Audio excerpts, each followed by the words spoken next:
I'm actually shocked about this one. When it came out, I genuinely thought that's one of the biggest news, bigger than the recent Ukraine visits and the China tensions, the balloons. I thought that was bigger than everything. But it seems until Elon replied, I was one of the few that thought that.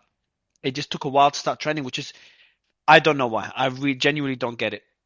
I don't know what I'm missing.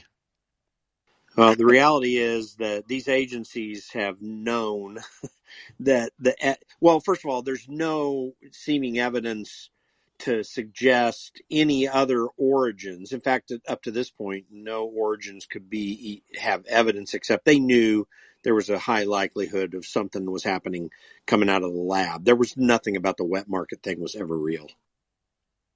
It didn't fit the narrative. That's the issue, right? Now they've become more aggressive towards China, so they're willing to say these things. But for a while, yeah, I'm not sure. It's actually a fascinating point. Is it linked to the political tension now? And maybe we can bring. I see Allsource was in the audience. Not sure if he still is, but Allsource would be good to maybe later start discussing the geopolitical implications of this. Yeah, exactly. Because I expect a lot. Dr. Drew. Yeah, the first part of it, Dr. Drew, how are you? Hey. Yeah, can you hear me, Drew?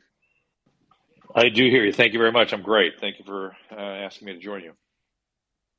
Thanks for joining us. I'm not sure if you heard me what I said earlier. If I'm one of the few that doesn't think that thinks this is very significant, and I usually don't. I try not to overreact or not to make something sound a bit too dramatic.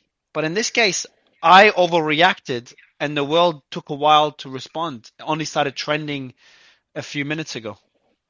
About half an hour ago. I think there are so many significant things happening. The dominoes are falling. All of a sudden, there's admission that lockdowns don't work. We have large meta studies showing that mask mandates don't work.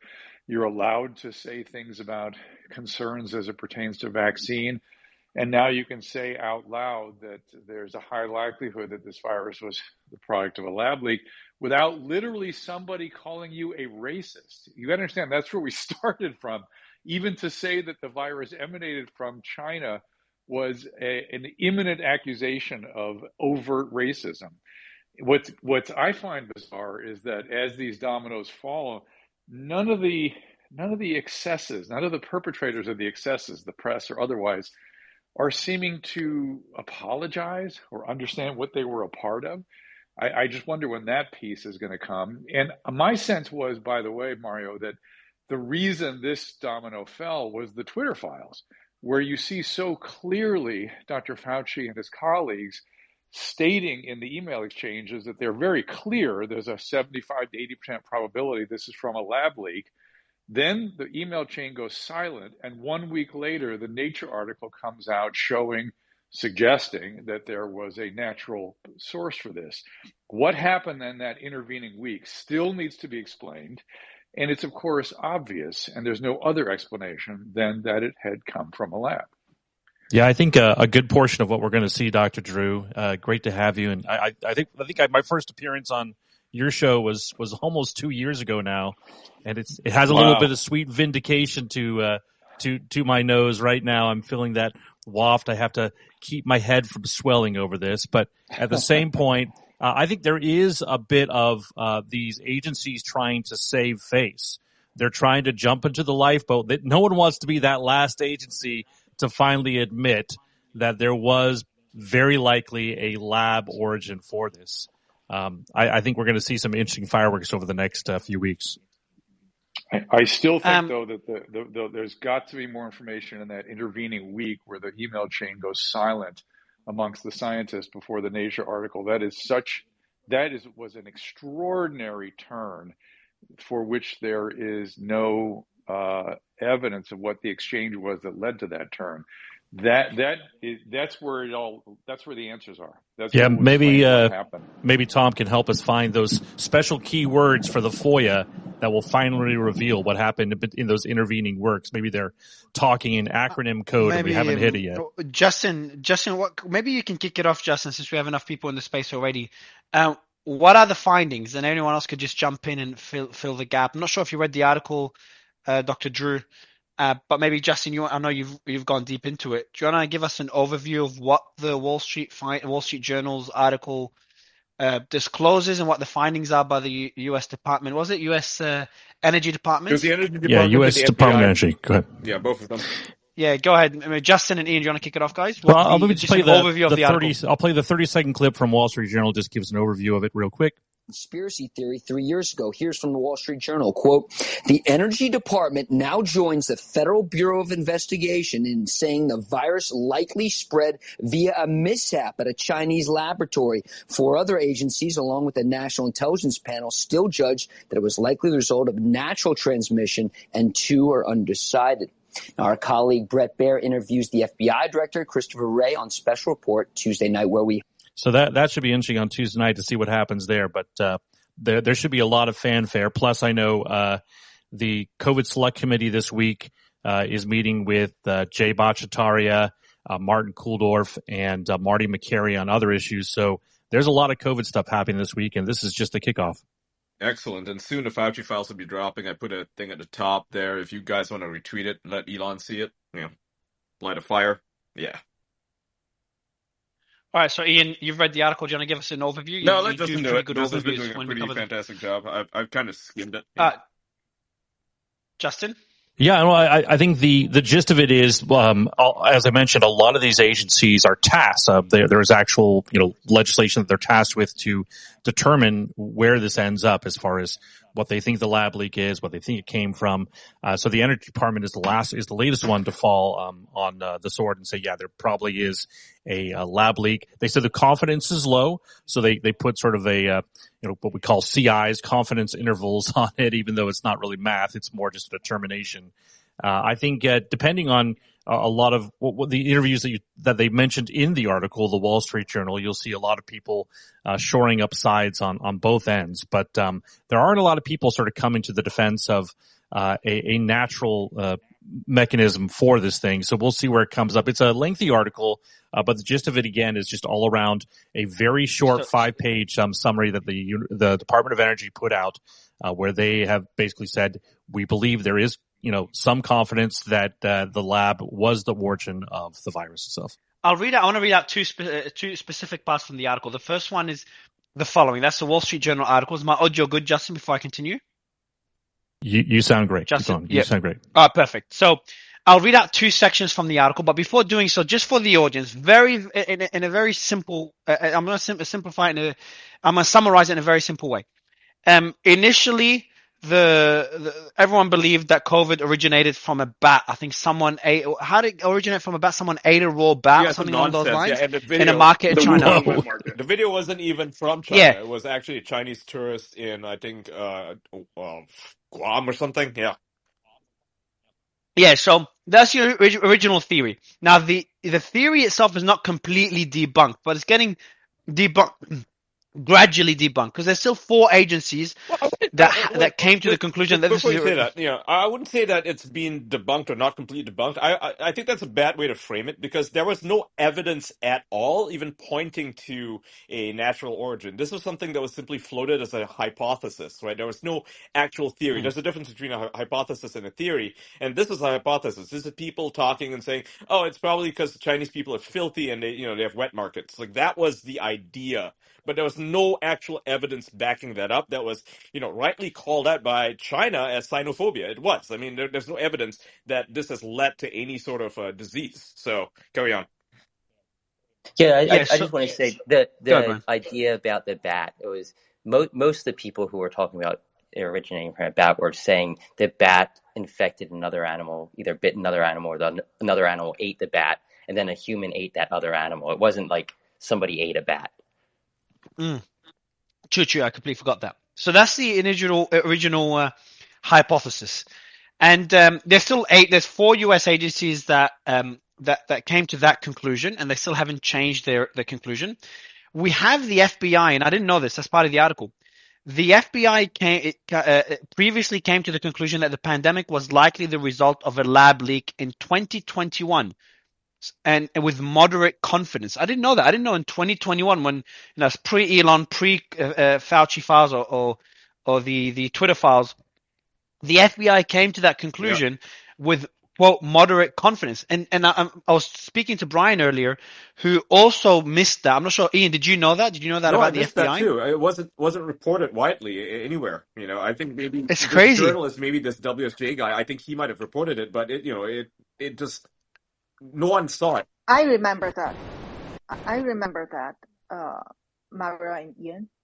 Oh, you do? So FBI Okay, there you go. actually, yeah, because when around like the middle to the fall 2021, after the WHO has been to China for so-called investigation at that time, and later people realized that natural origin is just a joke. So after that, there was a report published by forgive me, I forget it's State of Department or it is House some intelligence or whatever. Anyway, it's an official statement in US at that time, and they claim that around 17 intelligence community agencies in US, and they vote, and like most of them still think it would be either nature origin or unclear, but they also mention that in the classified report, there are some agency vote to the it is lab origin, and at that time it was still kind of not majority understand the lab origin. So people don't know which is that agency at that time. However, after that statement, immediately there was an article published by a mainstream media, maybe Washington Post or Wall Street Journal, and they said that someone from FBI confirmed that FBI is an agency that think this is from the lab origin, most likely from lab origin. And I know this because I was thinking maybe it's because they have spent a lot of time talking with me, so they can't deny the lab origin. Yeah, so it's fascinating how that was missed. And I've got a few questions for Dr. Drew, but just to give an overview for the audience, the theory now, the lab leak theory, and again, I'm going to simplify it, it's actually that the virus was being developed through gain of function research, in which they develop, and the concept there is you create a virus in advance, so you can create a vaccine for it before the virus, before the virus even exists. So it's kind of being a step ahead. And the theory is that the virus leaked from the lab, and there's one of the major gain of function research labs in China or in the world is based in Wuhan, where COVID originated, where it all started. So that's the theory. Obviously, there's other theories that say it was being developed as a biological weapon. There's no agency that supports that theory, and now I'm open to any theory really after seeing what happened with the lab leak theory. But I think most of us would agree that that wasn't intentional and it wasn't being developed as a weapon. Not sure if anyone else disagrees, but it's still possible. Now, when that came out, this is where Dr. Drew, you can give us an overview. What was the sentiment like? First, what are your thoughts on this revelation, on the article? Does it catch you by surprise? And what are your thoughts on the whole shift, the cultural shift that we've seen, where this was a conspiracy theory? I've had people reply to my tweet about it earlier this morning saying my account got deleted when I talked about this, and now everyone's tweeting about it like it's common news and barely anyone's reacting. So it's an incredible shift in the way we deal with the whole story. Do people just not care anymore? Why is it not a big deal anymore now? It's because it cannot be a big deal, right? I mean, when I was talking about it last year, I actually got briefly suspended for like 7 days, So, no, we want to talk about it. People do want to talk about it. It's just that it's not something that's in the media's interest to even talk about, besides, Wall Street Journal, which is doing actual journalism. But what I would refer to as the establishment media is refusing to cover this story because it makes them look stupid. Because they, for the longest time, were promoting the whole natural origin idea, and were, like even today, right? Like last night when Woody Harrelson pointed out that this whole thing was manufactured, guess what? The Rolling Stone in the morning wrote an article calling him a conspiracy theorist. So they're still harping on this idea that that it came from a lab. It's a conspiracy theory, which is absurd, right? I mean, look at the Rolling Stone right now. The subheader says that it's a conspiracy theory to even suggest that it came from a lab. So this is what they're sticking to. Dr. Drew? It's bizarre. It's hard to understand. What Ian was referring to is Woody Harrelson in his monologue last night said essentially, can you imagine a situation where a drug company a drug cartel got together and mandated that the entire country lock down, and the only way you're allowed out is if you take their drug, which was kind of a clever way of framing what we had been through. But the fact is, Ian is exactly right, that the established media seems incapable, it has very great difficulty changing direction, and it is totally incapable of saying we made a mistake or correcting ourselves. They just, and that to me is sort of a relief that there's been a change, but at the same time is incredibly infuriating. The fact that people's free speech has been trampled. I was put in YouTube jail. I was canceled on Facebook. I was called you're always called MAGA and conspiracy theorist for wanting to have a conversation. And I remember the moment it all started. President Trump at the time was at the podium, and a journalist was in the audience saying, President Trump, how could you possibly call this a Chinese virus? And he said, because it came from China. And she goes, that's racist. Don't you understand that? And that became the moment that anybody who dared to bring this up became part of the hysteria around Trump, rather than somebody trying to just get towards the truth. My deepest hope is that this is the beginning of us beginning once again to entertain all theories and all ideas, no matter how, quote, interesting, parentheses, used to a week ago called misinformation, end parentheses, however the interesting information is pursued, to try to get us to an approximation of the truth. My opinion on the whole Trump-China virus thing, being somebody more left-leaning, is I didn't have a problem with him calling it the China virus if he did it, if that's what the science community was calling it from the start. It was already being called COVID-19. It was already being called coronavirus.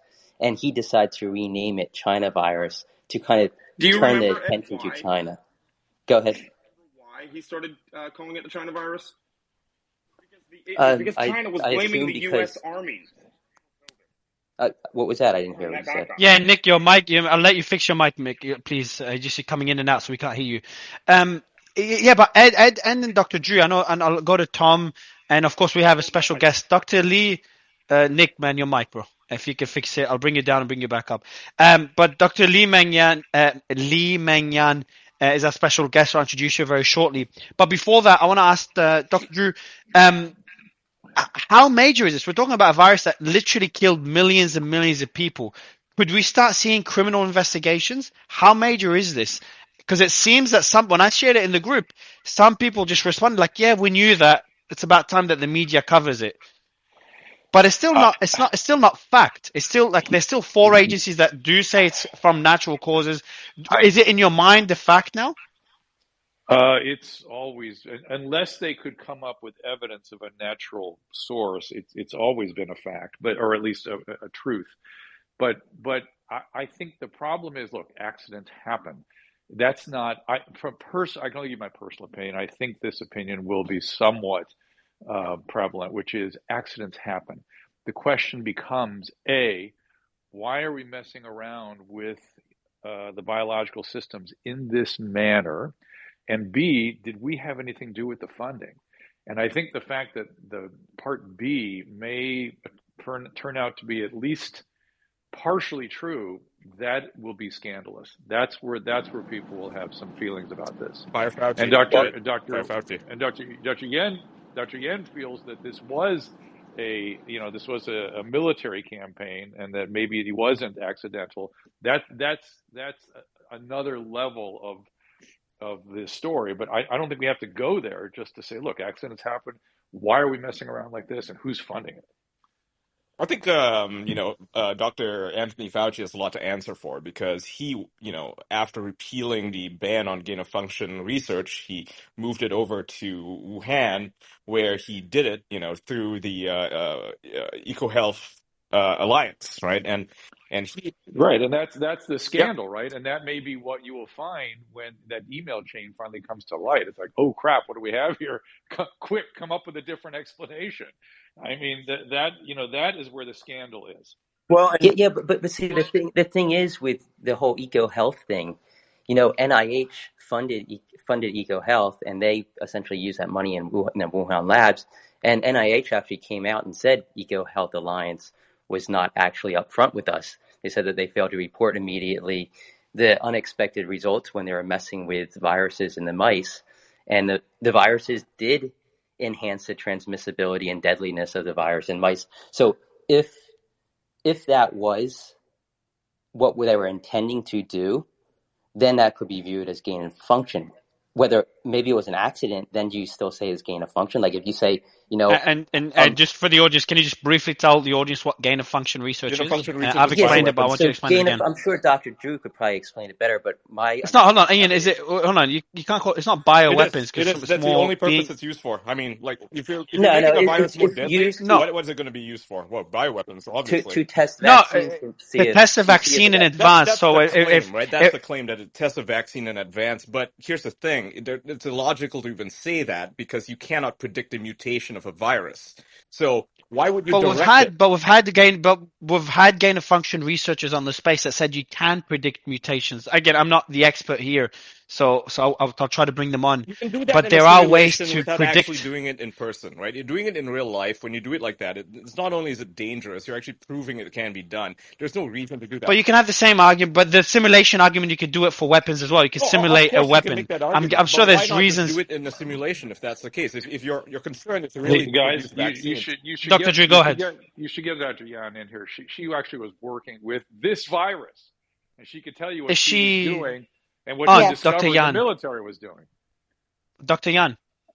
Hi. Educate us. So could you repeat your question, because I think actually, Dr. Drew, do you want to ask a question directly? Yeah, they're speculating why any researchers would do gain of function research, whether it can be legitimately for therapeutic purposes, whether for the use of antiviral medication or for the development of vaccine, or is it very nearly always a bioweapon? And I said, you have actually worked with the backbone of this very virus, with this virus. And what were you doing and what was the military doing? Thank you, Dr. Drew and Maria. And so first let's talk about the gain of function. For laymen, when you heard about gain of function, you see it's very clear they're telling you that this term telling you that it's obtain some function it should not exist before. However, in biology, when we do some trial, why gain of function is a blur area? Because it's really difficult to define it.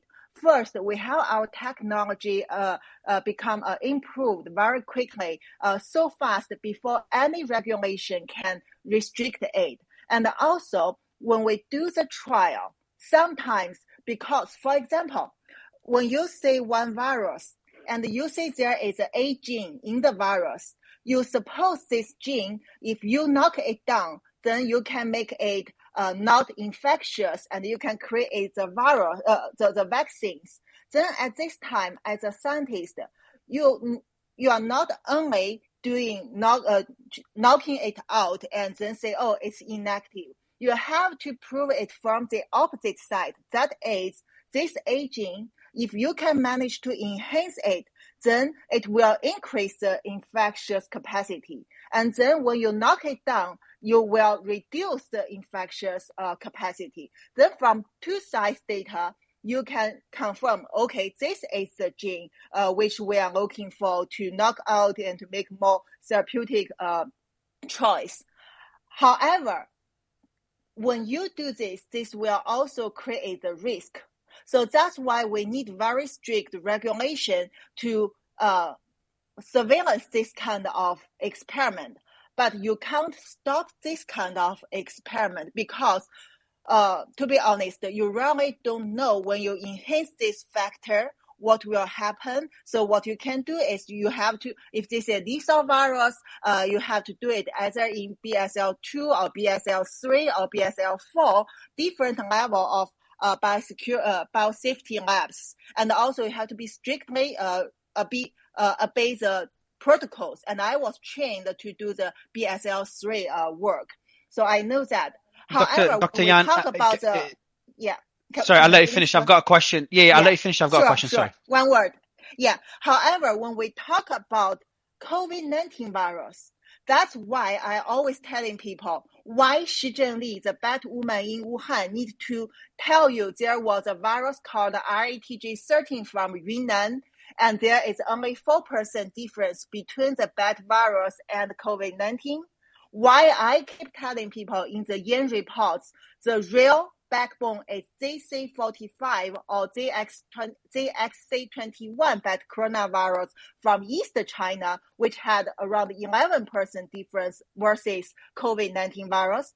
Because if you believe the bat woman's word, then you only have 4% space to change, to modify it, become to get the COVID-19 virus. And mainly you will only focus on the furin cleavage side. So that's why Chinese Communist Party and the PLA, the military, can argue that, you see, we just try to enhance one factor, furin cleavage side. This is to make the vaccine, and you should know we don't want to create bioweapons. This is all accident, blah, blah, blah. So this makes everything sounds reasonable. However, if you go back to see the real backbone, 10% space with more than one, actually more than three, more than four purposely modification I have identified with smoking gun evidence, you will know there is no excuse for anyone to argue it as only gain of function for maybe a benign purpose. That is the difference. So we are not only talking about the gain of function. We are talking about many teams under CCP and the Chinese military to use gain of function one by one, accumulate some modification in the labs and get weaponized virus. Okay, thank you, Mario. You can ask the question. So Dr. Yan, I missed some of the things you said. Before I ask you my question, Dr. Lin, did you have anything to add to what Dr. Yan mentioned? Because I saw you you were reacting with the emojis. Was there anything else you wanted to add, especially on the point of the purpose of gain of function research, and whether it could be used for both military as well as for medical purposes to kind of create vaccines ahead of a potential virus? So, Dr. Lin, I'd love your thoughts on this, and I'll go back to Dr. Yan. Hi, yeah. On the what she was talking about for gain of function, she's absolutely correct in what she's saying. And these sort of things can be explored using pseudoviruses that don't replicate as a fully functioning virus. And you can test therapeutics on replication, you can test assays on accuracy and so forth. By using pseudoviruses, it makes sense. But there's a with vaccines, you have to test certain genes. And in doing so, this kind of risky thing is required, but it's not regulated. Now, to explain what she just explained about the backbone, which is key, and people don't understand this, and rightfully so. I know there was an original hypothesis about a bat in a wet market. All of that is baloney. It never was a bat in a wet market. Many of us already knew that. And Xi Jinping blamed it on RATG13 because it was so close. And pointed out, Dr. Lin, who's Xi Jinping for the audience? Xi Jinping is the Wuhan virology. They call her Bat Lady. She's the virologist heading the chimeric work with coronaviruses. She's been doing this for quite a long time and pulling out bat viruses as a reservoir in very remote places that would never even see humans, by the way, just FYI. So you go to the Mojang caves where there's nobody around. Why would you go in there and pull out all of these viruses and start playing gain of function? Well, that should tell you something. They wouldn't otherwise come in contact with humans. They wouldn't adapt. It would take millions of years if they did. So the fact that they go out and seek this and they're funded, getting back to the funding, yes, we did. The NIH did fund this continuing research at Wuhan Institute of Virology. We did fund it. There's no bones to pick about it. So getting back to what Li Meng was saying about the backbone, they blamed it on RATG13 for a reason. It is a red herring. It makes it look like there's no way it was a manipulation, gain of function sort of thing. And then they started blaming pangolin for spreading to human. There is zero evidence of spread from a pangolin to a human. There is no intermediate host. The intermediate host is humanized lung tissue from mice. Humanized mice was the intermediate host. So that tells you right there that serial passage is how this came to pass. And the rat G13, that backbone cannot live in a bat. We've already determined that. The bat body temperature makes it completely incapable of coexisting in a bat. So rat TG13, throw that out. Li Meng has brought up two different backbones, which are very viable possibilities, and she connected the dots as to how this could happen and how it was derived. So we can get rid of the wet market. We can get rid of the pangolin theory. We can destroy any intermediate host as to how this is natural. And if it did leak, as they say, okay, so this is they started out saying it was natural origin, which we knew was baloney. And I said in 2020, what's going to happen is they'll finally admit it was lab derived, but they'll only go as far as to say it was a leak. Okay? Epidemiology and spread worldwide can tell you this could not just be a leak. It wasn't transmissible to the point where this was a leak. That's why I maintain my position from day one as intentional, because it had to be coordinated to get around the globe this rapidly and this vast. That's my opinion. But if somebody can prove me wrong with epidemiological data of how it could spread in such a manner, I will listen with all ears. May I ask a question? Is it possible that there's an intermediate interpretation such that it was a leak about which they took full advantage? In other words, once it was underway, then the manipulations began. I hear you on that. I hear you on that. And that it sounds like a reasonable possibility, but I don't see evidence of it in the epidemiological data. I don't see evidence that they took advantage of it after the fact because of how I'll point at one thing, and it's not epidemiological, but it was sort of it's just a piece of evidence, which is that they blocked air travel from Wuhan to other areas of China, but allowed air travel to the rest of the world. I agree with that, and I made a point of that. That is factual, and it did happen.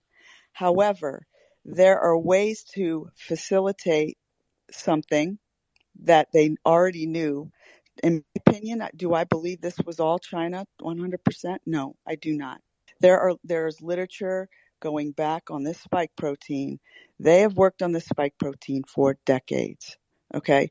So do I think it was all China? No. Do I think it was a collaboration? Yes, I do think it was a collaboration.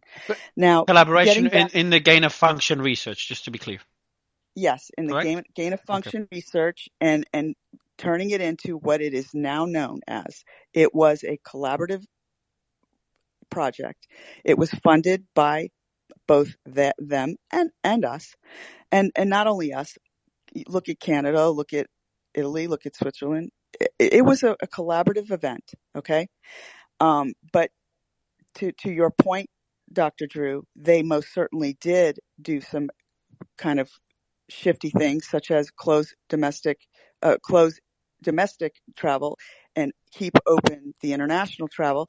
Does that enhance spread? Sure. To the degree that it did? No. Enhancement, yes.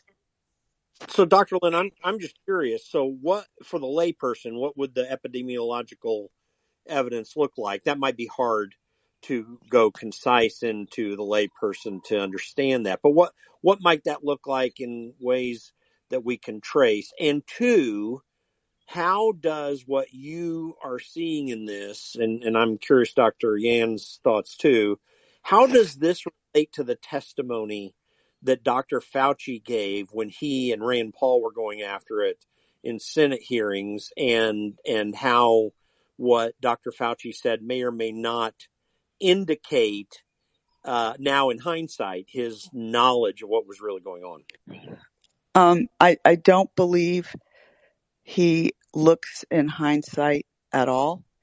No, us in hindsight.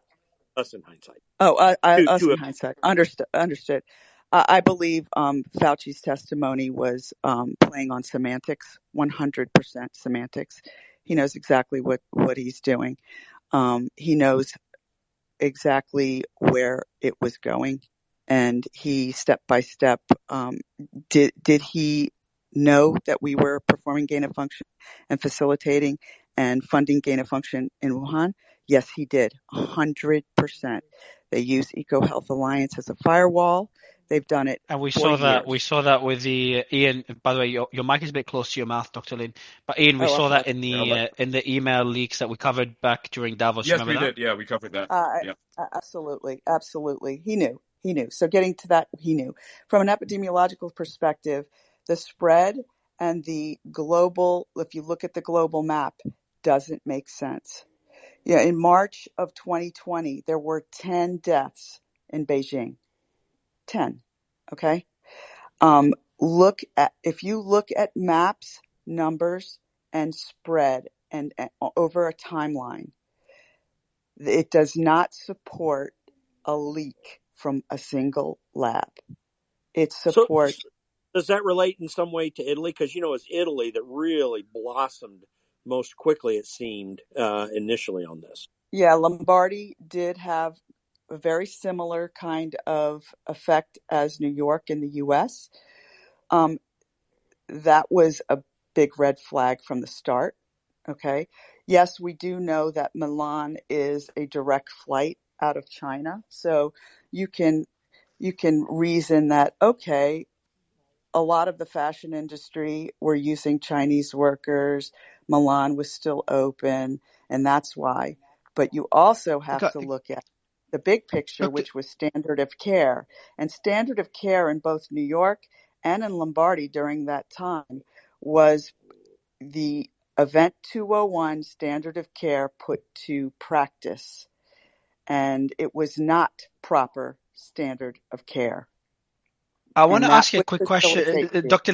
Lin. I want to just confirm something because this is pretty major. You and Dr. Drew did mention that flights, and as a fact, not as a theory, flights when Wuhan was first spotted, the virus was first spotted, COVID was spotted in Wuhan, flights were blocked to other Chinese cities, but not flights to countries outside of China. Is that at the request, like maybe China, did they have the authority to block flights to other countries, or they had to get the authority of those other countries? What's the thinking behind it, Doctor? No, they have full capacity to do that because it's their country. But what? It's their country. They can decide when and where. I can answer this question. Yeah. First, Dr. Lin has given very good explanation. Thank you. And also, what I can tell you is let's go back to January 2020. When we talk about China blocked the domestic flight and also even other transports, do you know what it means? It means more than you thought, because until now, Americans only see it from the American perspective. You don't understand China and Chinese culture and CCP. I can explain it. First, when I start to do the investigation on behalf of WHO about the COVID-19 virus, it was 31st December 2019. Guess what happened at that day? My friends, the doctors working in the hospitals in Wuhan, when people start to ask, hey, did you hear about the SARS-like virus? They only send an emoji in the group. That emoji is wearing the mask. So that tells everything. In Wuhan, it already happened for long, and the Wuhan doctors are not allowed to talk, and also you'd better wear a mask, prevent the transmission. And also, why they block the domestic transportation? Actually, it doesn't mean that Xi Jinping doesn't know there was an outbreak in Wuhan, or Xi Jinping suddenly realized he need to protect the citizens. No, you see what happened just in the last December in China. Okay, over 900 million people get infected. They don't mind. The fact is, at that time, based on our sources, that is Chinese Communist Party, based on this Wuhan outbreak. And when they realized that was human-to-human transmission, they decide, okay, let's be flexible, take the advantage of the outbreak in Wuhan and spread it all over the world. So how could you spread it all over the world without other countries' notice? You have to pretend nothing happened, let everything goes as normal. And notice it was right before Chinese New Year. Wuhan is the biggest transportation hub with over 10 million residents, and also majority of Chinese people need to go through Wuhan to go back home. So at that time, China government actually doesn't care about this outbreak.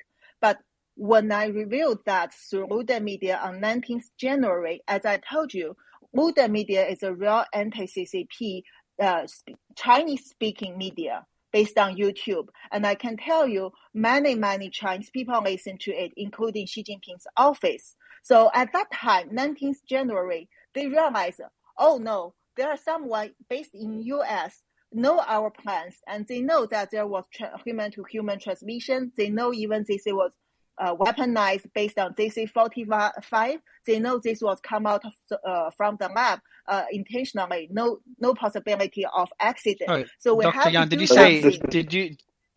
did you say it was weaponized? Yeah. This is weaponized because People's Liberation Army involved, and also so at that time, what China has done. Again, I need to repeat. Within 24 hours, they admitted human-to-human transmission exists the first time in the world. And within 24 hours, within 4 hours, they tripled the case number, and the first time admitted it happened in other cities, not only Wuhan.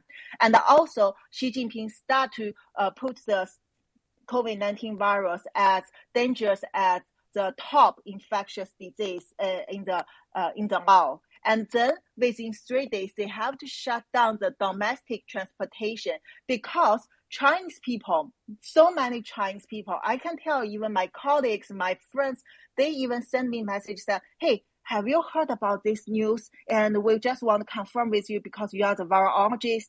So people know that. So they start to realize government is cheating us.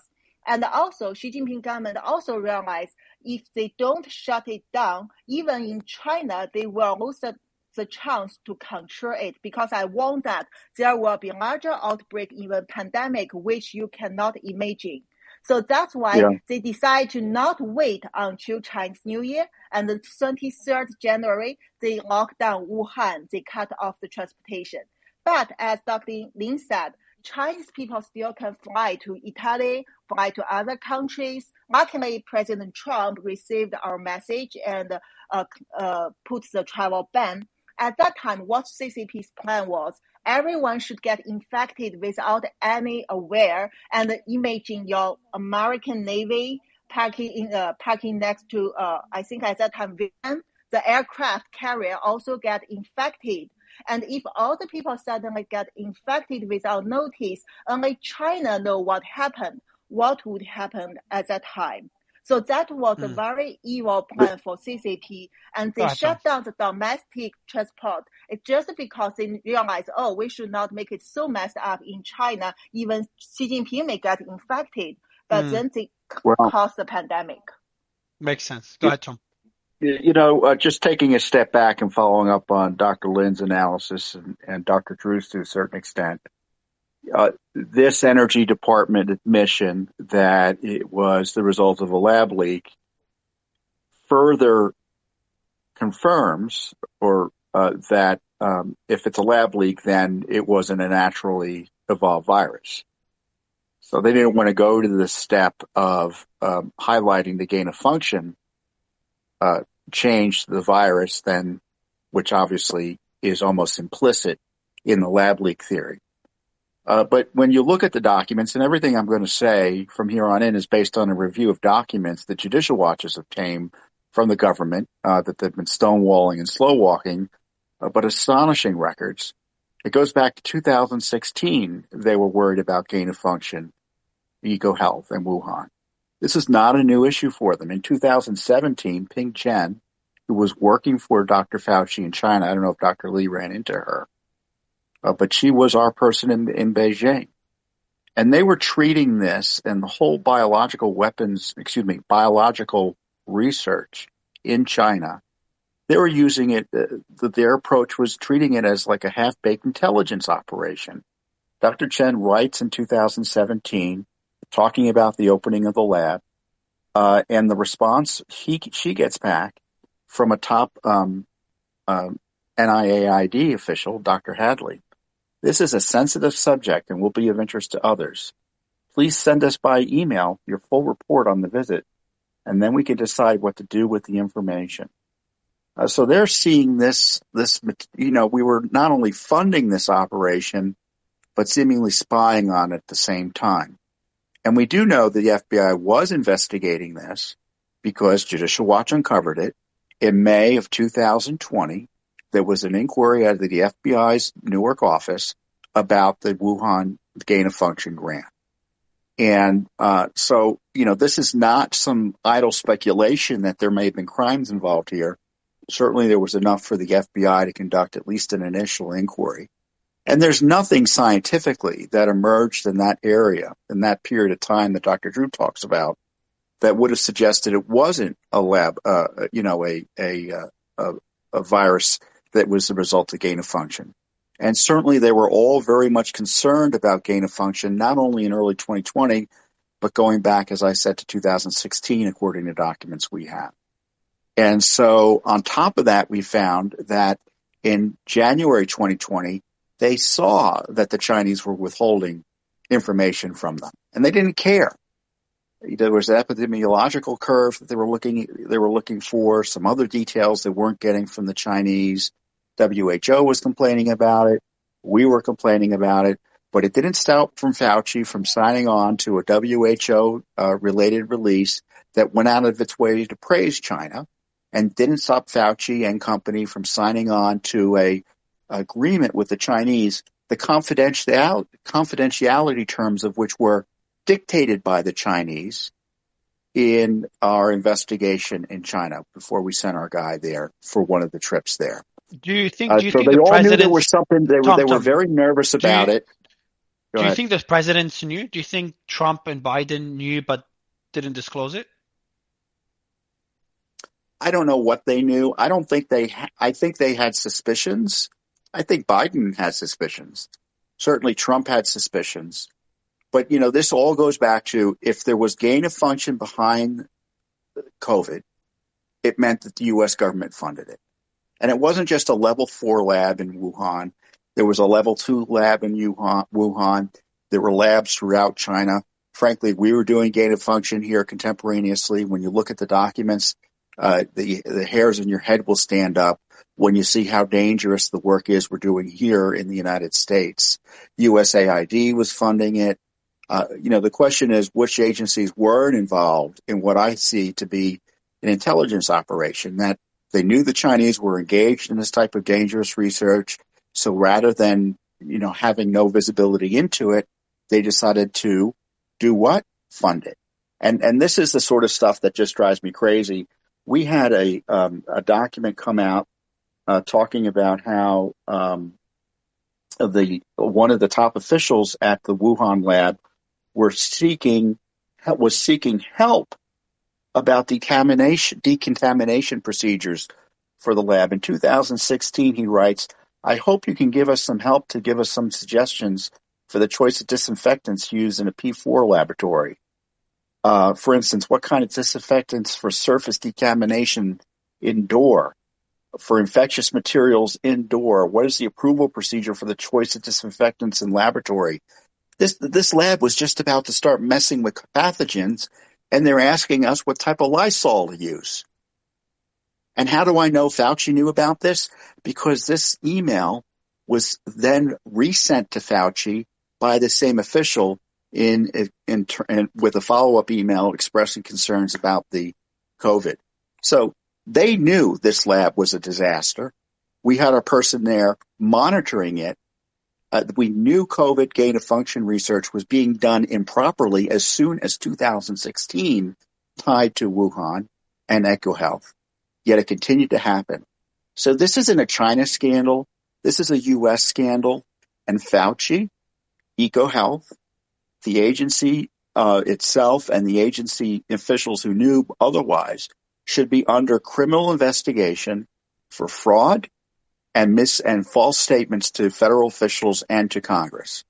There's no doubt about it. I just posted Tom's FOIA that he mentioned from the P4 lab in the Nest there, so you guys have access to it from And his just for website. in the meantime, Justin, I know you've got a clip to play before we go to Ed, Allsource, Anish, Joanna, and Dr. Yan. But before you do, just reminding the audience, bottom right corner, if you can give us your thoughts in the comments, is there something we're missing? Anything any article, anything we should read, or any questions for the panelists? Put them in the comments in the bottom right corner. I'll go through there's them more now. coming, Mario. But the problem is they're releasing the documents. The review is 500 pages a month, and those are the documents they review. And of course, we don't get everything. So it could be the Chelsea Clinton administration before we get the full truth out of this gang. I want to go quickly, Justin, before you play a clip. Anish, you've been on many spaces with us, Dr. Koka, and I want to get your thoughts. What's your stance on this? Is there something we're missing? I want to go to you and Ed to maybe there's something we're missing in the discussion, because to me that sounds fucking insane. Yeah, no, I think thank you for asking me to come and chat, and the comments so far have been super great. But one of the things that I think is really important in terms of this, the origin of this virus is how you needed the active participation of many, many members of the academic community to kind of help with this kind of labeling of the original. Labeling of the discussion as a conspiracy theory, right? So I mean, and it was a combination of academics, and I think it should be eye-opening to many that there's a critical mass of academics out there that are basically activists and have no real semblance of any any idea of trying to get to the truth. In 2019, this critical mass of academics wanted to be anti-Trump.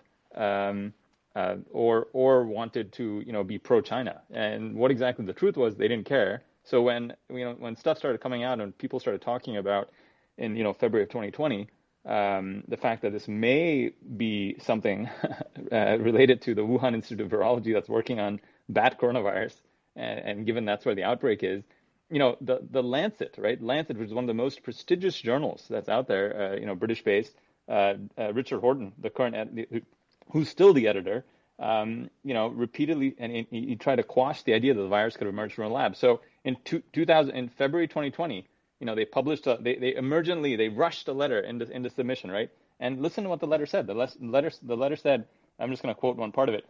We have watched as the scientists, public health professionals, and medical professionals of China in particular have worked diligently and effectively to rapidly identify the pathogen behind the outbreak, put in place significant measures to reduce its impact, and share their results transparently with the global health community.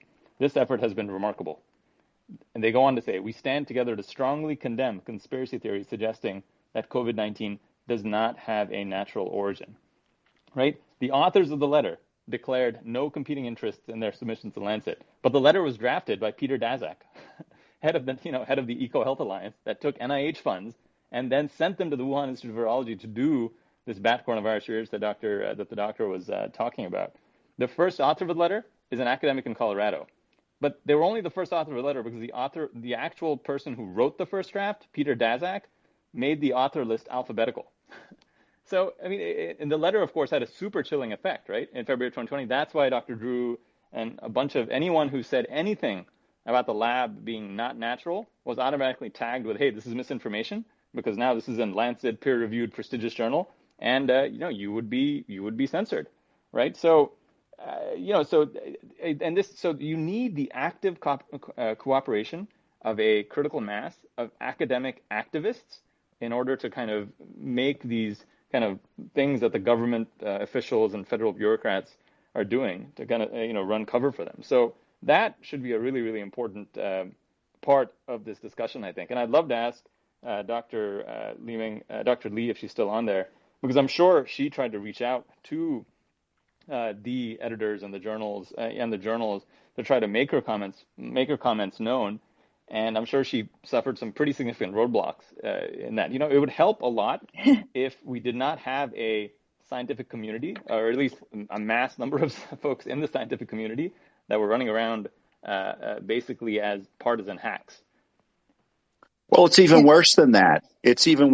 We had materials out of Texas, the Galveston lab down there, Dr. Leduc, who was at the time a key researcher, collaborated with Wuhan.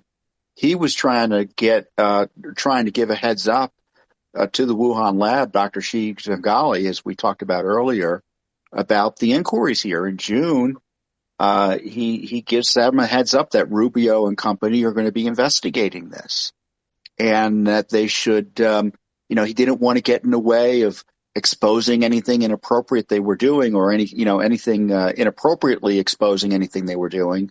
But he thought he should give her a heads up. I'm afraid that this discussion will continue for some time, he writes, regarding where early coronavirus work was being done, the role, if any, of the Wuhan CDC in research on bat-associated coronaviruses. So, he was afraid that was going to be the subject of an investigation. And, of course, people were asking him what his group's involvement was. So you see a collaboration in June. This is now 6 months after this all pops up. And, in April, 4 months after all this pops up, and you still have U.S. officials, and Leduc is no small fry here. He was, he was a top official in our military for a while on this issue, and he's collaborating with the Chinese to help cover their you-know-whats. Right, but imagine the chutzpah of Lancet to publish this letter and say no competing interests, right? When the fourth author is Peter Daszak, who we find out months later is this whole web of eco-health and all that stuff. So, it's just incredible that this is happening, and there's no accountability. Richard Horton is still editor of Lancet, and of course, yeah. Sorry. Oh, excuse me. Leduc wasn't in the Army. It was his associate, David Franz, who was former commander of the U.S. Army Medical Research Institute of Infectious Diseases. He's the one who gave Leduc a heads up about Rubio, and then Leduc then forwarded it to the Chinese. I want to quickly, before you jump in, Dr. Yan, I just want to go quickly to Ed. Ed, I know you've had your hand up for a while. I want you also and Joanna to jump in briefly, just because I know you haven't had a chance to speak yet. From what you've heard so far, because I know you were pushing back against the theory in the early stages, and now was a bit more hesitant. But after the findings that we saw today and what you're hearing now from Anish and Tom and all the conflicts of interest, what's your stance now? Yeah, I don't think I ever pushed back saying it didn't happen. At the time, I thought that was more likely that it came from natural spread than from a lab leak. Now I'd say I'm probably about 50-50. That's my view. I think there's 50% chance it came from a lab, 50% chance it came from natural. I'm not a scientist, so my opinion doesn't really matter. But I would say that, that there's all this talk about gain of function research, and I think there's a lot of confusion, a lot of things get misplaced, because in 2018 and 2019, the NIH actually said that EcoHealth Alliance, who they gave the $600,000 in funding to, who then transferred that money to the Wuhan lab in order to have the research on COVID coronavirus done there. They said that EcoHealth Alliance did mislead them, or they didn't mislead them, but they didn't report their unexpected results when they created coronavirus that did end up being more infectious in mice. And people might say, oh, that's gain of function research, but it's not really gain of function research as far as I know. Maybe somebody else can correct me on this who's in the medical community or science community, but gain of research is when you actually set out to make a virus more transmissible or deadly. So it's not like, if you're saying we're not funding cancer research, but as the scientists that you're funding are studying hair loss cures, they find that the drug for hair loss cures cancer. Did you fund cancer research? I guess that's debatable. It's semantics, like somebody else said earlier. You could argue both ways, I guess. I would tend to say, if it was intentionally funded, then it would be funding gain of function research. If it was funding, just research on coronavirus and the lab made it more deadly or transmissible by accident, I would say it wasn't funded that way, but it did turn out that way. And can I finish here real fast?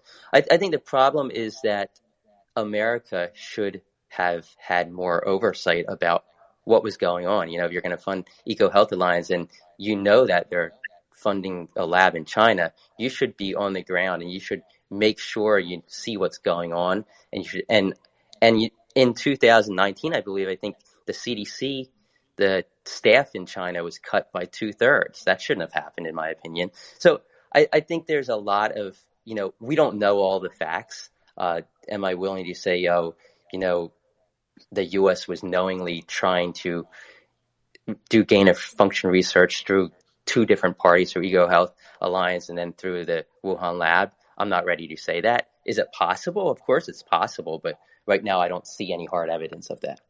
I mean, this is an absurd analysis with all due respect, Ed. I mean, it's not based on any data or anything like that. I mean, they knew that gain of function was an issue going back to 2016. Yeah, they knew it was an issue, but did they know this was actually 100% taking place? Maybe they knew it was possible it was taking place. I'm not debating that. Oh, come on. This is not your analysis is ridiculous based on the information that's public. They did know it was taking place. They have a proposed work for the next year of the award. This is in 2016, May. That may be subject to the gain of function funding pause. EcoHealth responds to the email saying, we received a warning that one of the publications listed from the past year is non-compliant. So it goes on and on. They talk in May of 2016. They send a letter that the Wuhan-backed project may include gain of function research that is subject to the U.S. government's funding pause. They add that this pause was based on the following line in the grant application: testing predictions of COVID interspecies transmission. But this was not maybe they were worried, maybe. No, they had information that gain of function research was taking place with funding of the U.S. government, and not much, if anything, was done to curtail it. And the only admissions that came up were after 2 years of pressure related to getting the truth out about this. So and they finally admitted that maybe one of the grants was out of compliance. Are you saying that when the U.S. gave this funding to EcoHealth Alliance, you have proof that they knew that they're funding them and that funding was going directly to gain of function research? Yes. And not just... Yes. But I don't see that. The grant materials that Judicial Watch uncovered, not Congress, not the media, but Judicial Watch, showed that the proposals described gain of function research. Now, Fauci will pretend that the description isn't gain of function, but who are you going to believe? Your lying eyes or Fauci? That's what is the analysis. Description? Can you read us the description? Because I can read the description. It's widely available. So stop pretending to be concerned. No, I'm pretending because I'm putting it out fairly and describing it directly. Hey, Tom, can I chime in? Can I chime in? Because hold on. The whole issue with gain of function research, the definition is really a smokescreen. And let's just describe what that lab, what they were doing in Wuhan. Okay, they were modifying the spike protein to infect human cells. That's what they were doing. If you want to call it, McDonald's or, hopscotch, I don't care, whatever you call it, that's what was happening. And what Fauci did in the hearings and past that was throw dirt and muddy what it means to do gain of function research. And the sticking point that he used was increasing virulence as opposed to modifying the virus to go from solely infecting bats to infecting humans. That there is no debate about whether or not that was happening. Whether or not it's gain of function research. Is that what the NIH funded, though, in their agreement with the EcoHealth Alliance? I don't think that was. Yes, Ed, it was. And they had a publication. And they had a publication with this information. And so you can look at the MIT review. Do you have this contract signed between the NIH and EcoHealth Alliance that says Ed, it's public. It's public information. It's public information, why but it doesn't matter the contract. I'm just asking a question. Well, Ed, I think that this is really a distraction, and it's been used very, very well I by the folks who are trying. Contract. I'm just saying, can somebody post that contract so I can read it? Okay, all right. We could talk about the contract, but. No, can somebody post it so I can read it? Okay, so you're saying yes, it was. All right, guys, I'll go. Let's read it. So I want to go also. So you want to share as well something before I go to Justin to play the clip. And I see Joanna drop down. I'll bring her back up because I know she had her hand up. But also, so you want to share something earlier, man. And also, maybe can you add Yes. one more thing? Also, you join our geopolitical spaces all the time, and you're joining our space on Monday or Tuesday, I think, about China, U.S.-Chinese relations. Is that something that could have any impact on the relations between both countries? Or considering that the U.S. funded gain-of-function research, allegedly funded gain-of-function research in China, everyone is complicit?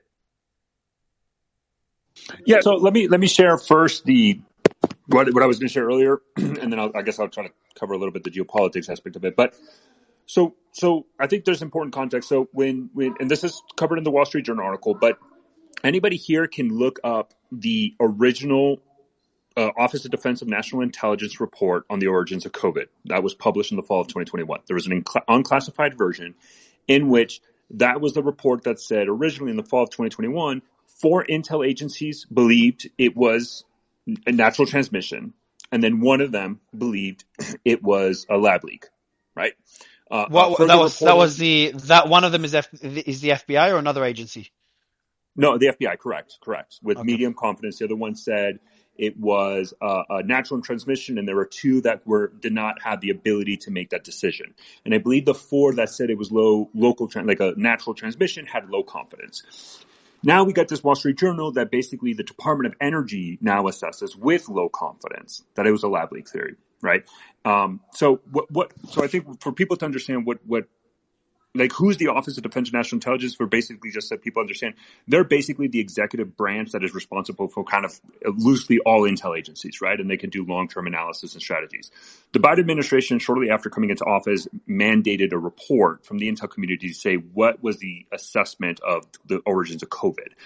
What we're seeing here is, like I said, now we have 2 intel agencies, the one that's part of the Department of Energy and the FBI, saying it was lab leak, and then 4 still assessing that it was local transmission. And I think what people need to understand is, I don't want people to automatically say because of the Wall Street Journal report, that is now the consensus, right? There's going to be differences. A lot of it is also trying to gather intelligence, which is very difficult. If it was easy, we could all do it. The argument, yeah. So this is a valid point, and one I wanted to make as well. The argument that was made, I think, Ian, you were saying earlier that there's no evidence to confirm that this was the origin is the pangolin or That's bats. correct. Yeah, it's simply But do we have any evidence that it is the lab? We have. Yes, we do. Yes. Okay, so before I give you the mic, Dr. Yan, what's the evidence that you know of, Ian? Because I don't see any communication, not about the gain of function research, but any messages, any communication whatsoever of a cover up. Not sure what evidence we have. They're just pretty self-evident. I would like Dr. Yan to speak on this. I mean, she's I like Dr. Yan. Yeah, but I just on those emails, I'll give you the mic, Dr. Yan. But those emails do indicate, do confirm one thing, is that they wanted to bury the story of a potential lab leak, and that's the possibility. That's the cover-up you refer to, right? Yes. So when we talk about a cover-up, this is what it looks like. But I'm saying this. I would look at 2 cover-ups. They're covering up a plausible theory versus covering up a fact they know. It was like, guys, we fucked up. It leaked. How do we cover it? Versus, hey, this is a theory, but there's another theory as well. Let's go with the natural causes just to avoid. Yeah, the way I look at it is that the easiest way to cover something up is by pushing another idea forward, because that way it's more believable. Because if you just say, hey, this didn't happen, people are going to ask questions. How did it happen? So you got to have an answer prepared. And that was our answer. That was a natural origin. Well, and they knew there was a good faith basis for the theory that it was a lab leak. And how do we know? Because they were very much concerned about their involvement in that. And yet, rather than just engage in an honest debate, they pretended that it was outside the realm of reasoned debate and should be censored if you suggested it that there was a lab leak behind this, or that the virus was not of natural origin. And that's where you had the misconduct by the government officials and, frankly, big tech, who should have known better to censor Americans who were concerned about this. Dr. Yan, you wanted to also, so I'll let you finish what you're saying, and then we'll go to Dr. Yes. Yan and Joanna. Go ahead. Also, so you want to finish your point because I interrupted you. Yeah, so I think again, and Mario, I did send it to you in WhatsApp. So if you want to share that report, I think please, post it on the Nest, and so people can read it because it lays out the reasoning why some intel agencies believed it was a local transmission, natural transmission. Other believed it was a lab leak theory. I think the end of the day, though, is that what we're seeing from this and from both the administration and Congress, right, from the U.S. government overall, is that there is a push to try to get to the bottom of this because we all know that the Chinese Communist Party cannot be trusted. Their numbers, for example, on COVID deaths are laughable, are fake, are a lie. They use it for propaganda. We know recently, earlier this year, COVID ravaged China drastically, and the Chinese Communist Party tried to undermine the count or use false numbering to cover it up. So I think that there's a push to get to the bottom of it. I think it's going to be difficult. It's going to be hard. But at least now what we're seeing is from fall to 2021 to now, I think what's important to highlight in this overall story from the Wall Street Journal is that the U.S. government Did all sorts of trying to get answers. Yeah, he cut out. Hold on. So the question here, sorry, I'll let you finish also. Go ahead. Oh, no, I think that the U.S. government is trying to get to the bottom of this. I think that's the good news of the Department of Energy report. They're trying to get to the bottom of this, and they just didn't stop at fall of 2021 with the original report. So I think that's very positive, and hopefully we can see more of this now with the COVID Origin Committee in the House. I think we're going to see more. I just don't. And another thing I don't understand that if it did leak from a lab, you've got 7 million or potentially possibly a lot more people that died from COVID. Is it plausible to think that this could further strain U.S.-Chinese relations? Because if the citizens of the U.S. and most of the Western or most of the world really would blame China for this, even though it was funded by other countries, would blame China for this, then politicians, because then politicians will then against China. So the idea that it was they could simply posit in the future there was an intentional release or that the Chinese covered it up, which of course the Chinese did cover it up, but they for a long time the Biden administration in particular has been trying to downplay this theory, right, this idea, because they wanted to get good with China. But now with China aligning itself with Russia, it's no longer in America's interest to do so. I mean, this is a disaster of an administration. Let's be clear. A good administration would have held their feet to the fire, which was what Trump was trying to do. He was actually trying to do that. And Biden came in and rejected all of that, right? Tried to reverse course and tried to play nice with China. And now China's in a situation where it does have the upper hand, and it's a bit late now, but they're going to try to use it against China. That is for sure. And in the coming. So Mario, going back to the Trump administration, you had deep state officials like Fauci and others who philosophically and ideologically and politically opposed Trump and his view that China should be held accountable. So they saw not only that they have this personal involvement potentially in the development of COVID, they had this political interest in maintaining the relationship they thought America should retain with China. So, they engaged in this seditious effort to undermine Trump's views on Trump's position on this by withholding and censoring information that would have put the Chinese communists in a negative light. And this was a disruption to our Republican form of government, where you had these deep state actors try to hijack policy with respect to China by covering up their misdeeds that not only the Chinese were potentially involved in, but we now know they were involved in, meaning the Fauci gang. I know probably all sorts and Ed, you'd want to disagree with this, but before that, just taking a step back, I do have a supplements manufacturer, and I've had a few people say this. It's the following, and Dr. Yan, that would be good for you when I give you the mic in a bit after Joanna and Liza give you the mic to kind of cover this point. And that's that the Wuhan lab is a BSL-3 lab. And for something to leak out of a BSL-3 facility is almost impossible, which I'm not sure whether they're implying that this was intentional or they're implying that it's very unlikely that it leaked from a lab. So I'd love you to cover that point. Mario, but Joanna and Liza, I think you just made the argument that you just made the argument. It's almost impossible. It's not impossible. It's almost impossible. And Fair point. And 99% of the time, you still have that 1%. It's going to I happen. can tell you the procedure. We'll Working go. in such We'll give lab. you. We'll give you the mic for that, Dr. Yan.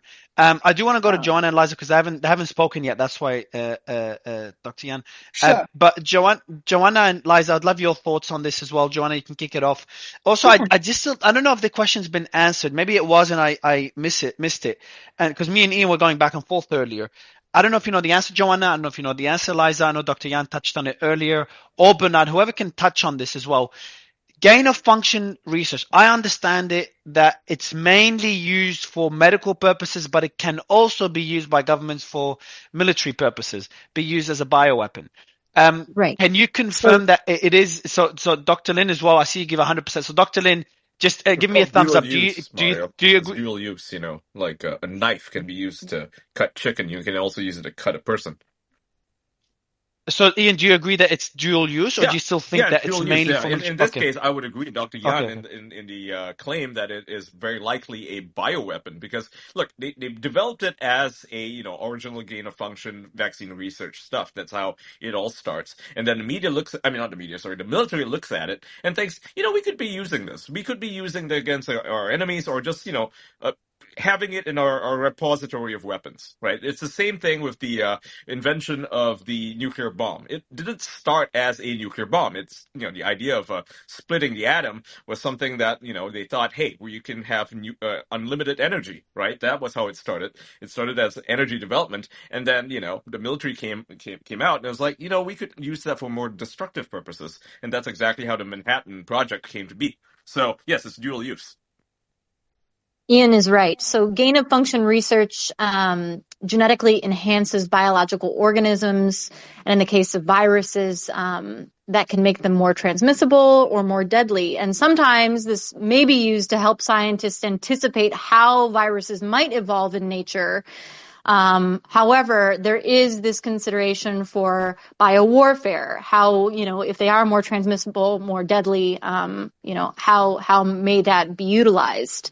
And I think it's important to note that in 2014, Obama actually put a moratorium on gain of function research here in the United States, because of some mishaps with anthrax and influenza, some safety and security concerns.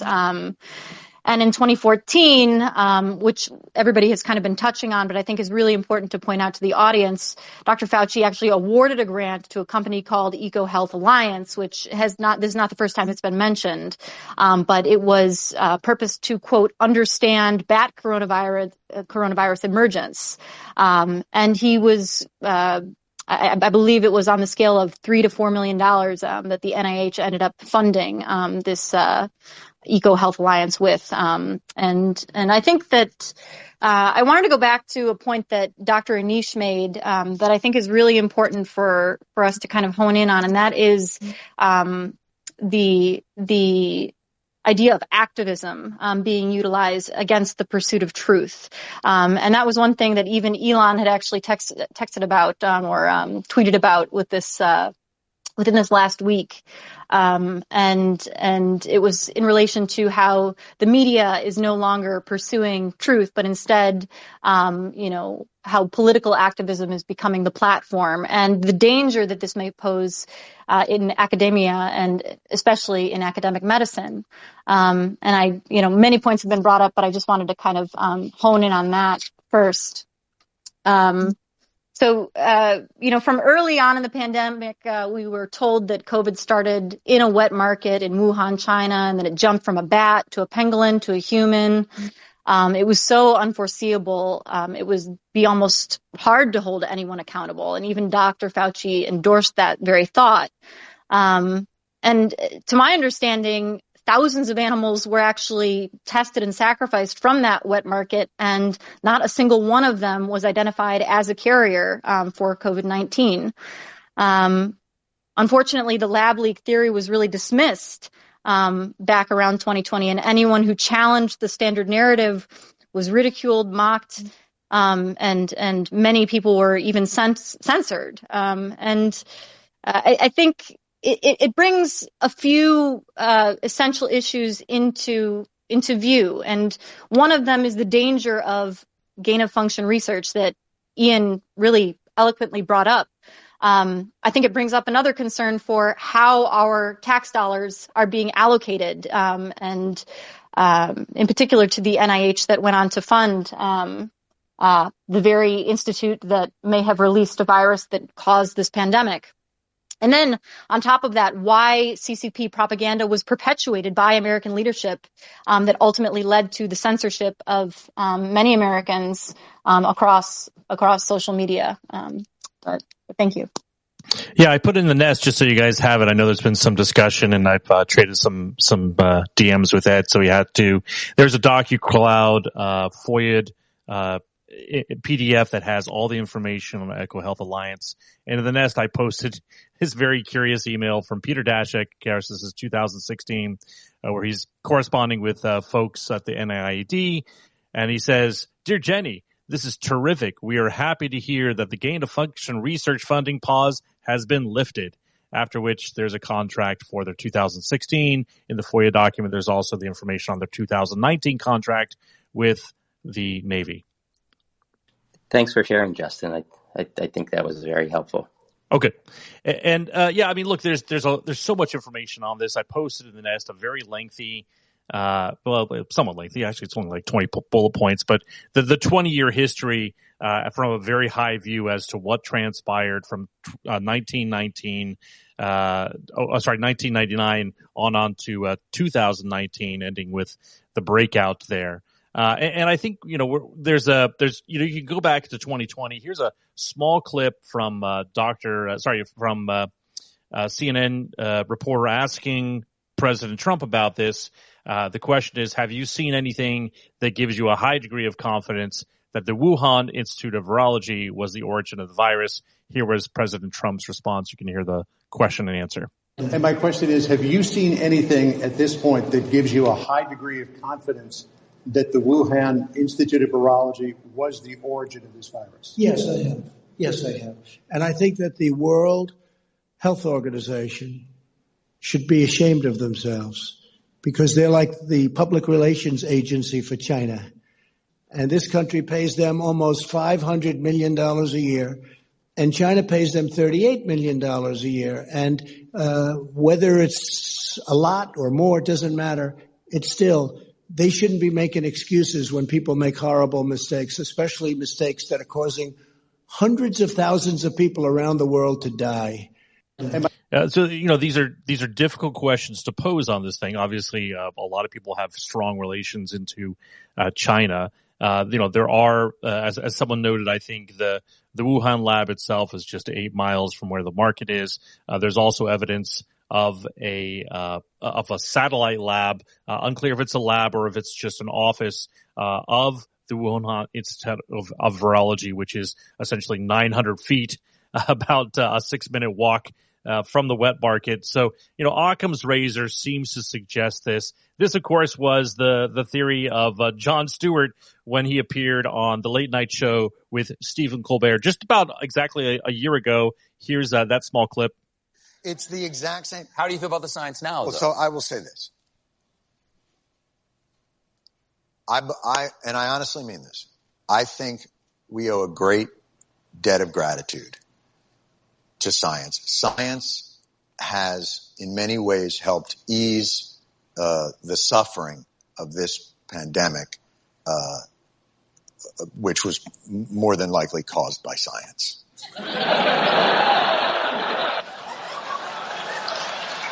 So, and that's kind of. Hold on a second. No. Listen. It's coffee. I wouldn't do that to you. I wouldn't do that to you. So what do you mean by that? Do you mean like perhaps there's a chance that this was created in a lab? There's an investigation. A chance? Well, but oh my if God. there was evidence, I'd love to hear it. There's a novel respiratory coronavirus overtaking Wuhan, China. What do? Oh, you know who we could ask? The Wuhan novel respiratory coronavirus lab. The disease is the same name as the lab. That's just a little too weird, don't you think? And then they ask the scientists, they're like, how did this? So wait a minute, you work at the Wuhan respiratory coronavirus lab. How did this happen? And they're like, A pangolin kissed a turtle. So that was the humorous clip from there, and honestly, from my perspective, there hasn't been a lot of mainstream breakthrough to cover this in a very strong or even humorous way, and we're seeing more and more of that come about. Of course, one of the instigations we want to talk about, or just as a palate cleanser, real quick, and then we can talk about whatever you guys want. This is my last clip. This is from SNL last night. Woody Harrelson is the host. He ended his monologue with this little bit where he's talking about how he was reviewing a script that his publisher or his agent wanted him to go into. I think this is a bit of a jibe, but you'll get the gist of it here. Okay, so the movie goes like this. The biggest drug cartels in the world get together and buy up all the media and all the politicians and force all the people in the world to stay locked in their homes. And people can only come out if they take the cartel's drugs and keep taking them over and over. I threw the script away.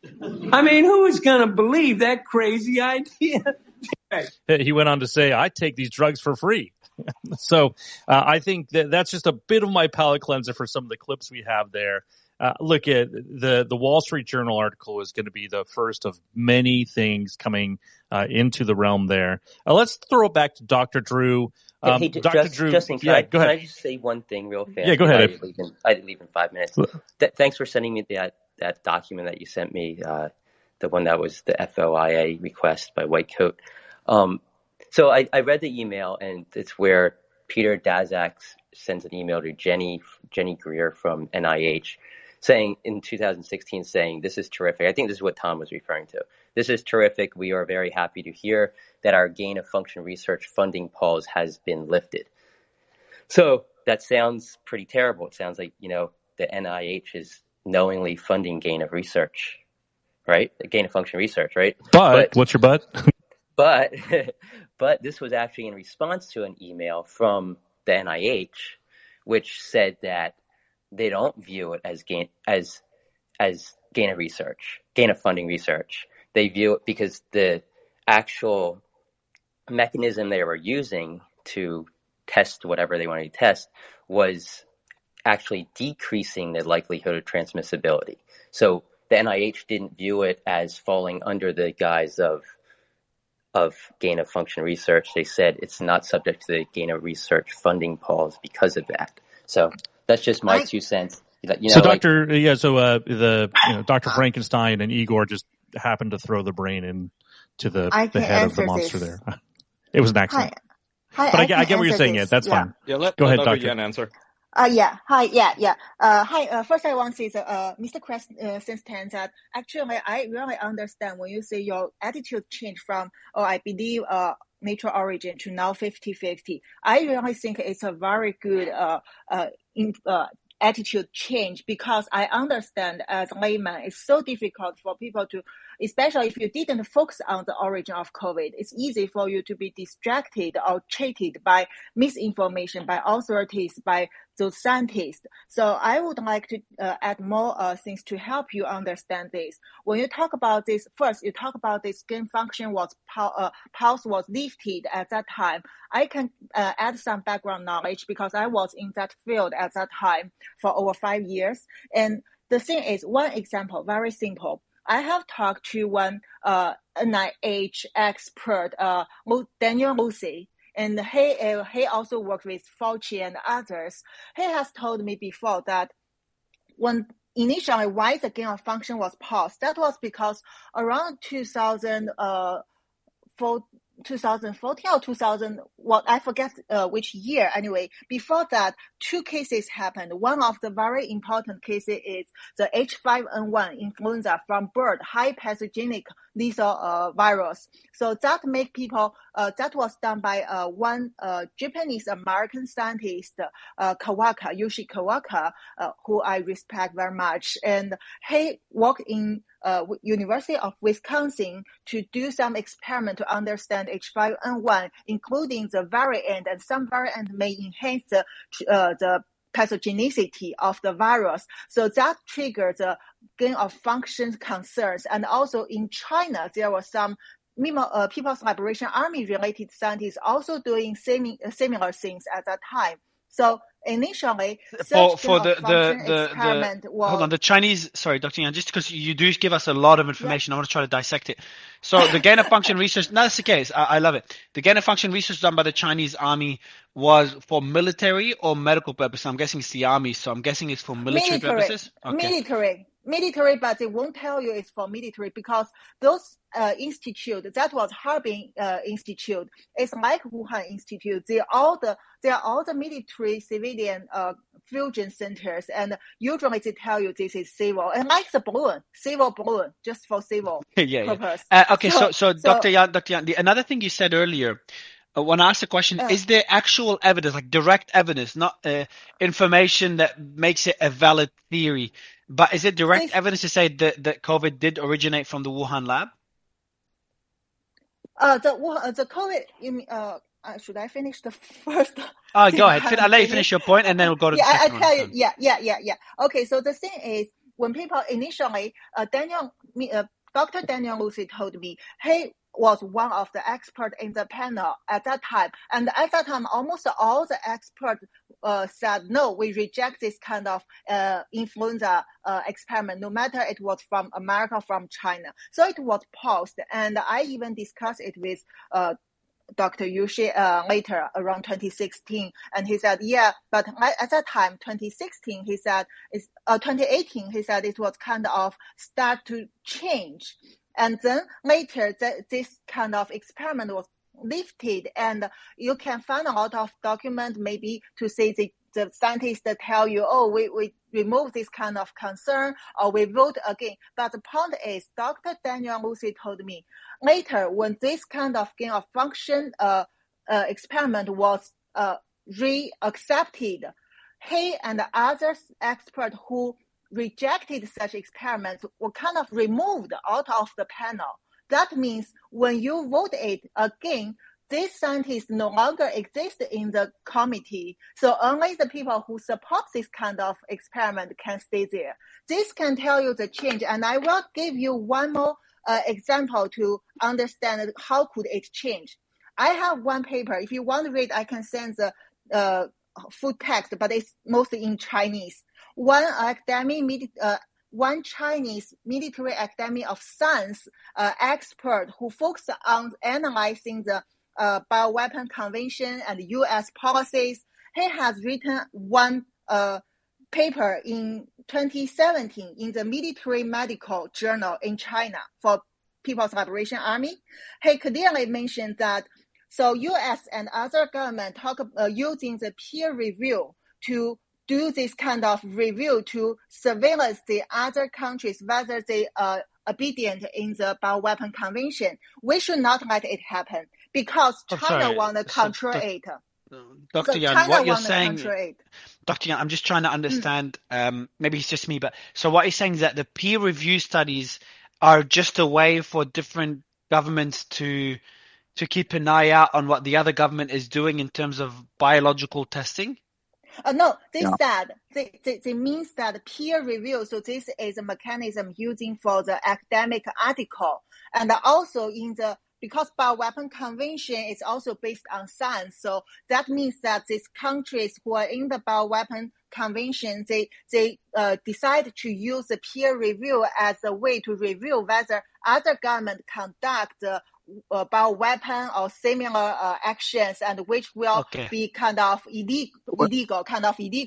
But China, this Chinese military scientist, expert, they keep following this kind of change in the policy in international law, and then they tell that we have to avoid of this because U.S. will be the leading government, and the peer review will kind of be restriction for us. So they're using the fancy word in this article telling China need to now the urgent thing for China is to grasp this control of the voice in this convention, especially at that time, 2017. They said in the next 2 years, there will be 4 open-ended working groups to be established for bioweapon convention to surveillance like technology and also your collaboration, emergency response, and also other surveillance. So China must try to find as many as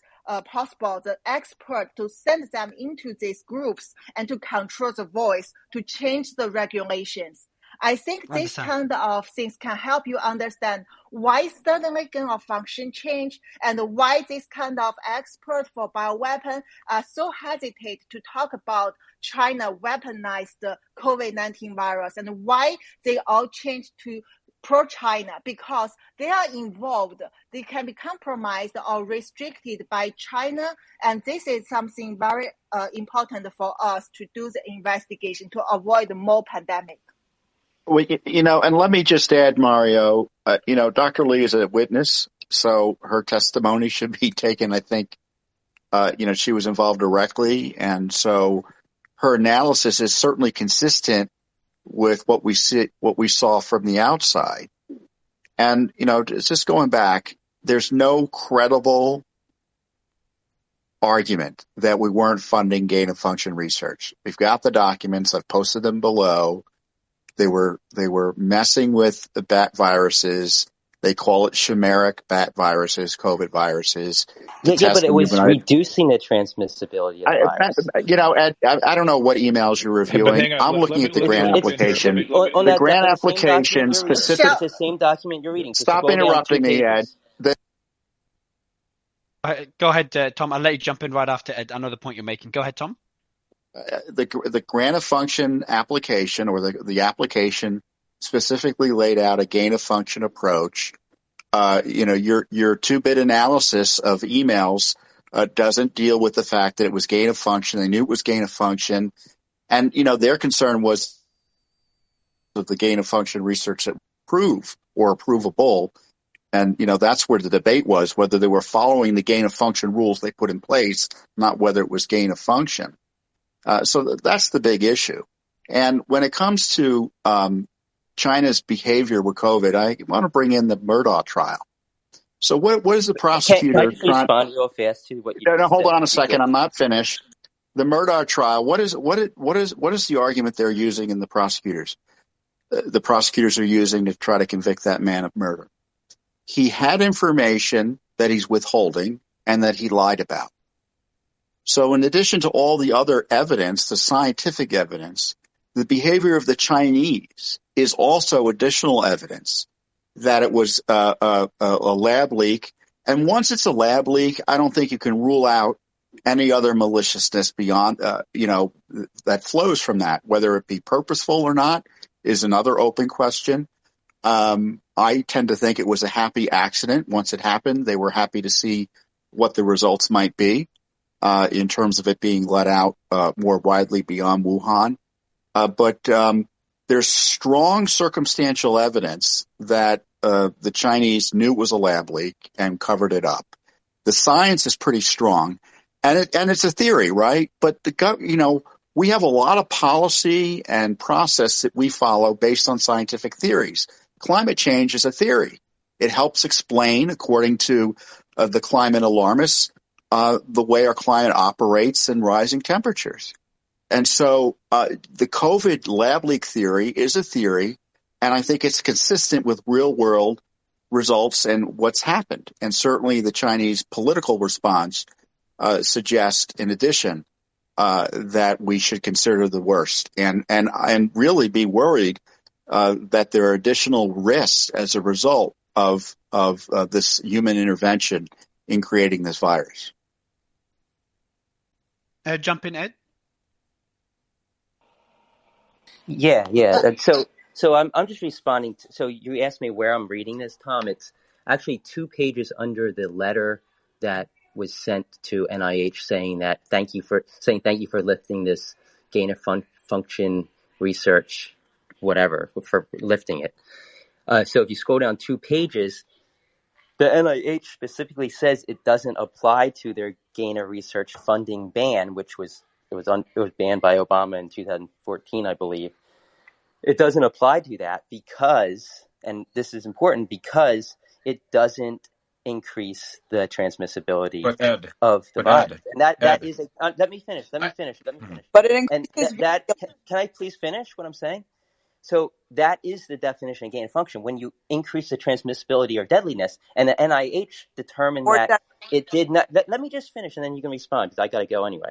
So the NIH determined that this study was not increasing the transmissibility or deadliness. So they weren't funding gain of function research. They weren't intentionally doing so, at least according to those individuals who sent that email to EcoHealth before EcoHealth sent that response to them saying, thank you for lifting gain of function. Why did EcoHealth, let me finish, Tom. Why did EcoHealth say that it was gain of function when the NIH specifically said it Because wasn't? it was I gain don't of know. function I mean, research. That's what it it is. wasn't. No, Like if I Ian, give you gain of function. money and I tell you to kill Gain of someone and function. you're Gain and of I function. like Gain of hold on. function. Ian, Let me make a metaphor Let here. me Let me finish. make a Ian, metaphor here. no, let me finish for one Oh moment, my God, you're please. just repeating yourself. Gain of function research. Ian, just let me finish, please. Gain of function research for the second time is the increasing the ability, the transmissibility, or the deadliness of a virus. That is the Yeah. definition. Well, I And the read you. I read you let me from the finish, grant, Ed. Tom. That's what I it didn't is. cut The you off. I'd grant like was to gain finish, of Tom. function. Let me finish, Tom, and then You you can have talk. finished. Okay, You're Tom? You're No, repeating the I have repeating the email not point. finished. 15 I have times. not finished. The Let me grant So finish, I'll let says you, Tom, I'll it's let you and gain wrap of it I'd up. like to function. talk. I'll let you Tom, quickly let wrap Land me the it up, finish. and plane, then they'll Ed. Let respond. me finish. I'm going to finish. Why can't you just stop cutting me off? Thanks. So the NIH determined that No, it it was didn't. not. That's They false. did. It specifically That's says false. that it was. Read the email, Tom. That's false. Specifically said. I posted it. They So determined that it there was is gain of function. That They I've just did email sent you was not. not Eddie. I've relevant. just The email They said Ed. determined it was I've gain of just function. So Ed, I've just sent you through a couple of things that someone from the audience was sending me. Have a quick look at them. Let me know what you think. I've just sent them to you on WhatsApp, Ed, Ed is regarding the putting out NIH. false information, Mario. The government determined It's it in was gain of your own function. document, The Tom. It grant says it's function, not gain the of grant function research. application You're the one described putting out gain of false function information. No, research. I think what Tom is saying that the NIH might be saying it's not gain of function in the email, but just semantics. It's Like what's being semantics. done is still gain of It's I to mean, make function. a point whether it is that or Tom not, is trying to make. I Look, won't decide that. look. But have a look now. But on a serious note, Ed, First have a look at point, what I sent you, as and then Tom we'll I go to will. points Dr. out. Drew. First I point, as will. Tom points out, was that the grant application was for gain of function research. So it is confirmed that it is gain of function research. Now, if that's not even enough, it's like if I were to tell you to do the job, and you're like, yeah, sure, I'll kill the guy. And you responded like that. It's quite obvious that of what I'm telling you to do, right? Even though you may have accidentally, spilled the beans, it is still quite evident that that is what I'm referring to. I want to go to Dr. Drew. Well, you heard that debate Yeah, between Tom and Ed. this was I know it's a look, bit of semantic. no, it was an unfortunate waste of time because Ed, both Dr. Lin and Dr. Li Meng have pointed out, these are people doing virology research, that gain of function includes knockout and knockdown function. That is a feature of gain of function. That includes changing the function of the virus, ultimately looking at sometimes gain of function by predicting from knockout and knockdown. So it is the same thing. And so yes, it was I semantic. don't think all scientists and medical Ed, experts Ed, define Ed, gain these of guys function that work way. on gain of function, and they're telling you what it is. It I doesn't know. matter. What I'm saying is, Have a look I now. guarantee you, all scientists do not define Can gain you of actually function guarantee as the that? Can you knockdown actually function of it. guarantee that when you have two actual Yes, scientists I on the will. stage who I will perform gain find of an function article research and are I will telling post you it. that this is I what will it find an is? article and I will post it. I That's will. why Doctor, this is a what about? problem. This is a problem because we don't have the definition like in the out terms. So See, this is a exactly. There's problem. multiple definitions. Different scientists view it differently. The I want definition to of what go. was manipulated precisely because they wanted to avoid Your the mic legal is. regulations that Can you get your mic Obama a bit put in. closer? Can you get your mic a bit closer to your mouth, Bernard? Go ahead. Okay, yeah. The definition of gain of function research was deliberately changed as an end around of the restrictions that the Obama administration placed upon the NIH and their granting of this. And so, in order to subvert that's where Eco Alliance and the Wuhan lab comes in. So they had to go beyond our shores and do that research. But beyond that, the definition itself was changed so that the specific research that was being done in Wuhan wouldn't violate the moratorium that was placed by the Obama administration. But again, we keep getting caught up in this semantics game. And at the end of the day, let's just call it what it is and get away from the term gain of function. Did they modify a bat spike protein to infect tissue cells and publish the data using as a proof of concept, looking at reverse engineering that was pioneered by Dr. Barrick at UNC? Yes. And so you could call it whatever you want, but that is what was happening there, and they published it and they bragged about it. I want to go. And the danger is it's still going on. It's still going on, Mario. We had Pfizer caught with Project Veritas admitting to gain of function research. It's going on up in Boston. It's going on informally throughout the United States. This is a clear and present danger. Exactly. And it's not just an academic discussion as to what went on. Guys, it's about what's going on. Tom and all sorts. This question mainly is for you guys. And Dr. Liza, if you want to put your hand up anytime, I haven't seen your hand up, so I haven't gone to you yet.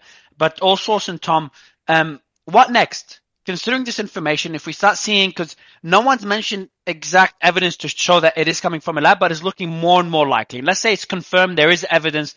What happens next? Apparently, we'll go to that evidence in a bit, Dr. Yan. But I want to ask, what's going to happen next? I saw in the Wall Street Journal articles that senators are being given that report. What's the process like next? Could we see any action, or is this going to be continuing business as usual? It's going to become old news gradually. Well, I suspect, without knowing off the top of my head, that there still continues to be a hand-in-glove relationship with Chinese health authorities, with WHO and such. And until we get, and we may never get, but that's the reality, full cooperation with China in examining the origins of this virus, there should be significant sanctions and cutoff of the Chinese in terms of our supporting funding and their having access to technology, certainly biotechnology in the United States. And there are a lot of folks in this country that want to continue these relationships, and certainly in the least it's got to be shut down.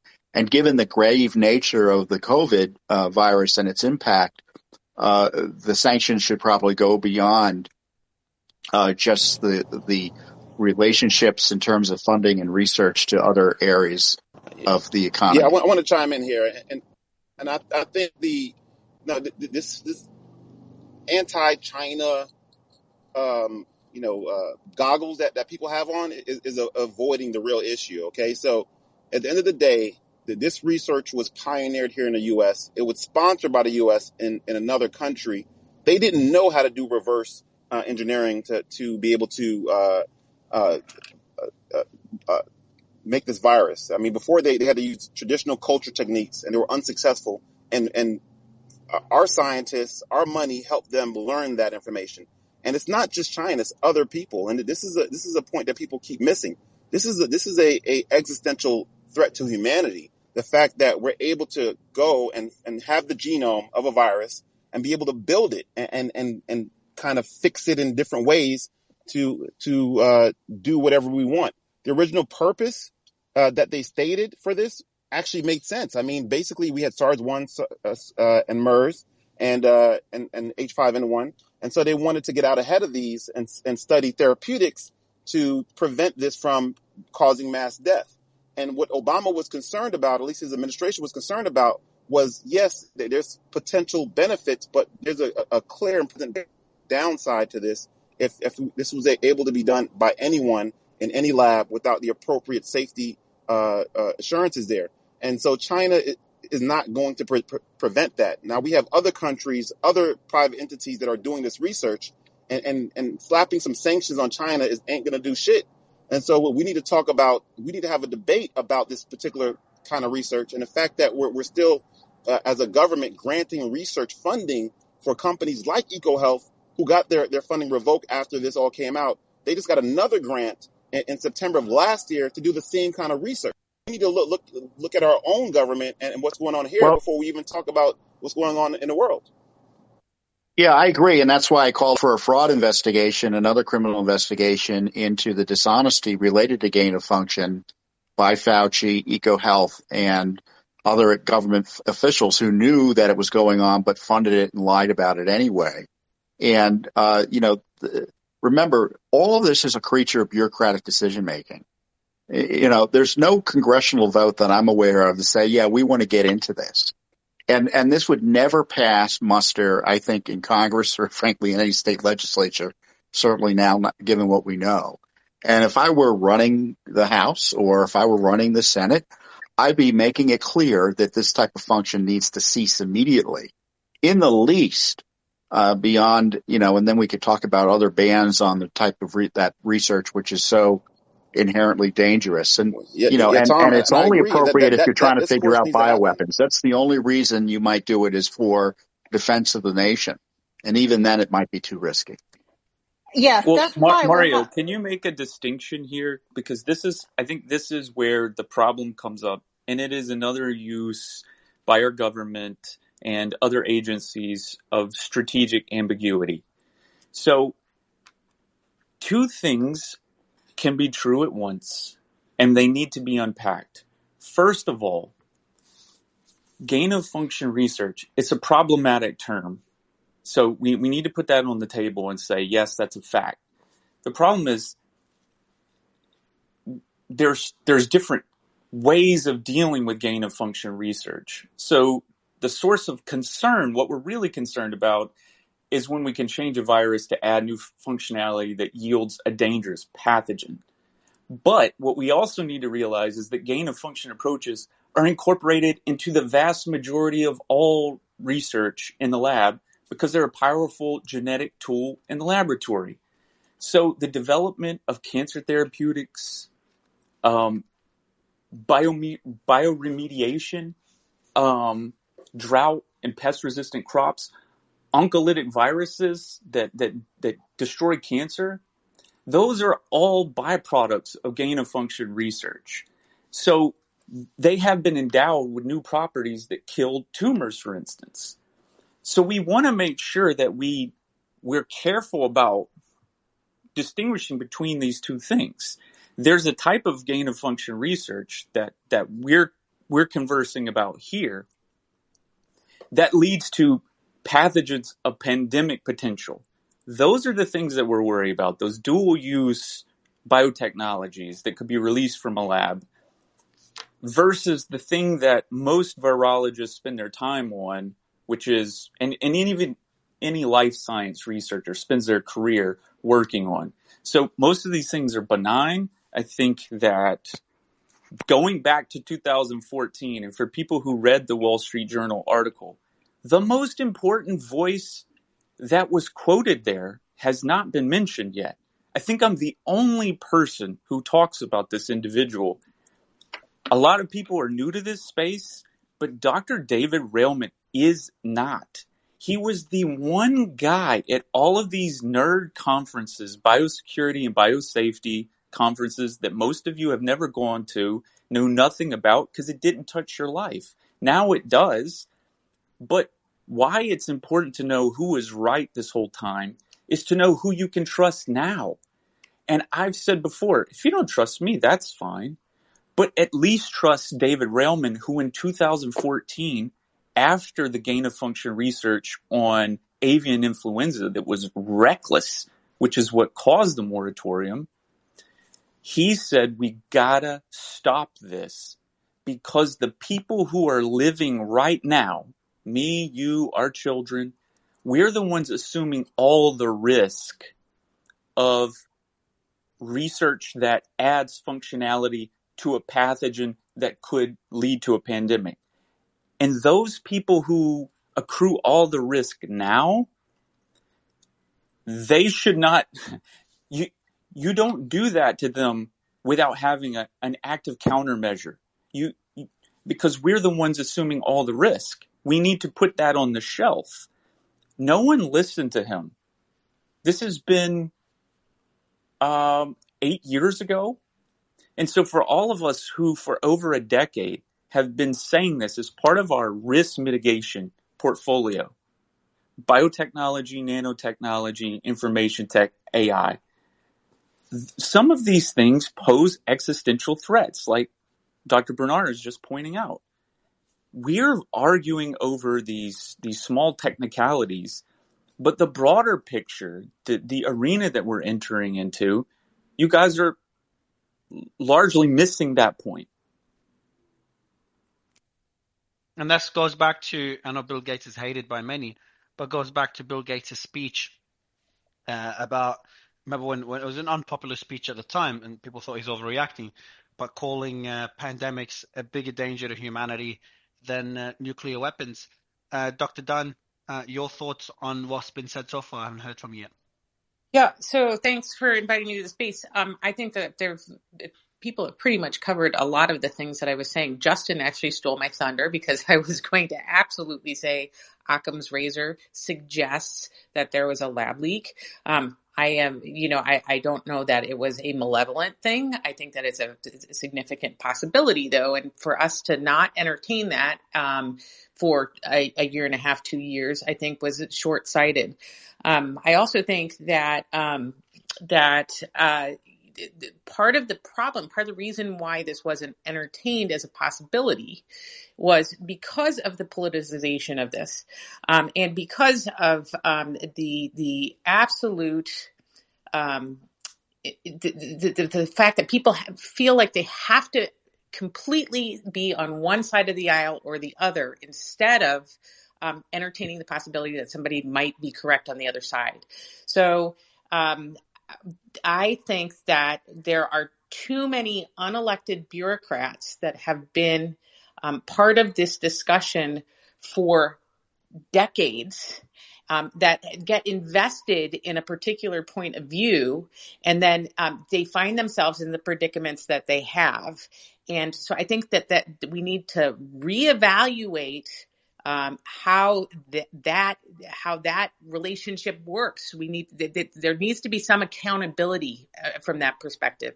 And then again, on a higher level, we need to have our eyes set on the World Health Organization and what the World Health Organization's policies are, because they are not answerable to anybody. So I think that we need to really be very, very, COVID has given us some important lessons, and we need to think about how politics has put academia and unelected bureaucrats on a team that may not necessarily have the general population's interests at heart. I'm not saying that they are intentionally trying to harm people, but I think they're very wedded to their belief system, and they are not willing to entertain alternative belief systems. And you can see that with, as soon as Trump says one thing, the Lancet and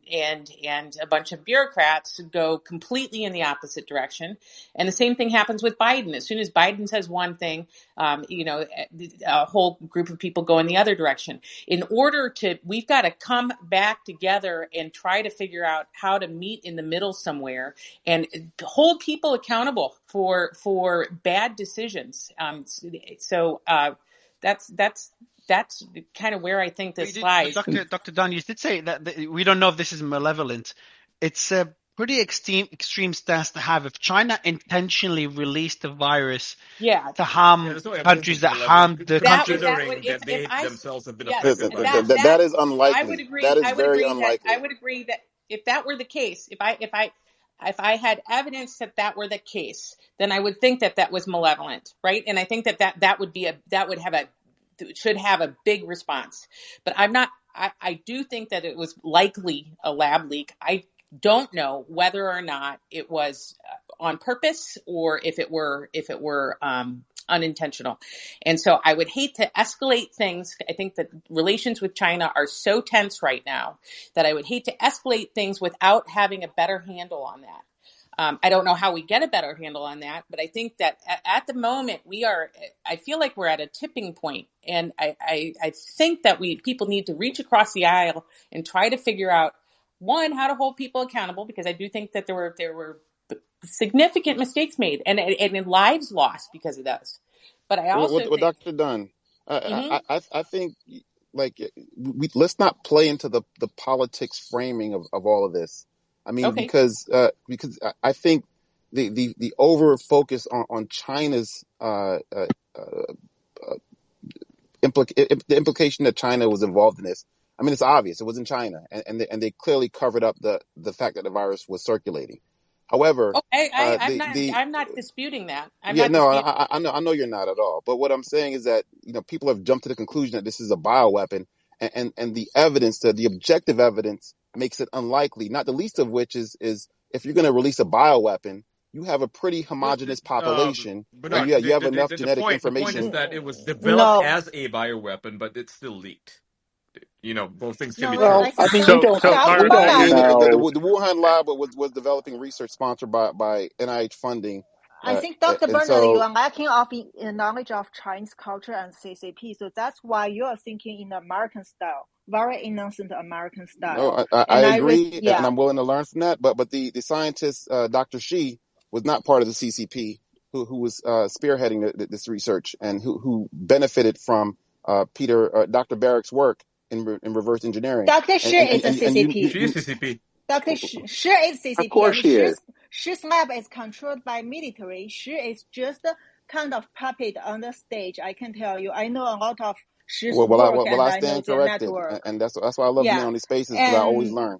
Yes. To be fair, Dr. Shi has known Peter Daszak since the early 90s. So, if you want to say that she's a CCP shill, that's fine. But she's had a relationship with all these kind of like deep state actors, Barrick, Peter Daszak, for a very, very long time. And she learned reverse engineering from us, from the U.S.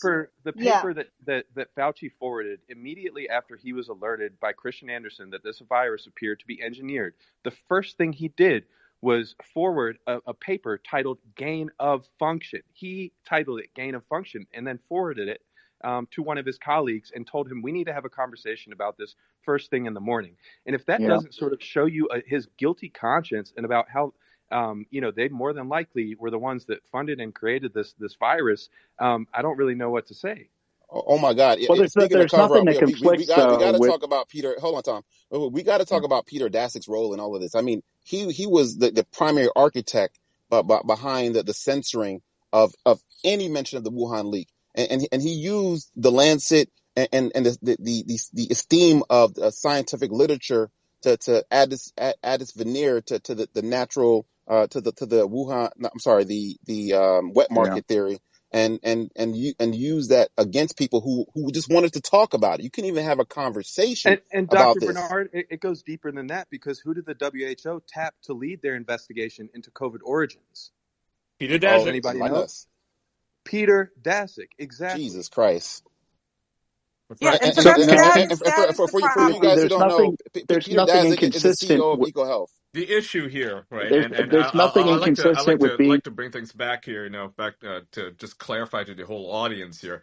The issue here is that you have two competing parties that are both probably, in my estimation, equally responsible for the COVID-19 pandemic. You got the Chinese, and you have, Fauci and his little crew, right? Because they've both been researching gain of function research.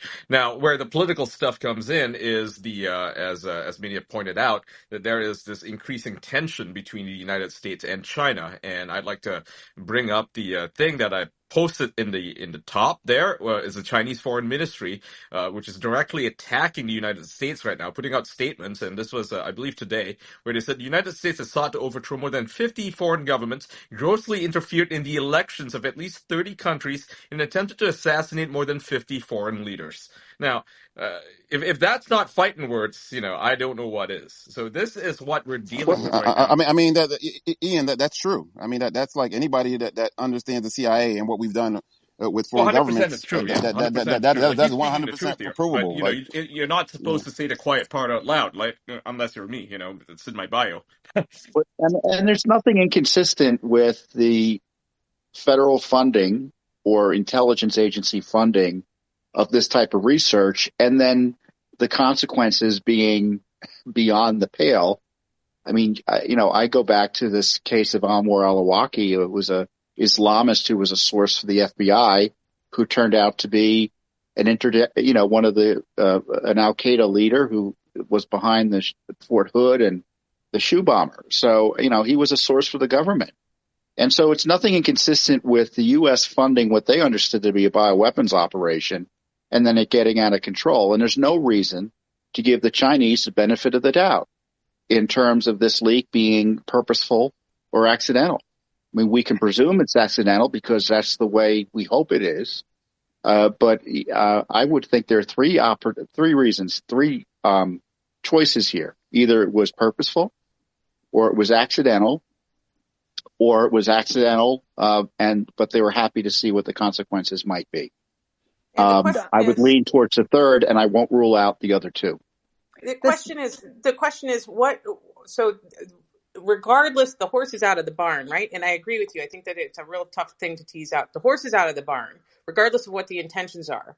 So, how do we proceed going forward to prevent something like this from happening again? Yeah. And how do we make sure that if there was, in fact, some kind of cover up, that things don't get so politicized in the future that normal people can't have a discussion without being kicked out from academia, without being kicked out from the government, or losing their jobs or things like that. That is the fundamental question, one. And then how do we try to figure out to deal with China going forward? Because that is a clear and present problem.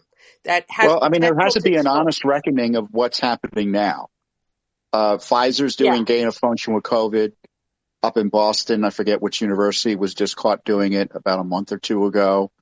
Gain of function is repeatedly happening here in the United States, both at the level 4 and other labs with virtually little check in place other than finding out about it after the fact. We're maintaining dangerous pathogens in Ukraine. So this is a worldwide phenomenon, and there's this failure to reckon the current activities. And unless we, to me, that's the urgencies. What's happening now? And it's happening still. We can't throw the baby out with the bathwater, though. Can I give you one sure example? We can. Sure we can. What I'm saying is, if there is dangerous pathogens that are being researched on, that's one thing. What I'm saying is there are laboratory techniques that are really incredible that if we broadly ban a whole bunch of things like knockout mice, for example, or knockout, then you lose just incredible advances in research. So I think we have to be very careful about what we say is gain of function and not have that be a huge, broad, sweeping thing that takes us out of the leadership in innovation and scientific I don't dispute that. I don't dispute that at all. When I say gain of function, I think everyone fairly understands what I mean, and that's got to stop. Yeah. So let me just read this really quickly, okay? The NIH, awarded a grant to EcoHealth back in September, and the title of the project was Analyzing the Potential for Future Bat Coronavirus Emergence in Myanmar, Laos, and Vietnam.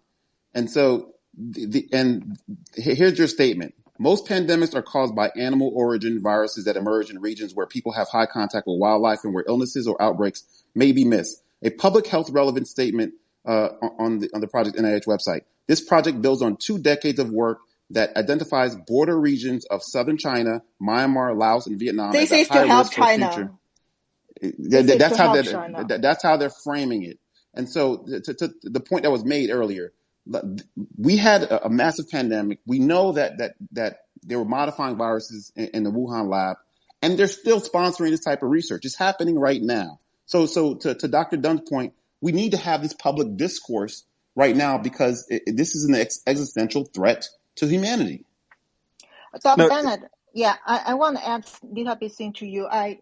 First, you read that statement. It's talking about Laos, Cambodia, Burma, and I just want to address one fact that these 3 countries are deeply controlled by Chinese Communist Party. Not only these countries, but also many African countries. That's why you will see a lot of new outbreaks come out suddenly from some African countries. I mean, I don't want to say definitely 100% these are all caused by CCP, but I can tell you because I worked with with those people. I know China has spent so many years sending military scientists to these countries to collect the novel pathogens virus, and also collect the big data when people get infected of this kind of infectious disease, and also have very deep academic communication, like sending their scientists to our lab for study, all like this. So when we talk about we need to be aware of the new pandemic come out from those countries, there is a very big concern that this is very possible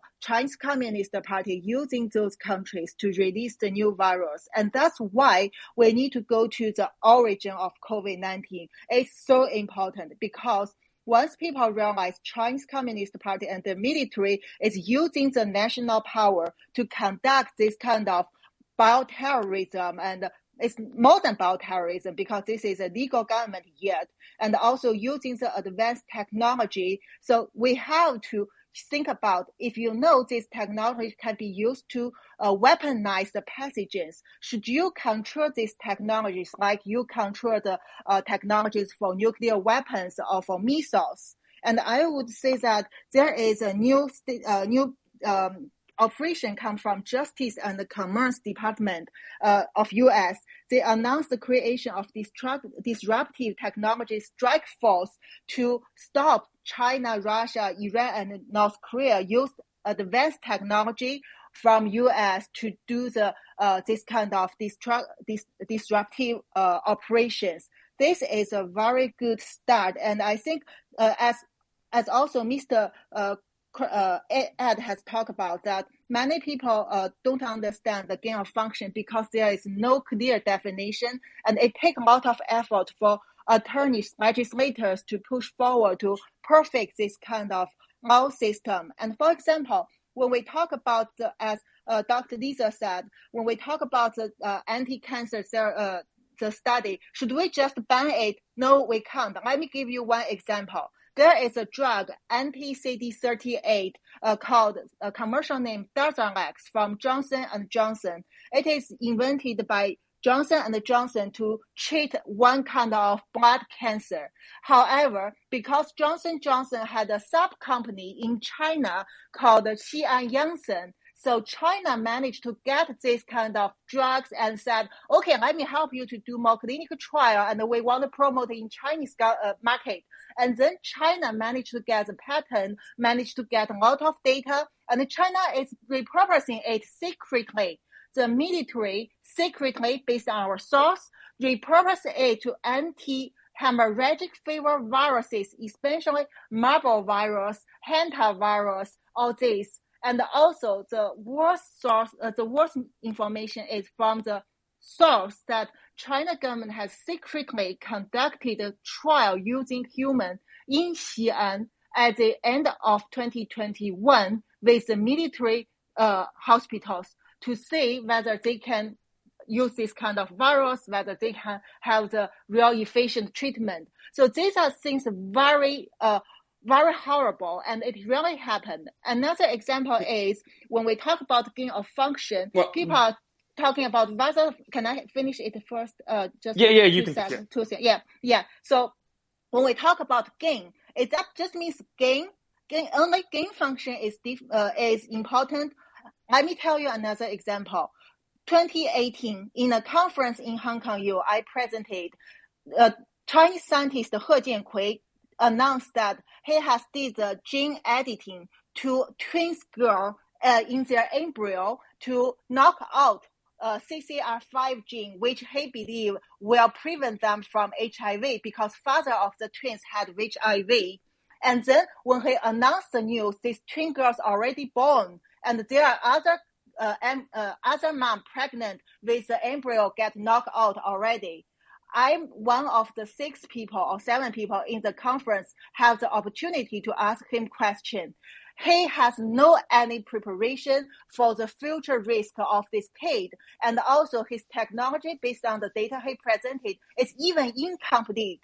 However, he removed the gene, or at least partially removed the gene from human, and now this guy, China government, because at that time the whole world condemned him, even colleagues from NIH, And so Chinese government said, this is his individual behavior. So we put him to the prison for 3 years. Guess what? Now, after 3 years, he come out of the prison. He immediately received a new lab from Beijing, from CCP, with financial support for human gene editing work. So he is recruiting people. He also got Hong Kong visa. Recruiting for people for what, Dr.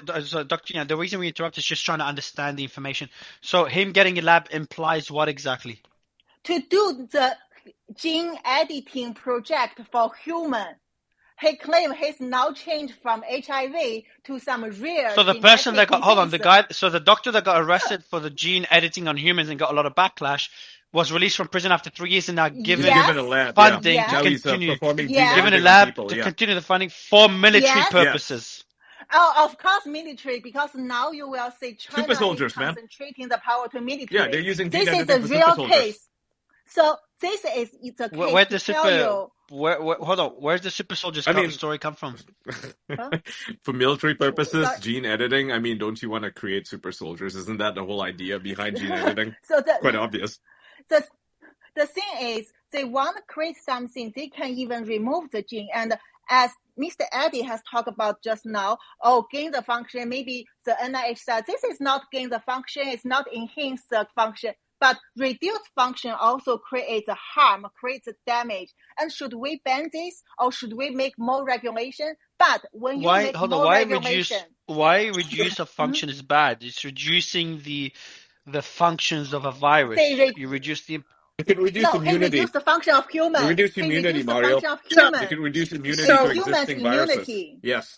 Go ahead. Go ahead. Jump in. It's not just one. It's not just one gene specifically for HIV. You remove it. You remove HIV. It's the gene which widely stay in your body, and CCR5, which is very important for your immunity. So when you need to maintain your normal immunity against other disease, against autoimmune disease, all you may need is CCR5, because we still don't know the very exact function of this gene. But now my question is, if you just talk about gain the function, China misuse, and we need to do something, we don't give them tax funding. So, do you think you stop your funding to China and you monitor the gain function in US, you can stop it happen in China?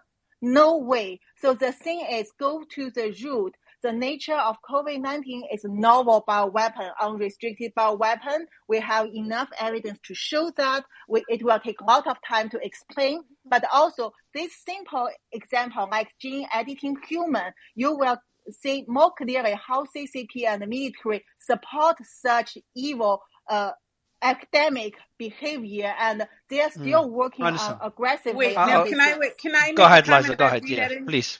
So gene editing also has unbelievable potential to do wonderful things for people's health. So there's ongoing research now where people have been cured from sickle cell anemia.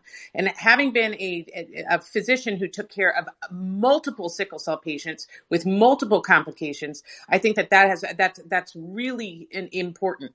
And I think that it's got great potential and across a vast array of scientific disciplines to make things better for humanity. I understand that we're looking at this through the lens of biowarfare, which I think it shouldn't be used for. And there are biowarfare conventions that are international treaties, and so people who violate those should be prosecuted to the fullest extent of the law. But once again, I want to be very careful about throwing out the baby with the bathwater when you've got a technology that has potential to alleviate incredible human suffering. Mario, I do want to bring up an important point, though, because we're talking about the bioweapons and the possibility of COVID as a bioweapon. I think it's important to highlight.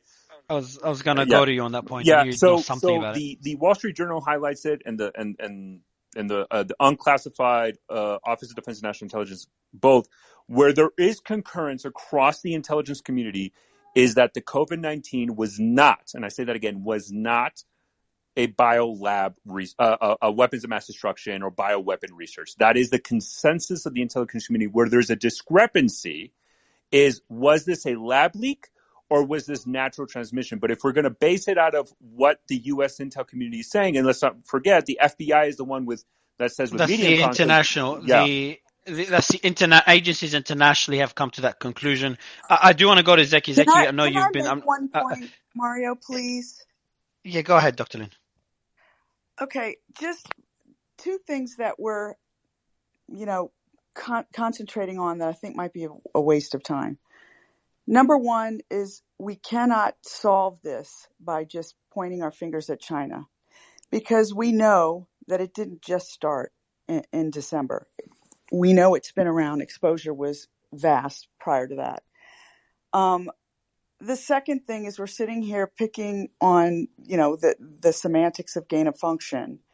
And the regulators that wrote the rules for it subvert them, because dual use in the past, its sole use was military. So we're sitting here wasting time on certain things and acting as though the U.S. is not involved and that we just keep pointing our fingers at China. If you don't realize I don't think, but we didn't do, Dr. Lin, I just want to try. We didn't do that. I think we said that the you US is involved in didn't. terms of funding it. Yeah. Okay, others did. But Okay. it's not just in terms of funding it. That's my point. It's not just in terms of funding it. Doctor, do you mind if I ask you a question? Do you think that it was for military intentions? Because it's really, I think this is the point of contention now. And Zeki, right, and I when think you Dr. use Yan. words Mario, this is where I'm going to go. When you use words like countermeasure. I know. I'll give you the mic, Zeki, after Dr. Lin. Go ahead, Dr. Lin. When you use words instead of treatment or mitigation, when you use words such as counter, I lost my thought arguing, but that said, when you use military words when discussing how to handle a pandemic and use countermeasures as a term in a pandemic, you have to think that the military is involved. That's number one. Number two, when you don't look at the big picture, at Event 201, at what was practiced, at what was going, you don't need something of mass destruction to call it a bioweapon. When you have an entire campaign of involving media, censorship, mass testing. How many times did they test a single person? Like 50 times. And each time they tested positive, that was called a new case. They created so much fear. They've paralyzed people and made them buy into a lockdown and mandates and all of these things. This was all part of it. If you look at Event 201, which I call the virus launch party, it occurred the day before the launch of the Wuhan military games, which occurred in Wuhan, China, where 100,000 spectators and 10,000 military participants assembled, while Wuhan itself, a thriving city the size of New York, was a ghost town. It was a complete ghost town.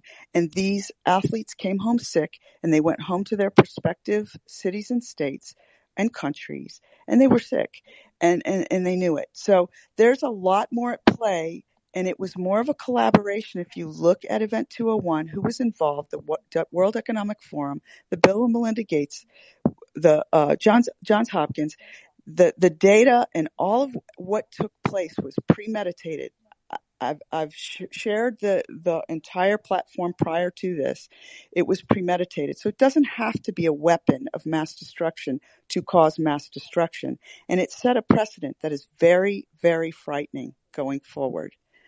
Will you be able to stop the gain of function research? I want to jump in, Dr. Lin. I think this is just to go down the path of being premeditated is a obviously this is I know there's a lot of people that believe in that theory, and it's a theory that is definitely worth discussing, but it's pretty out there. Maybe we'll go quickly to Zeki. Why is it out there, Mario? You're saying that the leak Chinese, itself was premeditated. acting like they had something to hide. Why are you presuming that they have something other than just accidental release? But they would hide. Hold on, Zeki. They would hide even if it was an accidental leak, because that's really bad. That's a bad look for them. The citizens would not be happy with the government, and the world would not be happy with China. So even if it was accidental, I wouldn't be surprised what their citizens think. They do. They want to keep power. Hold on, but they want to. Just 2 seconds, guys. Saying that the Communist Party doesn't care about citizens, all they care about is citizens, because that's what keeps them in power. If the citizens start to rebel, they lose their grip. So I think any politician really cares about the citizen. Otherwise, they'd lose their power, they'd lose their vote in the Western world. But maybe, Zeki, I don't know. Do They you don't have agree to with care if they're in Dr. Lindsay? control, Mario. I mean, look at Joe Biden. Well, He doesn't have the mandate of the people. He doesn't have the mandate of heaven, as the Chinese would say it, and yet he's still in charge. I wouldn't compare. I wouldn't but compare Mario, Joe Biden to. I think I can clear like one part of what you're saying up, because I want to push back on that hard and say she's right up until a point.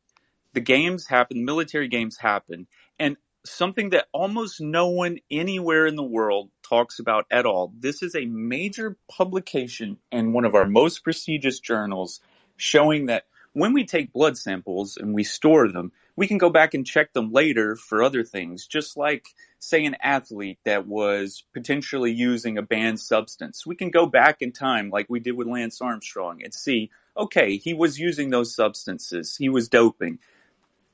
There are blood samples from Italy that show for sure that these people had antibodies already in about September of 2019.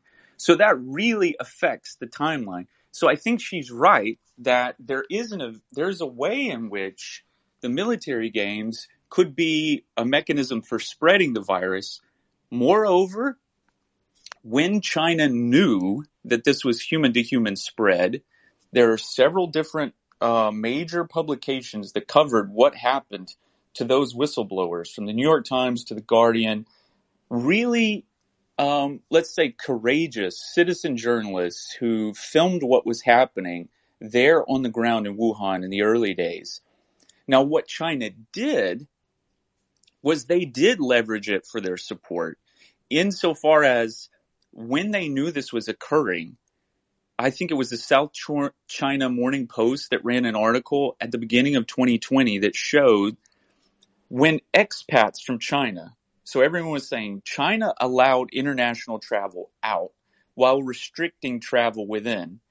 And one of the other things that they did, and this is the very beginning of the pandemic, was they got expats living all over the world to quickly buy up PPE and send it back to China in bulk. So that, what's the source? What's the source? This is it's not surprising, but I'm just curious. What's the source of that information?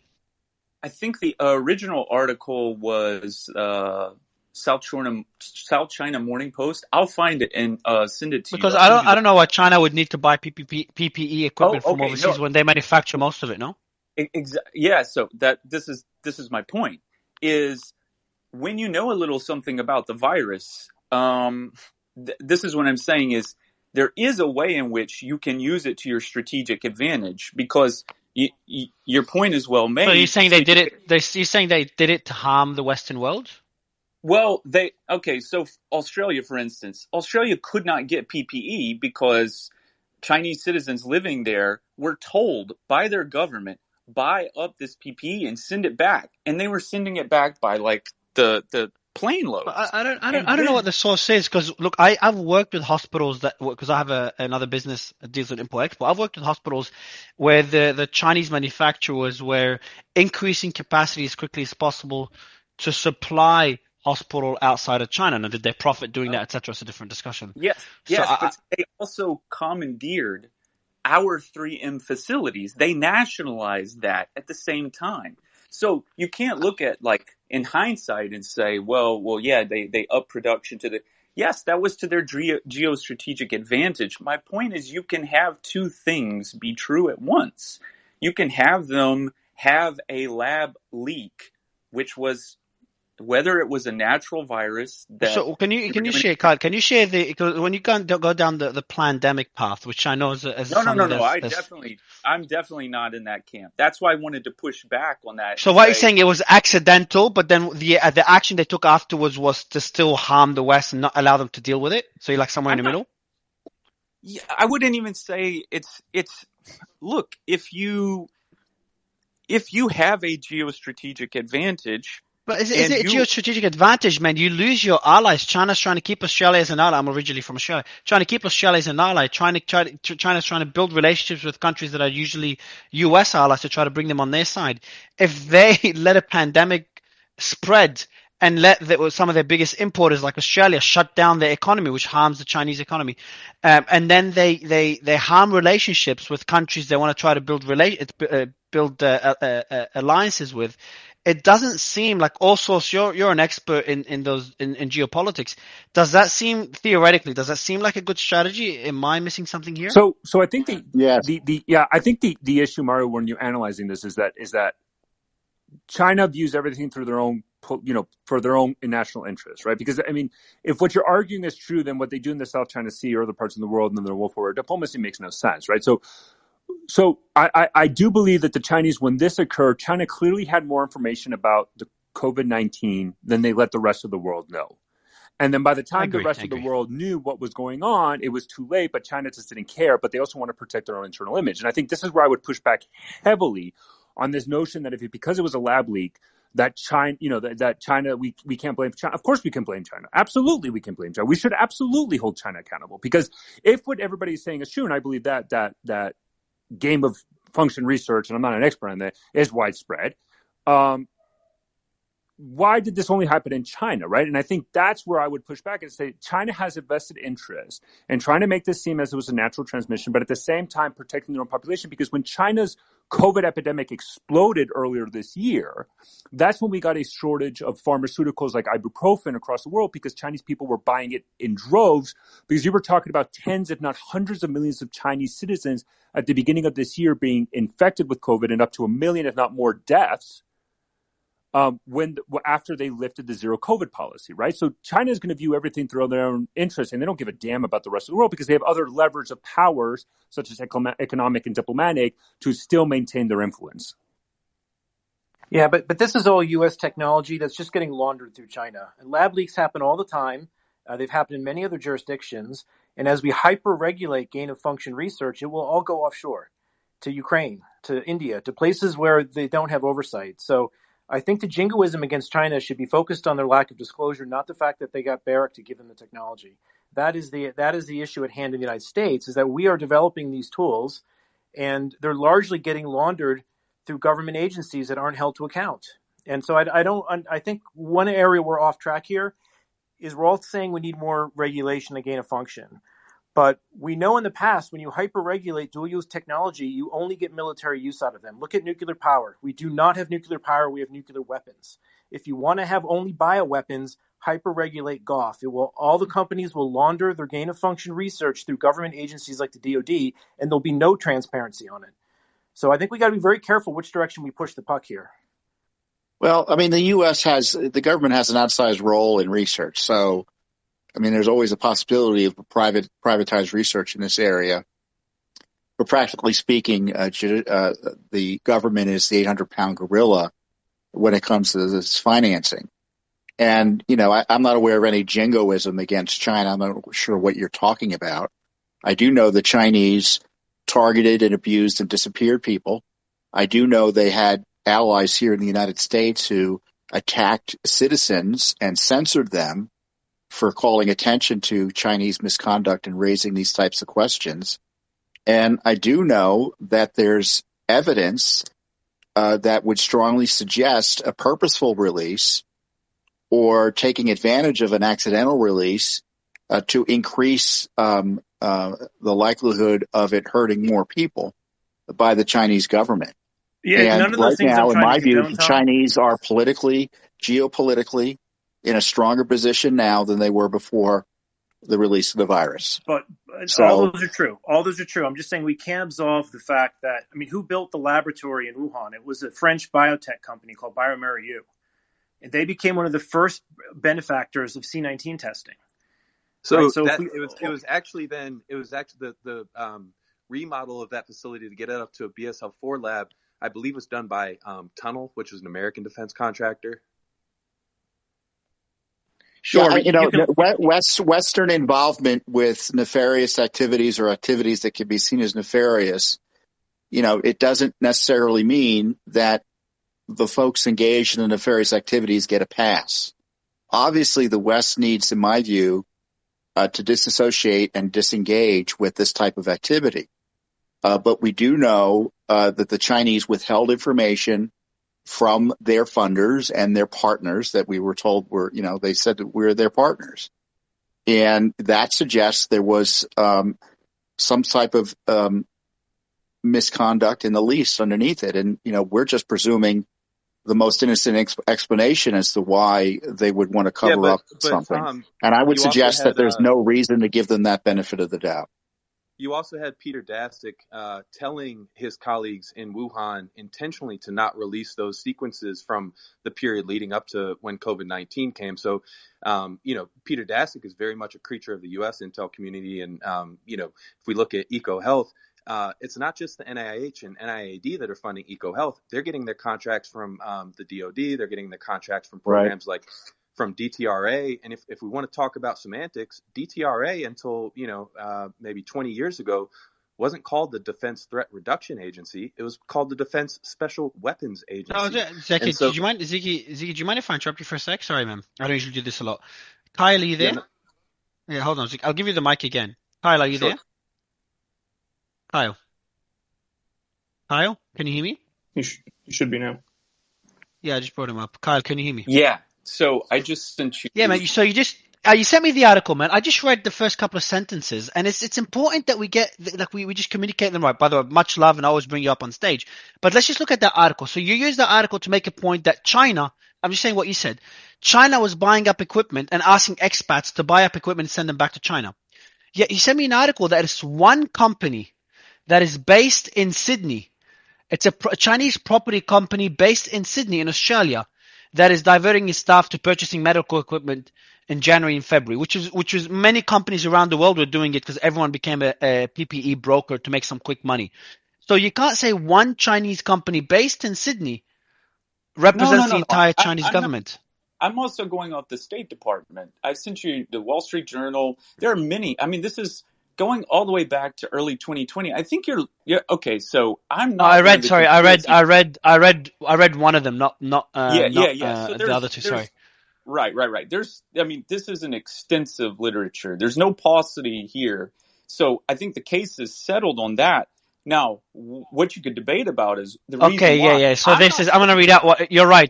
Kaka, you're right. I'm going to read out one of the Forbes says the following, which I didn't know. It's fucked up. China covered up the severity of COVID-19 and delayed telling the World Health Organization, which we all kind of know or assume, in order to import more medical supplies to respond to it, according to a new report by the Department of Homeland Security, seen by the Associated Press. So the Associated Press saw the report by the Department of Homeland Security confirming exactly that point. That's crazy. I didn't know they would do that considering that they manufacture most of it. Exactly, but here's the thing, Mario. This is why I love these spaces. I absolutely do. One of the dangers of kind of the infotainment sphere, though, is that you're talking to someone who's spent his life committed to this research. And here on a platform of, who knows, there's going to be hundreds of thousands of people that listen to it.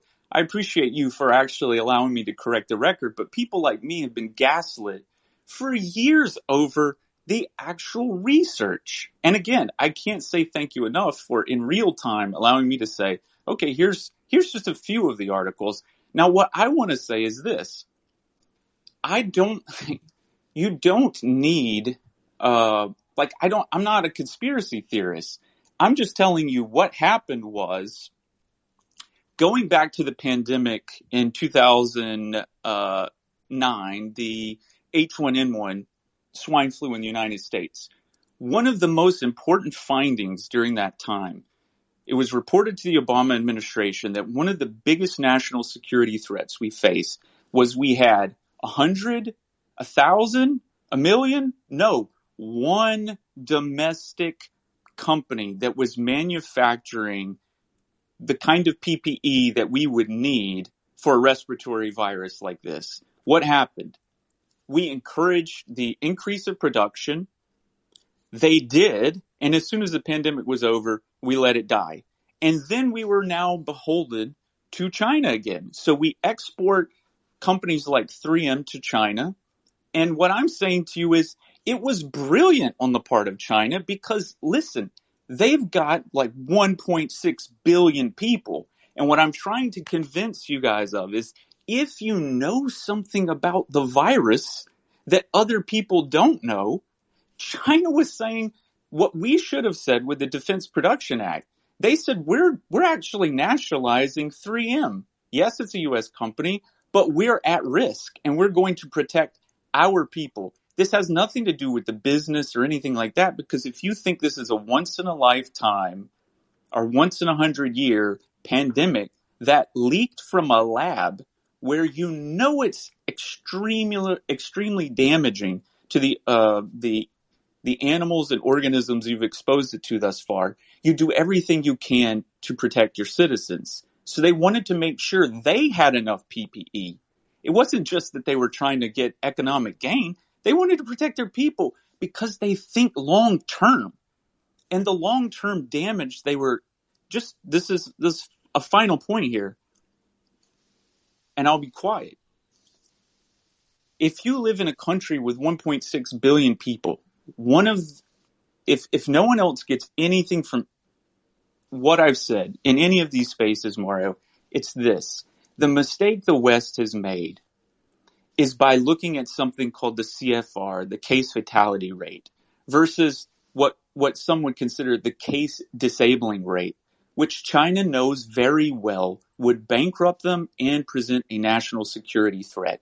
If you have a large majority of your young, healthy, working age people suddenly becoming Harvard says between 20 and 40% of people upon repeated infections can develop long COVID.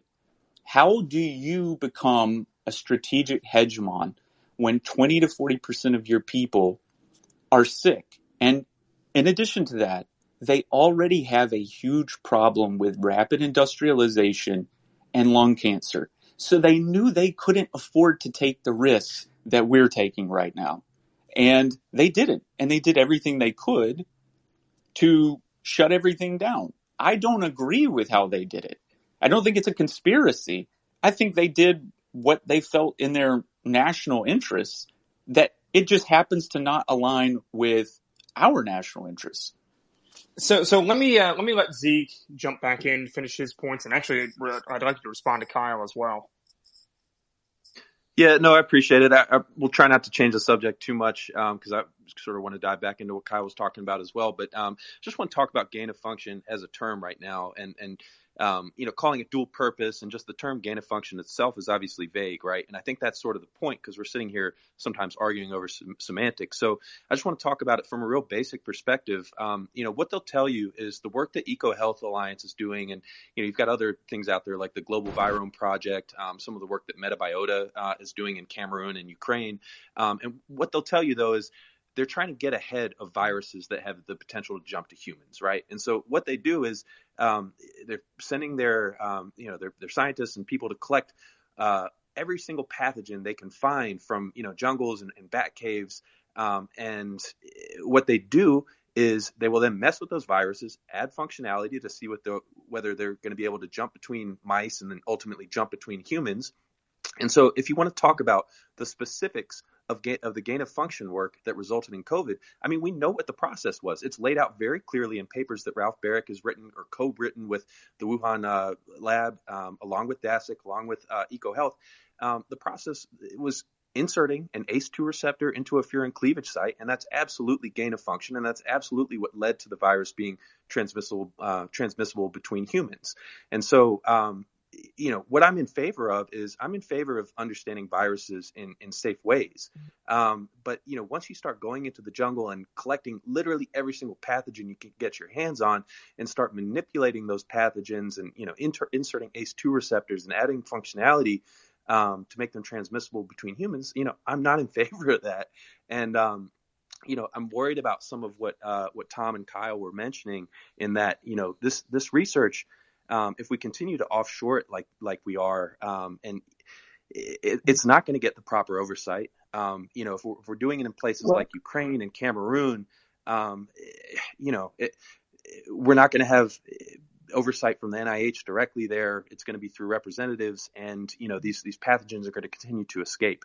And so I'll land it there, but would definitely like to hop back in on this. Can I just say something to what Kyle was bringing up?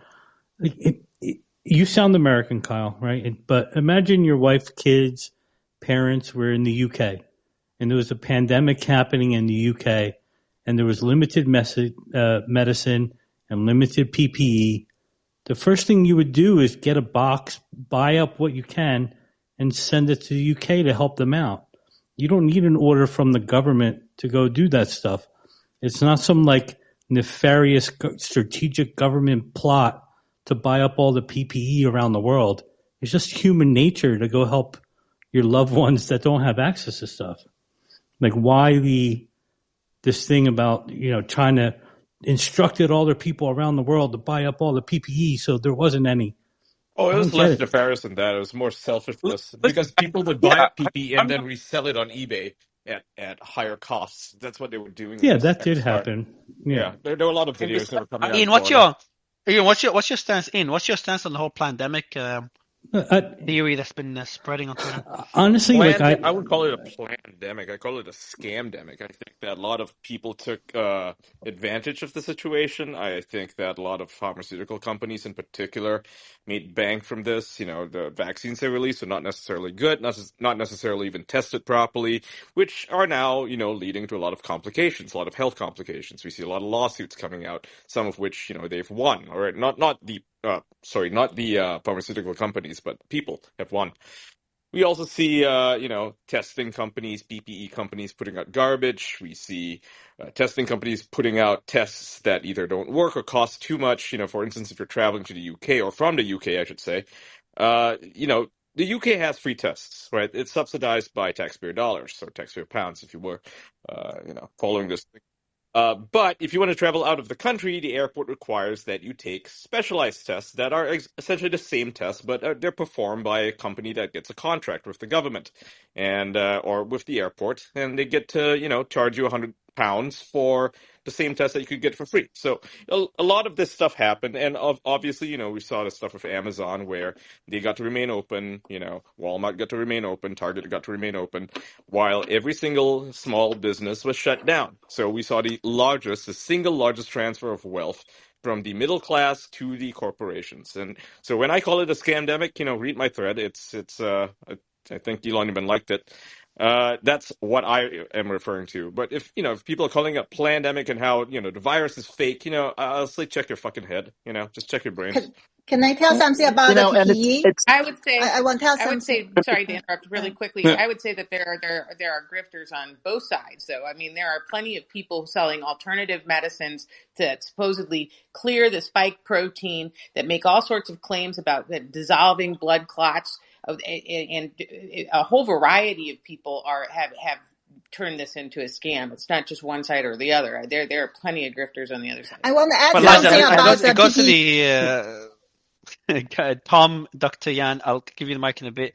But yeah, it's just important when anyone checks all these different tweets with different theories, it's very easy. Like someone tweeted a photo that got a lot of traction of Zelensky walking up on stairs and another Zelensky behind him. Right? I was just about to call him out. I mean, this guy has been saying that the war in Ukraine is fake, that it's not happening, it's all CGI. Man, that is so frustrating. Regardless of which side of the war you're on, whether you're Russian or Ukrainian, you look at that and you're like, what the fuck are you talking about? Like anyone who believes that is just got to be out of their fucking minds.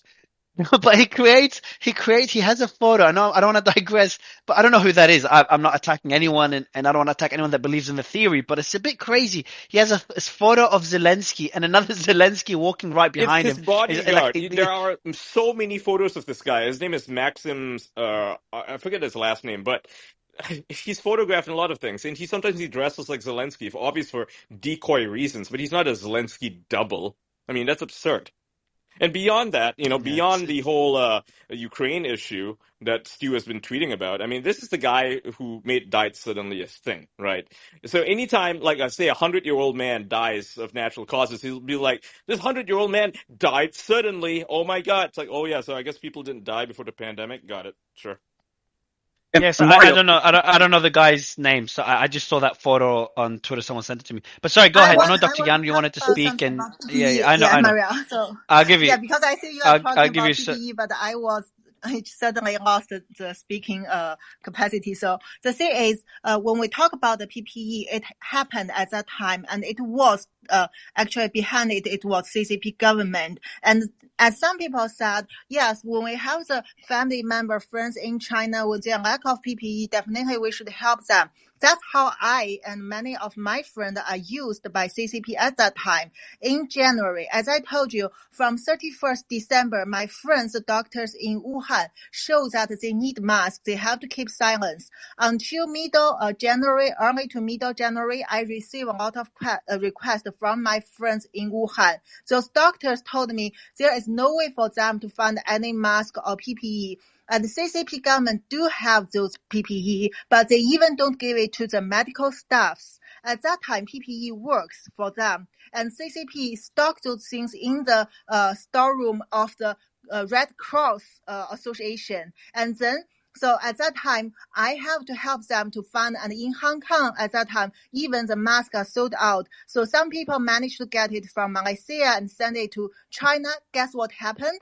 My friend told me, don't send it to the hospital. If you send it to the official address, government will get those PPE and not give it to the doctors. Please send me to some other individual address. And also, some of my teachers in a big hospital in other cities, not Wuhan, they also need PPE. They post it in the WeChat to ask for help. But then soon after, those doctor teachers, they were punished by hospital. They were not allowed to send this kind of request because this will make Chinese government look bad. So the thing is, Chinese government use us to send this kind of PPE. Also, they organize those kind of Chinese associations which under control by CCP's United Front Department, which is basically kind of agents organization using Chinese people overseas. They use their government power and combined with those civil companies to collect the PPE from your market, send it back to China just to make Chinese government hold it and to make you lack of this kind of materials at that time. That is a fact happened at the time. Dr. Yang, before you jump in, Kyle, I want to ask real quick, just to be clear for the audience, and I'm definitely going to let you jump in here, Kyle. What was the time frame for this? From this, especially January 2020. I can actually back up what Dr. Yan is saying here, because when I was covering this for Human Events, we had a Chinese whistleblower. She's based in D.C., but she had family back in China, back in Wuhan, actually, as a matter of fact, and she wrote this whole article about, it's well-sourced. It's got WeChat screenshots from doctors and medical workers in Wuhan and, in the various hospitals there who were complaining about a lack of PPE, that they were restricted from using PPE, and so they had to actually ask for help overseas to have people send it over, right? This is a thing that was happening. I can't verify the rest of what Dr. Yan is saying, but there was definitely a shortage of PPEs early on because because they were trying to cover up. This is our understanding. They're trying to cover up the fact that it had human-to-human transmission, and so they didn't want, first of all, they wanted to hoard a lot of PPEs. They foresaw that, a lot of it would be required, and that there was just simply not enough of it, which is why they were buying it up overseas. And secondly, they wanted to cover up the fact that it had human-to-human transmission, because they got the WHO, if you guys recall at all, the WHO claimed that there was zero evidence of human transmission. This is a complete lie. This is fucking bullshit. Everybody knew it was bullshit. The people in hospitals in Wuhan, they knew it was bullshit, right? They were trying to get the word out, but they couldn't. So there was a massive, massive cover-up, and not enough people are talking about it. So Kyle, before I have you jump in, and then we'll go to Tom afterward. Does it even sound likely that the U.S. government wouldn't have known that there was human-to-human transmission and that the Chinese were buying up all the PPE? Your government needs the source from China. So where are the source? Usually it's from hospital, from the pharmaceutical industries, and from office, and also from my lab and other WHO surveillance lab. Especially our WHO surveillance lab, we are the people who report to WHO, and WHO will distribute this kind of information to different government and announce it timely to do something. However, at that time, as I said, when I was appointed to conduct secret investigation on the COVID-19, I was told to keep silent. If not, I will be disappeared. And clearly, all my supervisors, my colleague member, including my husband, who's working with CCP now, they all keep silent when they heard I feedback all these things, and they try to help CCP to promote the nature origin theory. And that's why you see WHO also tell the world there is no human-to-human transmission. Actually, I reported there were human-to-human transmission from 1st or 2nd January 2020 when I get the first information from the China CDC office, and also it is from the scientists handling the COVID-19 virus at that time. I directly get the information. And also this information all be surprised by CCP, and WHO helped them to suppress it. So that's why, how could you as scientists get it? And if you go to your source, ask those Chinese scientists, they won't tell you, because still from the beginning, as I told you, they were told to keep silent.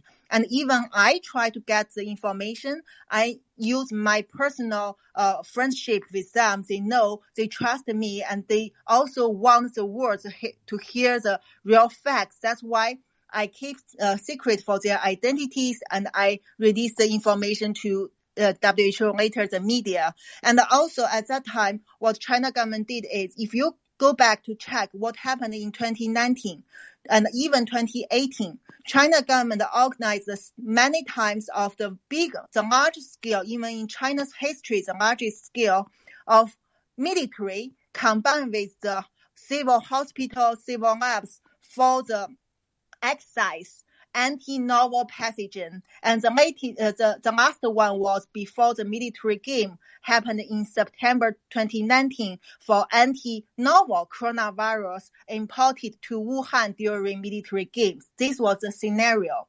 And also, if you check those pharmaceutical industries, and they, like Johnson & Johnson has a company, as I told you, and also Pfizer has the biggest research and development center in Shanghai and in Wuhan. In those centers, there are CCP branch. Okay, so CCP members inside, actually, they monitor everyone working around. They control the things you are going to communicate with overseas media or sources, and they also have they also will report to CCP to punish you if they know you try to release any information that CCP would be unhappy. So that's how CCP control all this information. And also at the same time, well, after I reviewed it, CCP worried that it would be U.S. Already had some secret investigation. That's why they want using the media, the media I release information. The CCP worries that it's U.S. tactic to using the media, speaking in Chinese, telling China, we know you are playing the weaponized virus, you should stop. That's why Xi Jinping and his team changed the tactic. They become more flexible. However, they also have their infiltration in DC, in every department in US. So soon after they know, okay, it seems still we have the opportunity to surprise it. That's why, meanwhile, they are using the Lancet journal write the draft. Actually, you should ask Peter Daszak who wrote the draft for Lancet letter in February 2020. Daszak received it 1 week after I reviewed the fact of COVID-19. That was written in a very CCP style, published later. So you're saying that Peter Daszak got funding from the CCP a week after you published your findings? Secret financial and other compromise way. Peter Daszak has written some, even his Twitter. I have the screenshot in 2020. At that time, he thought he will go with WHO to China and they will help China to complete the nature origin theory. So he wrote a Twitter that, oh, I miss Wuhan. I miss the karaoke, means singing with girls. And by the way, can he sing in Chinese? If not, that means he missed the girls there. And also, I miss the Chinese one. That's how he wrote on his tweet. Brag off that. Yep. Peter Daszak should tell people, where did he get the draft? He said, oh, okay, we now need to find the scientist to sign this Lancet letter to publish. And I already had the draft in the past week. Who wrote it in such CCP style? Peter Daszak or his Chinese colleagues? Yep. So I want to go back to This is Tom. Yeah. Can I confirm something? Hold on. Yeah. I just want to add a thing. Going back to what Dr. Yan was saying. She was not the only one, right, to blow the whistle, so to speak, on the fact that the WHO was not doing was not confirming the human-to-human transmission. The Taiwanese government actually released a bunch of emails. You can actually look them up. They're published. They sent them to the WHO expressing Taiwan their was concerns. 3rd January. Yeah, Yeah, 3rd January 3rd 2020. January, they expressed their concerns with the WHO, saying that, hey, we have evidence that there's human-to-human transmission that's happening right now. Why aren't you doing anything about it? And it was completely ignored, 100% ignored, and it was because China suppressed them. So I'd like to go to Kyle. I think Kyle has something to say, and I'd like to go to Tom. Yeah, well, okay, so for whoever it was, I think it was Joa that said, I think you sound American. Okay. Yes, I'm American, but I work with colleagues all over the world, and I want to be too specific, but I want to give you an idea of how this works. Because one of my colleagues at Florida State University, a close colleague of mine, we were working on a paper on Chinese dissidents using Weibo to try to get information out. And now, I don't know how they did this, but they found out that we were working on the paper, whether it was through him scraping data or what. And this is the way things are dealt with. He was threatened that if he didn't stop working on the project here in the United States, that not only would he be in danger, but his family would be in danger. So for those of you who say, like, oh, if I lived in the UK, wouldn't I do this?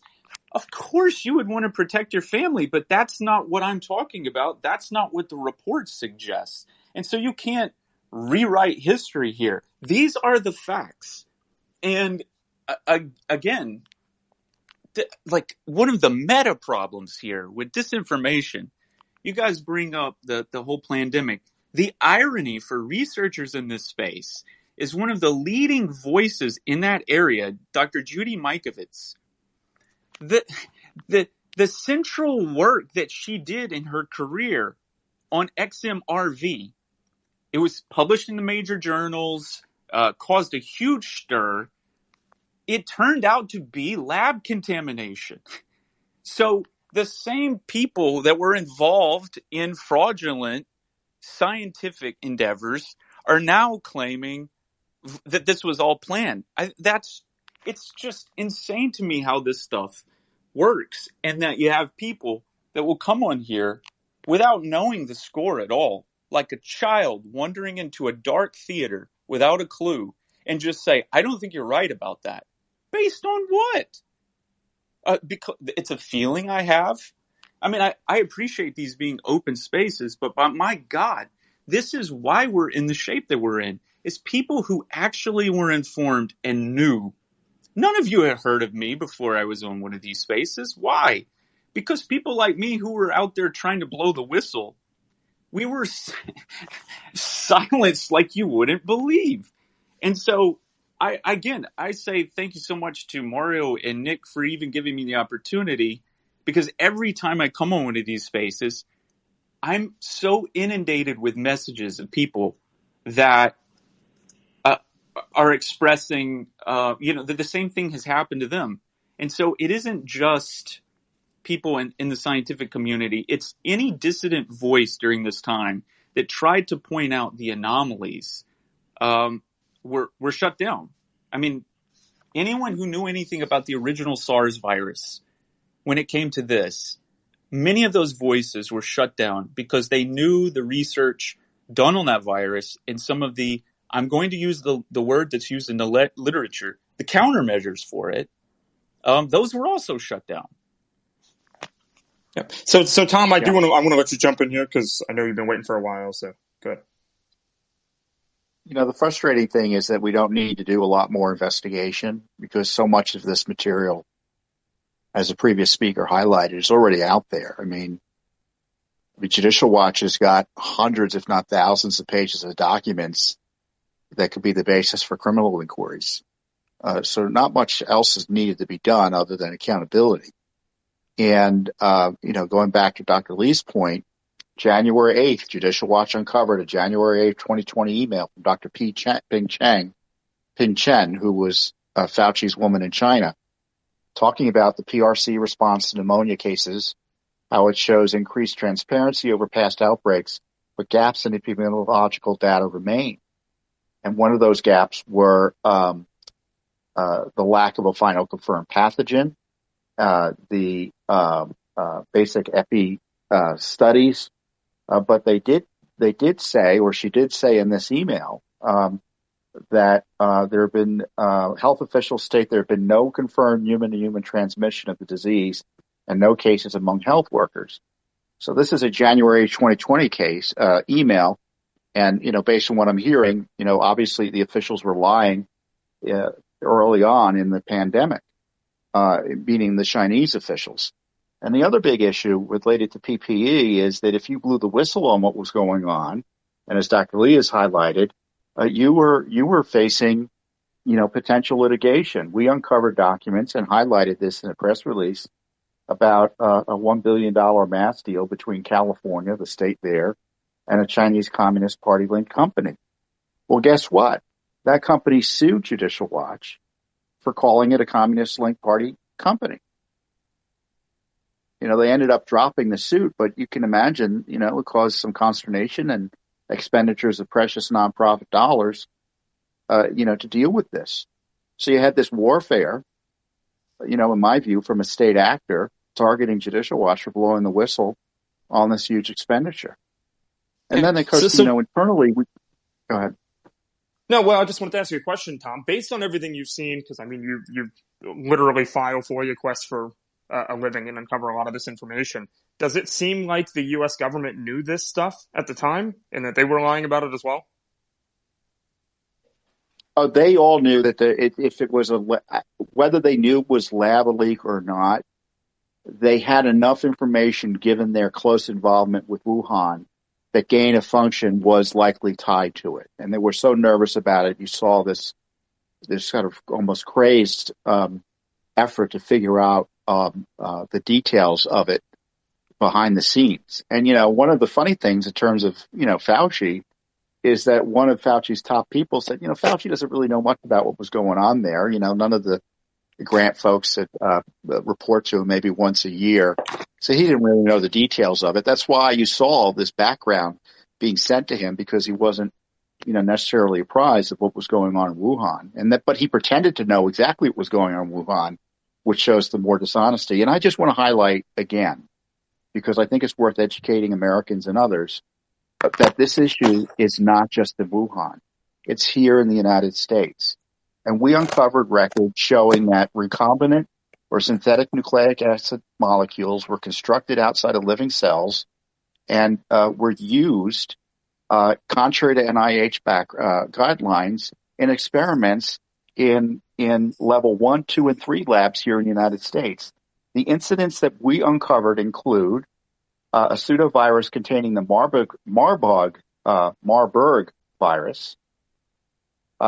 We have, upon discovery, and there was an April 19th, 2020 operation or experiment up in New York, where an investigator was conducting unauthorized research constructing recombinant modified vaccinia ankara expressing spike proteins from SARS-CoV-2 in violation of guidelines.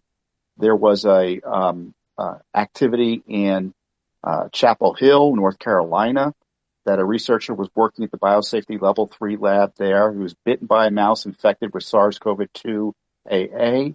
There was an incident in Ohio State University where there was unauthorized research at a level 2 lab developing a pseudotype lentivirus containing the gene encoding for the SARS-CoV-2 protein.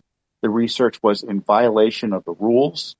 There was an incident discovered during an April 2019 biosafety compliance investigation wherein Petra Rosic had submitted false reports to the Institutional Biosafety Committee indicating experiments that were actually conducted but did not occur.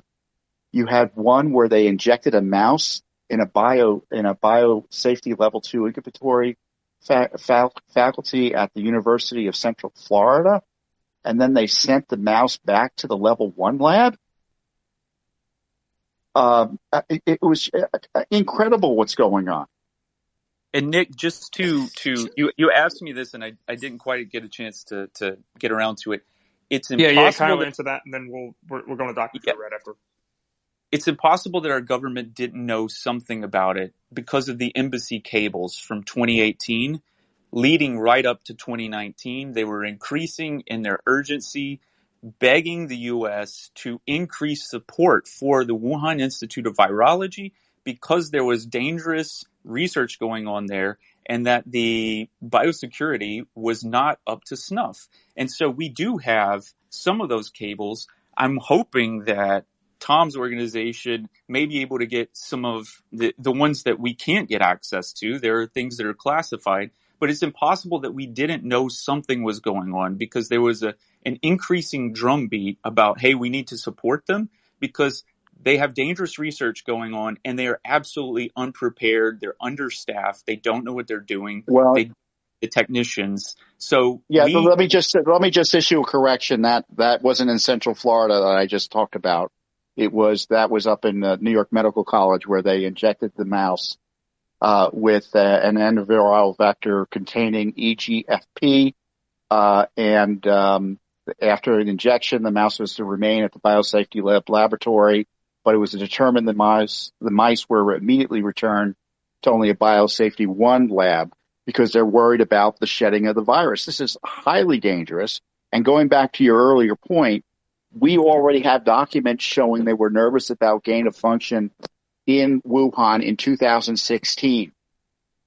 And they have the records. They don't want to release them. This was slow walk during the Trump administration. The Biden administration hasn't accelerated it at all. And, so there's no excuse for not having this information. We know the Chinese communists, how they are able to hide information and kill people rather than having them speak. But what's the U.S. government's excuse for hiding information about what it knew and when about the development of gain of function, and in China, especially in China? Nick, it's very similar to Benghazi incident where there were increased cables coming to the State Department saying this is going to be a disaster if we don't increase the support there. They need more defense. They need more infrastructure. Things are in bad shape. We got to get them more money, more funding. This was the same kind of increasing escalation of concern that was not addressed by us. And the reason why the U.S. couldn't then come forward and say after the fact that this was a problem was because they were so unprepared. We did not have the PPE. We didn't have the things stockpiled like we needed to.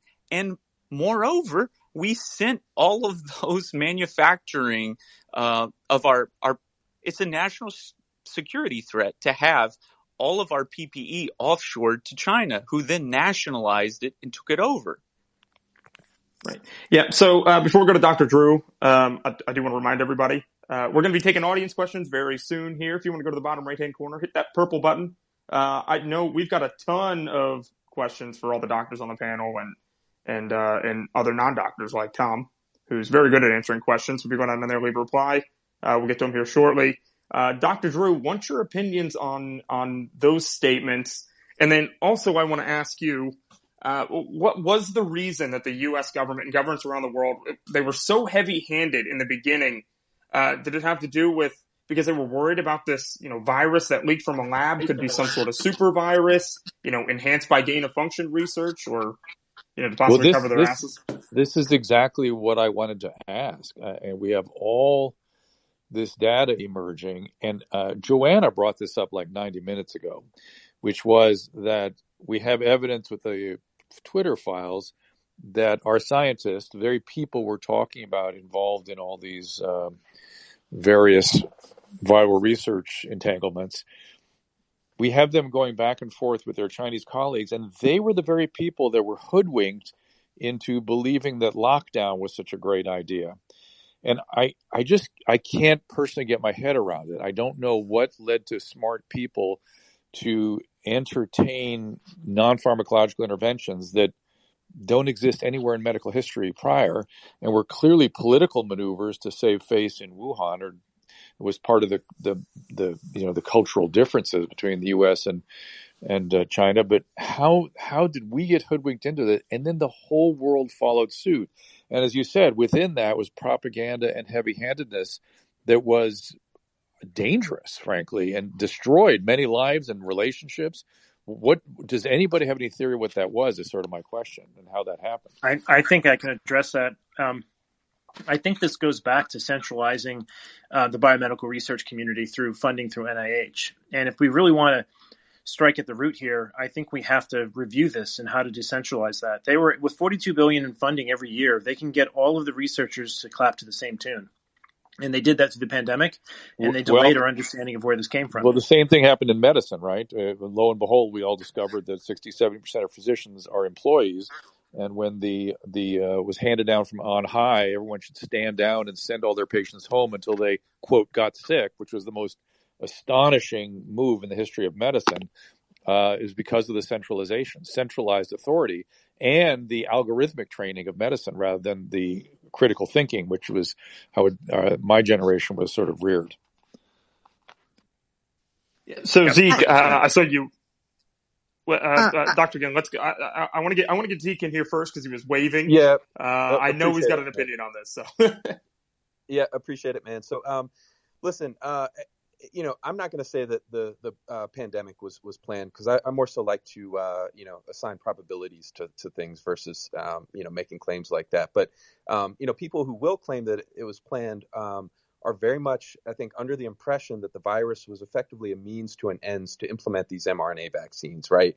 And so, again, I won't make any claims, but I'll sort of just tell you what I find fascinating. So one thing I find fascinating was the BioNTech and Moderna's SEC filings for 2019, and I posted them up in the Nest if anybody wants to read some of the quotes from there.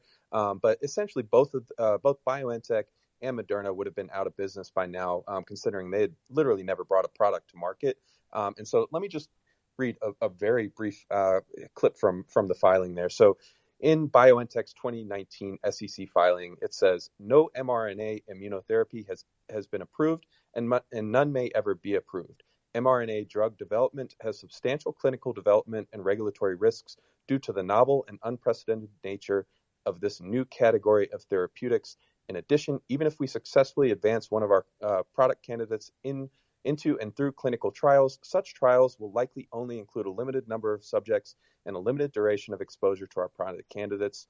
As a result, we cannot be assured that adverse effects of our product candidates will not be uncovered when a significantly larger and longer number of patients are studied. So, if we want to look at it from that perspective, I think most people are going to sort of, claim that it was a Trojan horse to get these mRNA vaccines into the population. And so another thing that I find fascinating as it relates to that is that the lead scientist for the development of Moderna's vaccine was a mentee of Dr. Ralph Baric at his lab in Chapel Hill. Her name's Kizzy Corbett. Another thing I find fascinating is that Moderna signed a materials transfer agreement with Ralph Baric in 2019, in December of 2019, regarding mRNA coronavirus vaccine candidates. I also posted that up in the Nest if anybody wants to take a look at it. And so one last thing that I sort of find interesting about Moderna's vaccine specifically is that Moderna's vaccine is being produced by a brand new company that was established in 2021 called National Resilience, or Resilience Inc. Now, National Resilience, or Resilience Inc., was spun out of In-Q-Tel. In fact, In-Q-Tel's CEO actually sits on National Resilience's board. And for anybody that doesn't know what In-Q-Tel is, it's the CIA's venture capital wing. Now, on National Resilience, the company that's producing the mRNA for Moderna's vaccine, on their board also sits the CEO of the Bill and Melinda Gates Foundation. Former FDA Commissioner Scott Gottlieb sits on the board of National Resilience. And so, yeah, I think it's just a little bit bizarre that a brand new company that was spun out of the CIA's venture capital firm is now responsible for manufacturing these mRNA therapy drugs that are being distributed here and around the world. So I'll land it there, but not saying anything was planned here, just a lot of strange coincidences. So Zeke, do we know for sure that In-Q-Tel is essentially a subsidiary of the CIA? Or is that some sort of theory? No, that's on Wikipedia. I mean, In-Q-Tel has over the years funded a lot of important American technologies, including I believe they had investment in Facebook. They had an investment in the project that led to Google Earth being created. So In-Q-Tel, I mean, for the audience, you can just go read their Wikipedia page and see, that they are truly the CIA's public venture knowledge. capital firm. Yeah, previously known as Peleus or Incuit. It's an American nonprofit venture capital based in Arlington, Virginia, and it is the CIA's principal foreign intelligence, blah, blah, blah, blah. And so, they founded it in the late 20th century to basically fund spy efforts, in the venture capital industry. So yes, it's public knowledge. Cool. Dr. Lin, I see you've been trying to speak for a little bit, and I know that you have opinions, so let's hear from you. No, I haven't really been trying to speak. There are a lot of things that are being thrown around, and I think we're missing a lot of. If we follow the data and we follow the numbers, I think we'll get our answers. And I think what's happening here, we're going on and on about PPE this and PPE that. And yes, I think they did stockpile it more as a monetary gain and control. They wanted to make a shit ton of money on our end. There is no evidence that it prevents mitigation of transmission of any virus that's 0.09 microns in length. So the whole point that they're trying to let it spread everywhere but not there by withholding PPE just didn't make any sense to me because it doesn't work that way. Now, the point that they try to make money off of it, that's the truth. But the actual use of what you're calling PPE, which is not by OSHA standards PPE, because you cannot do mold remediation with what we're calling PPE. So it shouldn't be used in this manner in the community. But that said, I think the semantics of the discussion should be focused more on the fact that they tried to capitalize monetarily on it, not to cause us greater spread, because it has zero effect on spread. And Could I pop in here quickly? There's Sure. Senator Marshall, who's also a doctor, put out a tweet. He said the Department of Energy's new, quote, low confidence conclusion that the COVID origins was a lab leak means DOE has confidence in the quality of their sources, but has a low number of sources. So that's one explanation for the low confidence line in the Department of Energy conclusion. It shouldn't be used to minimize or mitigate the conclusion. So, all source, I want to get you in here, and then I have another question for you, actually, on the original topic of conversation here. So, jump in. Yeah, no, I mean, so the low confidence, I understand what the senator, and that is 100% true. That can mean that there's a various reasons of why you can have a low confidence assessment.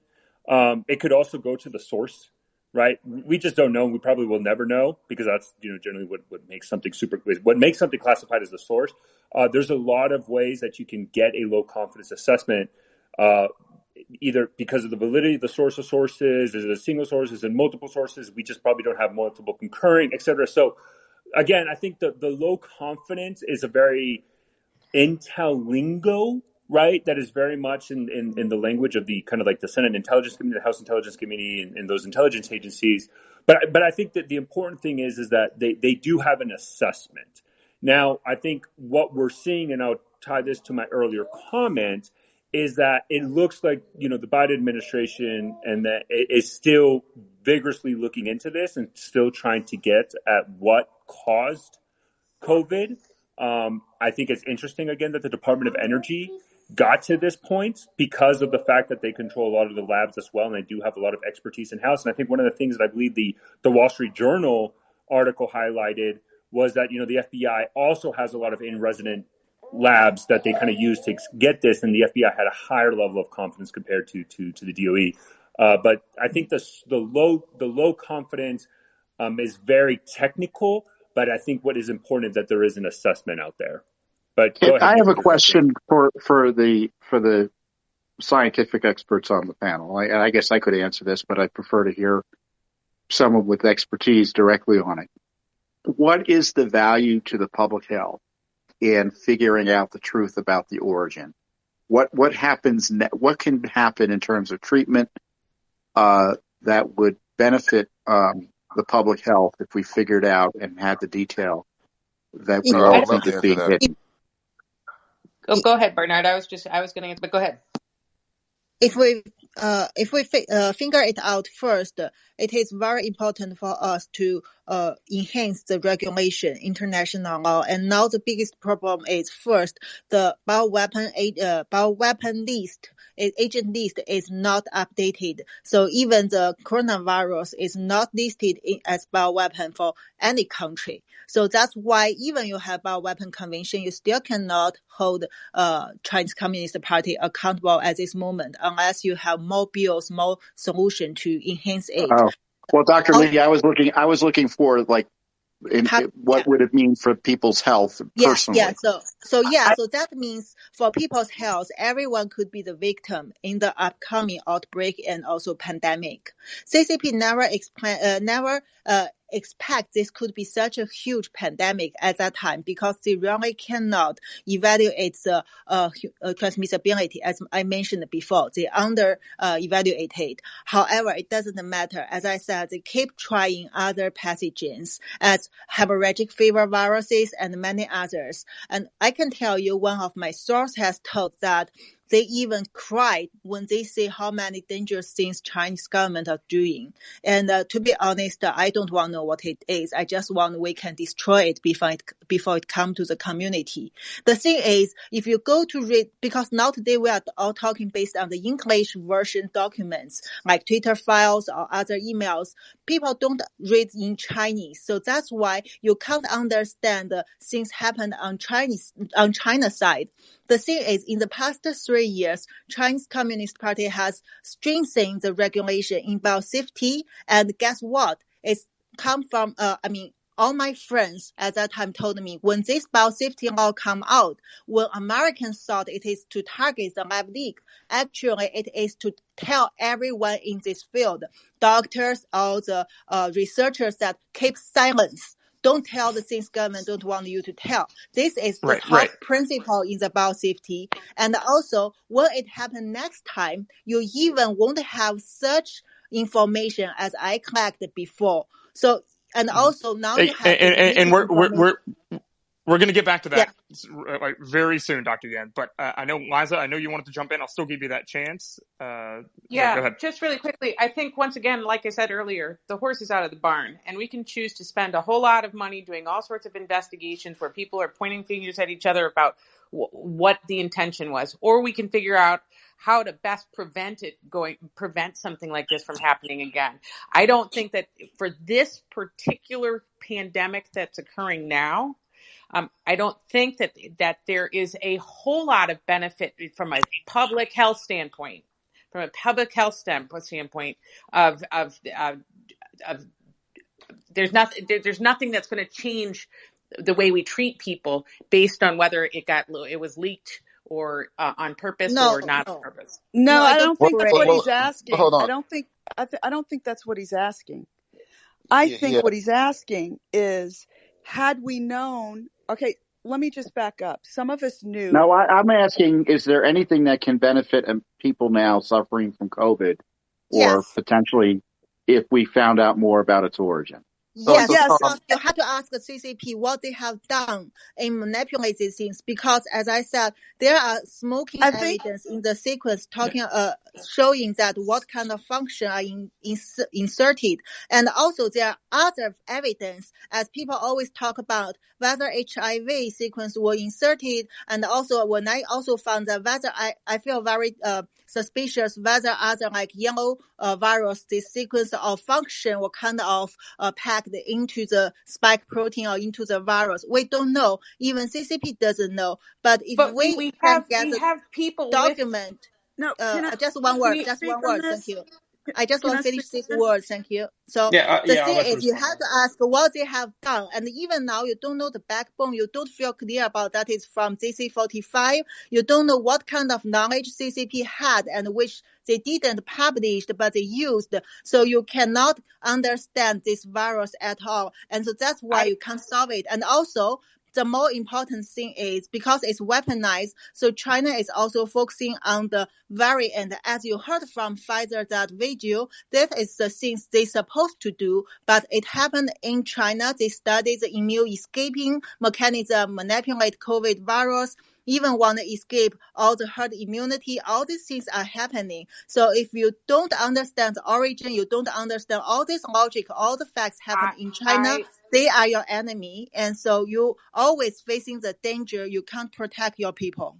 While I understand what you're saying, and I agree with the kind of concept that we need to understand that aspect of the origin. There's enough circulating mutating virus that we can look at in society to be able to sequence it and understand what it's doing. Once again, this is different than going and Tom's question, if I understood it correctly, was: does it make a difference if we find out that it was a lab leak or it was intentional? I think that yes, I there don't may think be that's difference. I don't think Okay, that's his Tom, question. if I'm wrong, if I'm answering the question incorrectly, let me know. I'm just trying to figure out, if we knew how it emerged, would it be helpful to the public health in terms of treatment for the COVID virus variant? Yeah, so Well, I think I was that's trying what to we get looked to at. that, if I could just Go ahead, get a Bernard. word in. So it's important to realize that there's a difference between a virus that's zoonotic in origin versus something that was produced in the lab, particularly in the way it was produced. So there's a difference between culturing something and producing it that way versus what likely would have happened in Wuhan, which was reverse engineering. That in of itself unlocks a whole nother Pandora's box. But to your question, if they could trace back the actual original virus that was leaked or released or whatever, however you want to frame it, they pretty much would have done testing on that original virus and that spike protein beforehand. And there's been a lot of conspiracy theories about why we were able to develop these therapeutics so rapidly. But the express purpose of the research was to develop therapeutics like a universal vaccine of some sort that could block all spike proteins in that coronavirus family. So yes, there could potentially unlock some benefit. But what Dr. Dunn was discussing was the fact that it's just important to have this discourse. Like this needs to be a high level discourse at all levels, so that we can prevent something like this from happening again. And the fact that it's getting censored and subverted by politics really does us as a public a disservice, because this again is an existential threat, and we need to have sober minds and not avoid all of the agendas, because there's a lot of agendas happening right now, and we just need to focus on the public health implications of this. Hey, Tom, forward. What he just said is so important. This is the most important question that's been asked the entire space, is why does it matter? What are the implications for actual treatment? And what Bernard just said, for those who don't know what existential risk is, when we break risk down, we can do different categories of risk. Existential risk is the kind of risk that doesn't just end a few million lives, but it results in the death of all human life. That's the kind of risk that it's very improbable, it's rare, there's a fat tail, it's hard to see it statistically, but when it happens, when a black swan like that happens, you need to know that it's happening. And this is the question about origins, why it matters for me. I don't care about conspiracy theories and things like that. We need to know the origins. We need to know what they knew in the lab, how it was developed, because as Bernard said, it will affect the way in which certain types of treatments may or may not work. It gives the viruses particular advantages and disadvantages.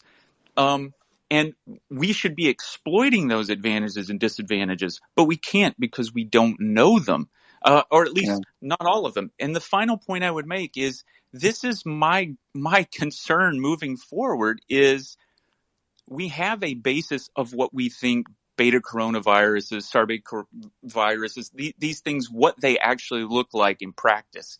But if it's a lab constructed virus, then we don't have, it's writing its own rules in real time. That doesn't mean that everything we know about biology, molecular biology, and virology goes out the window, but it does mean that it's writing its own rules in real time. It's evolving. It's continuing to evolve. Yeah, Right. one of the things I have another question about along those lines, I mean, one major point I would make is that with these gain of function proposals, you can presume these proposals are initiated as a result of research being done out of their back pocket. And they decide, oh, this seems to be doing something that I want it to do. Let me get the government to fund it. So the fact that the proposals are out there is not the end of the situation. It's a highlight of the problem that's probably going on behind the scenes initially. But the other question I have, following up on your analysis, Kyle, and others, is can we just presume the variants are naturally occurring? And is it possible that these are also engineered or potentially engineered, if not one, all of them? Just one. Give a short answer that we can't presume we can't assume all these variants come out from the nature. Actually, we have more and more clues show that, including from the source, show that China has been working on the immune escaping, and this is what also verified from their publications that the military scientists who deeply involved into COVID-19 development also in the past 3 years working on the variant. And the more dangerous is they now working on the immune escaping mechanism, not only escapes the herd immunity, but also escape those kind of new vaccines. Although, new vaccines doesn't work, but somehow they provide a little bit neutralizing antibody, and that's what CCP want to avoid. So briefly, they want to create some super immune escaping variant, and also meanwhile, guess who is the one dominant aide? He is a military expert for immunology, Cao Xuetao, and you could do a lot of research on him. And his son, the single son who had studied in Harvard before as a chemist, PhD candidate, PhD student, go back to China right before the pandemic and immediately have his bio company, and later he had a lot of resources. So he claimed that he and his team working with all these military scientists has the best prediction model using mathematics, using academic data, big data, whatever they can get, but you won't get. And they claim now they have the best predictive model for variant on COVID. And it always shows that they are right because always they from Delta, Kappa, and also especially Omicron variant, they always predict it a little bit ahead of the next outbreak or next variant. And that even make the scientists feel amazing, and they don't know how could Cao's team do this. So Nature magazine in December 2022 gave this Junior Cao the award as top 10 scientist last year because amazingly he becomes a COVID predictor, and also his company is now working on the new mono antibody, and they claim that once the super immune escape variant come out, and his mono antibody will go to market because it's already in the clinical trial. They assume it would be March this year, go to the market. And also when you check this sequence, you will also see this variant has something very suspicious. Basically you would say that they discover that, this previous variant now ongoing have that kind of site which will give you the novel antibody, or your novel antibody can prevent from that. And okay, let's do something, see whether we can remove it. And so that's why this can escape your... when you look at the documents that Judicial Watch uncovered and what Pfizer is doing, why would we presume that the Chinese are the only ones we have to worry about? It sounds to me like everyone and their mother is messing around with COVID and seeing what happens if they, add it to various variants, other viruses, and see what happens. It's a seemingly a potential nightmare. I have a question. Can I ask a question? I sure, finish this for Tom. Is that okay? I just want to answer one question. Yeah, sure, and then we'll go straight to Liza. Sure. Because Tom mentioned that Pfizer won't do that. Yes, without surveillance, definitely everyone who can get benefit in this field want to do it. And as you just discussed that now pharmaceutical industry and medical field is kind of centralized. So they can't be too centralized like Xi Jinping, but they already become very centralized in US compared to many other fields. So that's why they also want to do something similar to Xi Jinping's regime can do. And the thing is still, they have not that many kind of freedom in US. And then that's why Pfizer want to do, and they hesitate and they discuss. There are some people reject, and you see the video. But in China, there is no any problem if they want to do that. And they already have done that. Okay. So real quick question. Yeah. So we're laying out a scenario that is very frightening. And we are also at the same time saying that that companies that actually make medicines, potential therapeutics, potential vaccines, whatever, are completely untrustworthy. So the question is, and these startup little companies are apparently not trustworthy either. So of course, there's a lot of distrust. What is our solution to that problem? Because one, big pharmaceutical companies are in a position to be able to address this problem. Little pharmaceutical companies, it sounds like they don't believe what they're doing. What we need to move on from, I think, is talking about gloom and doom and end of the world scenarios. I think that there's significant potential for problems, but we've got to figure out how to solve those problems. And there are companies that can do that.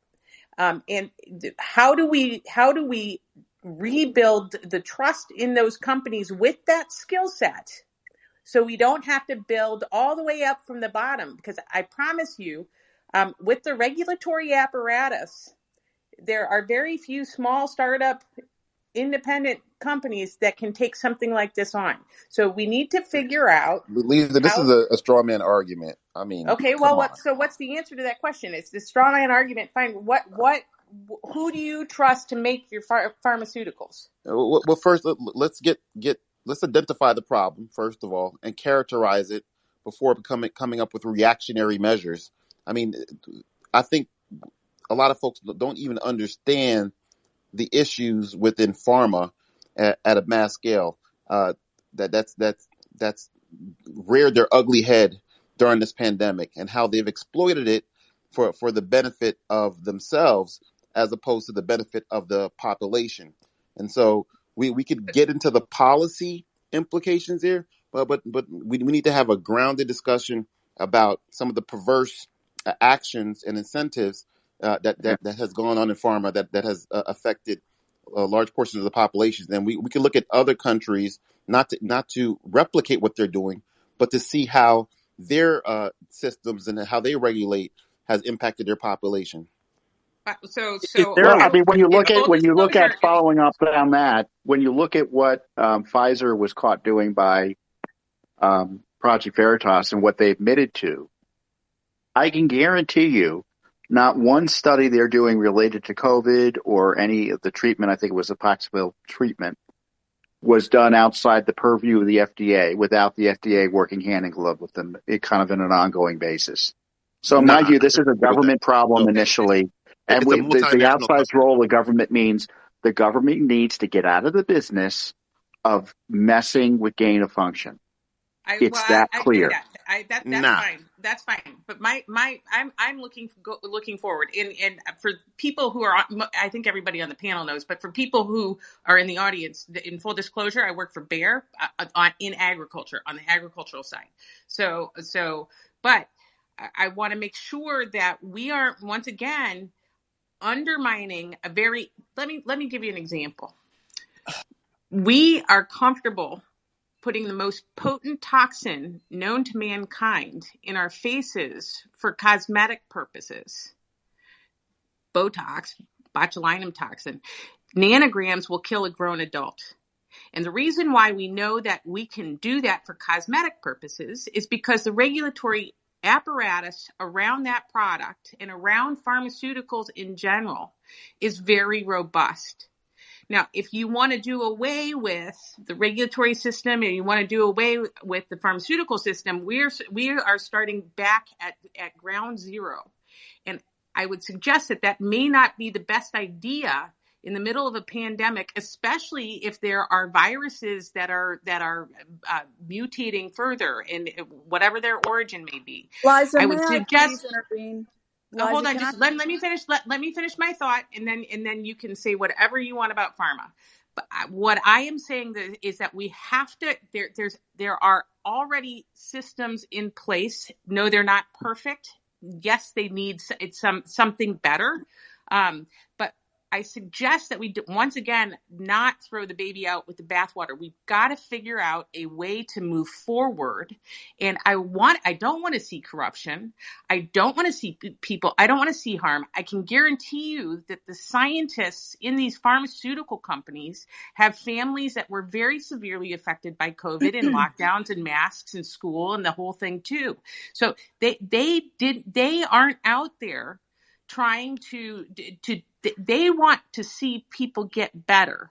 So I think there needs to be a more nuanced discussion about regulatory agencies and companies, one. And I do agree that there should be absolute transparency. And I do agree that there should not be censorship and there should be open scientific discussion. And I do think that there were big mistakes made during COVID. But if we dismantle the whole system, it's going to be very hard to respond to emerging threats. And so no one's suggesting the whole system be dismantled. I'm suggesting that this can't be the decision. My wheelhouse. Exactly. That is a straw man argument. My very last sentence, and then I'll stop. I think that there should not be a whole legacy of unaccountable bureaucrats making a whole bunch of decisions that are unaccountable for, right? Well, yeah, I mean, that's the key. I mean, for the first time, we need to have elected officials involved in this decision making. I mean, Fauci and his colleagues were making these decisions with virtually zero oversight by elected officials. And to this day, there's been zero oversight. I mean, you have not only the gain of function research, I would add on they're using the organs and the bodies of aborted human beings to engage in other research that would be morally objectionable.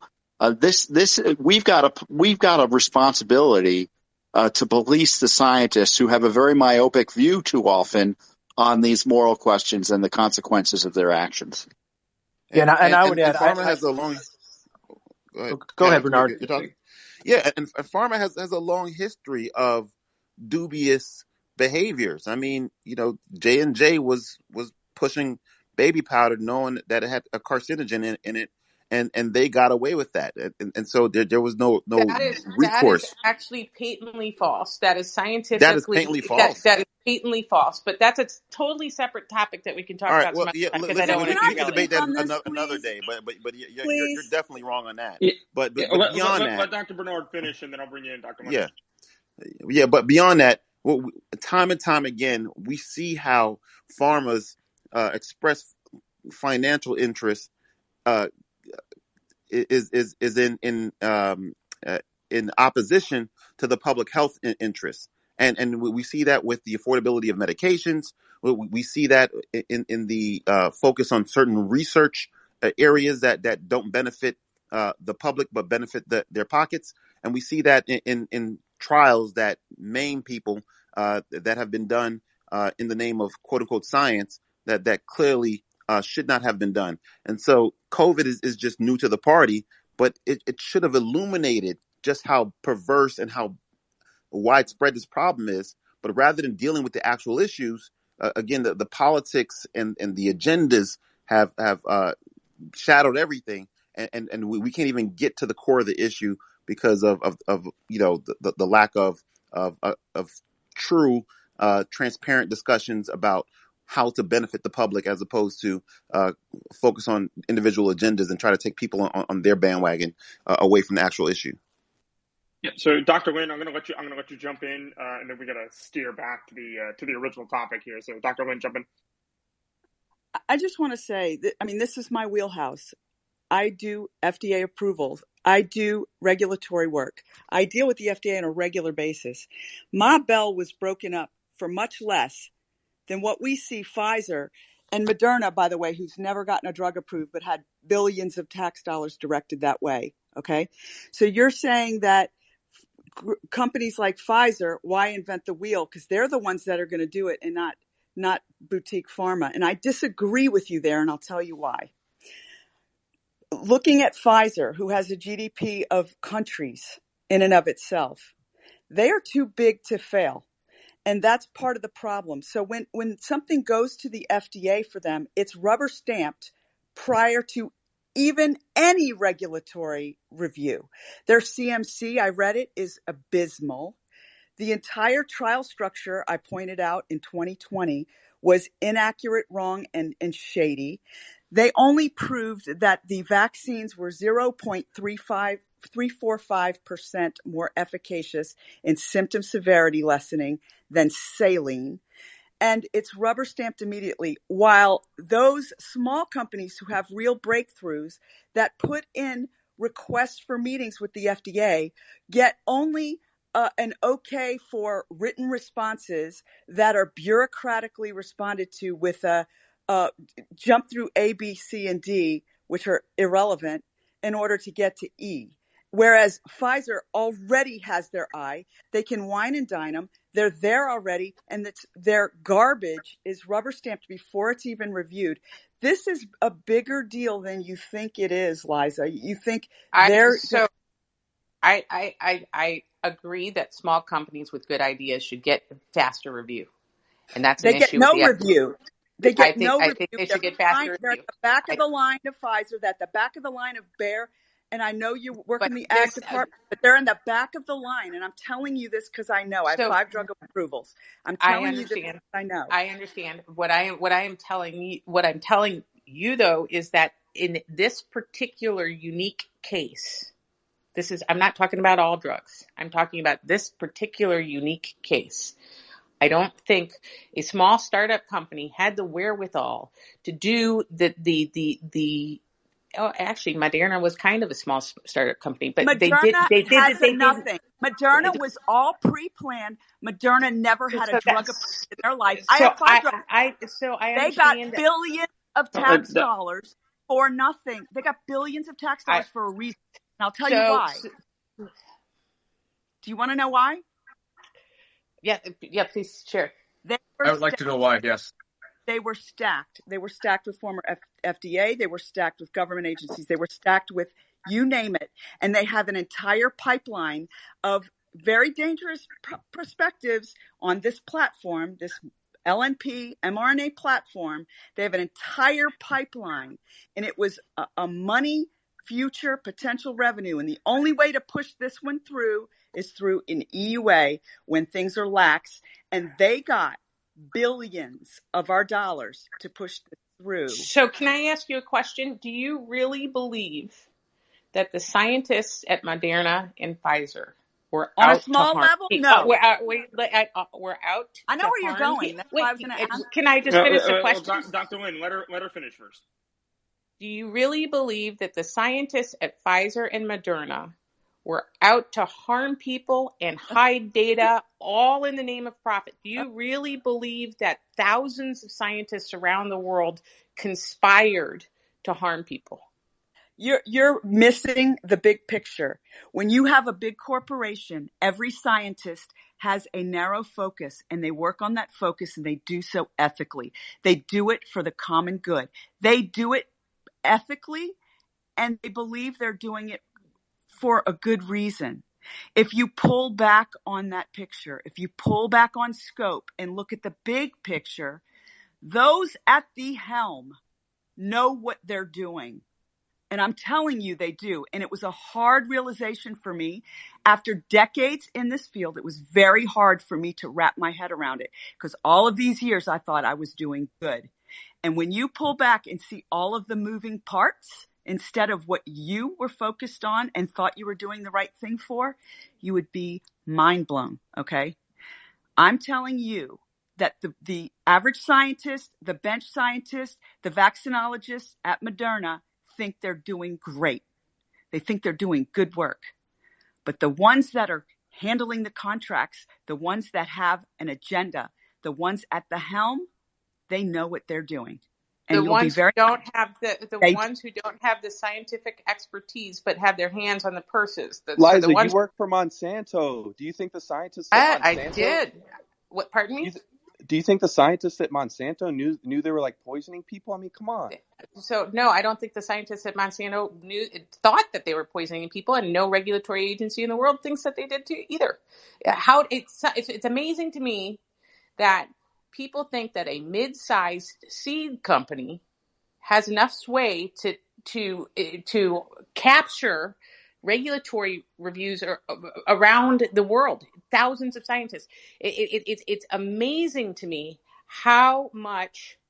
I mean, Whole Foods was a $15 billion company. Monsanto was a $15 billion.